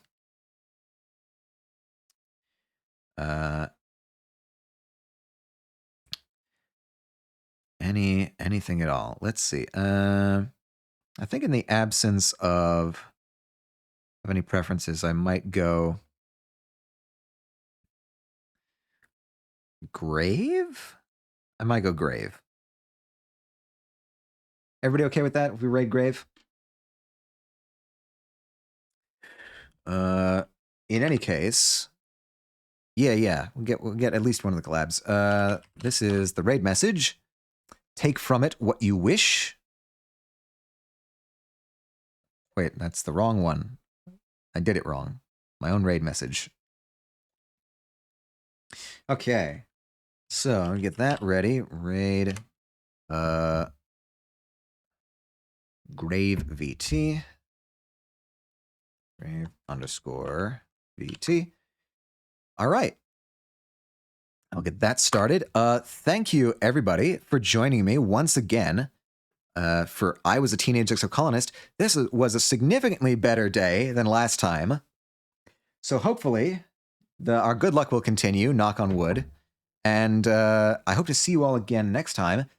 Maybe Wednesday, definitely next Saturday, as is usually the case. So I hope to see you all again next time. If not, I hope you have a fantastic day. And as always, stay true to yourselves, everyone.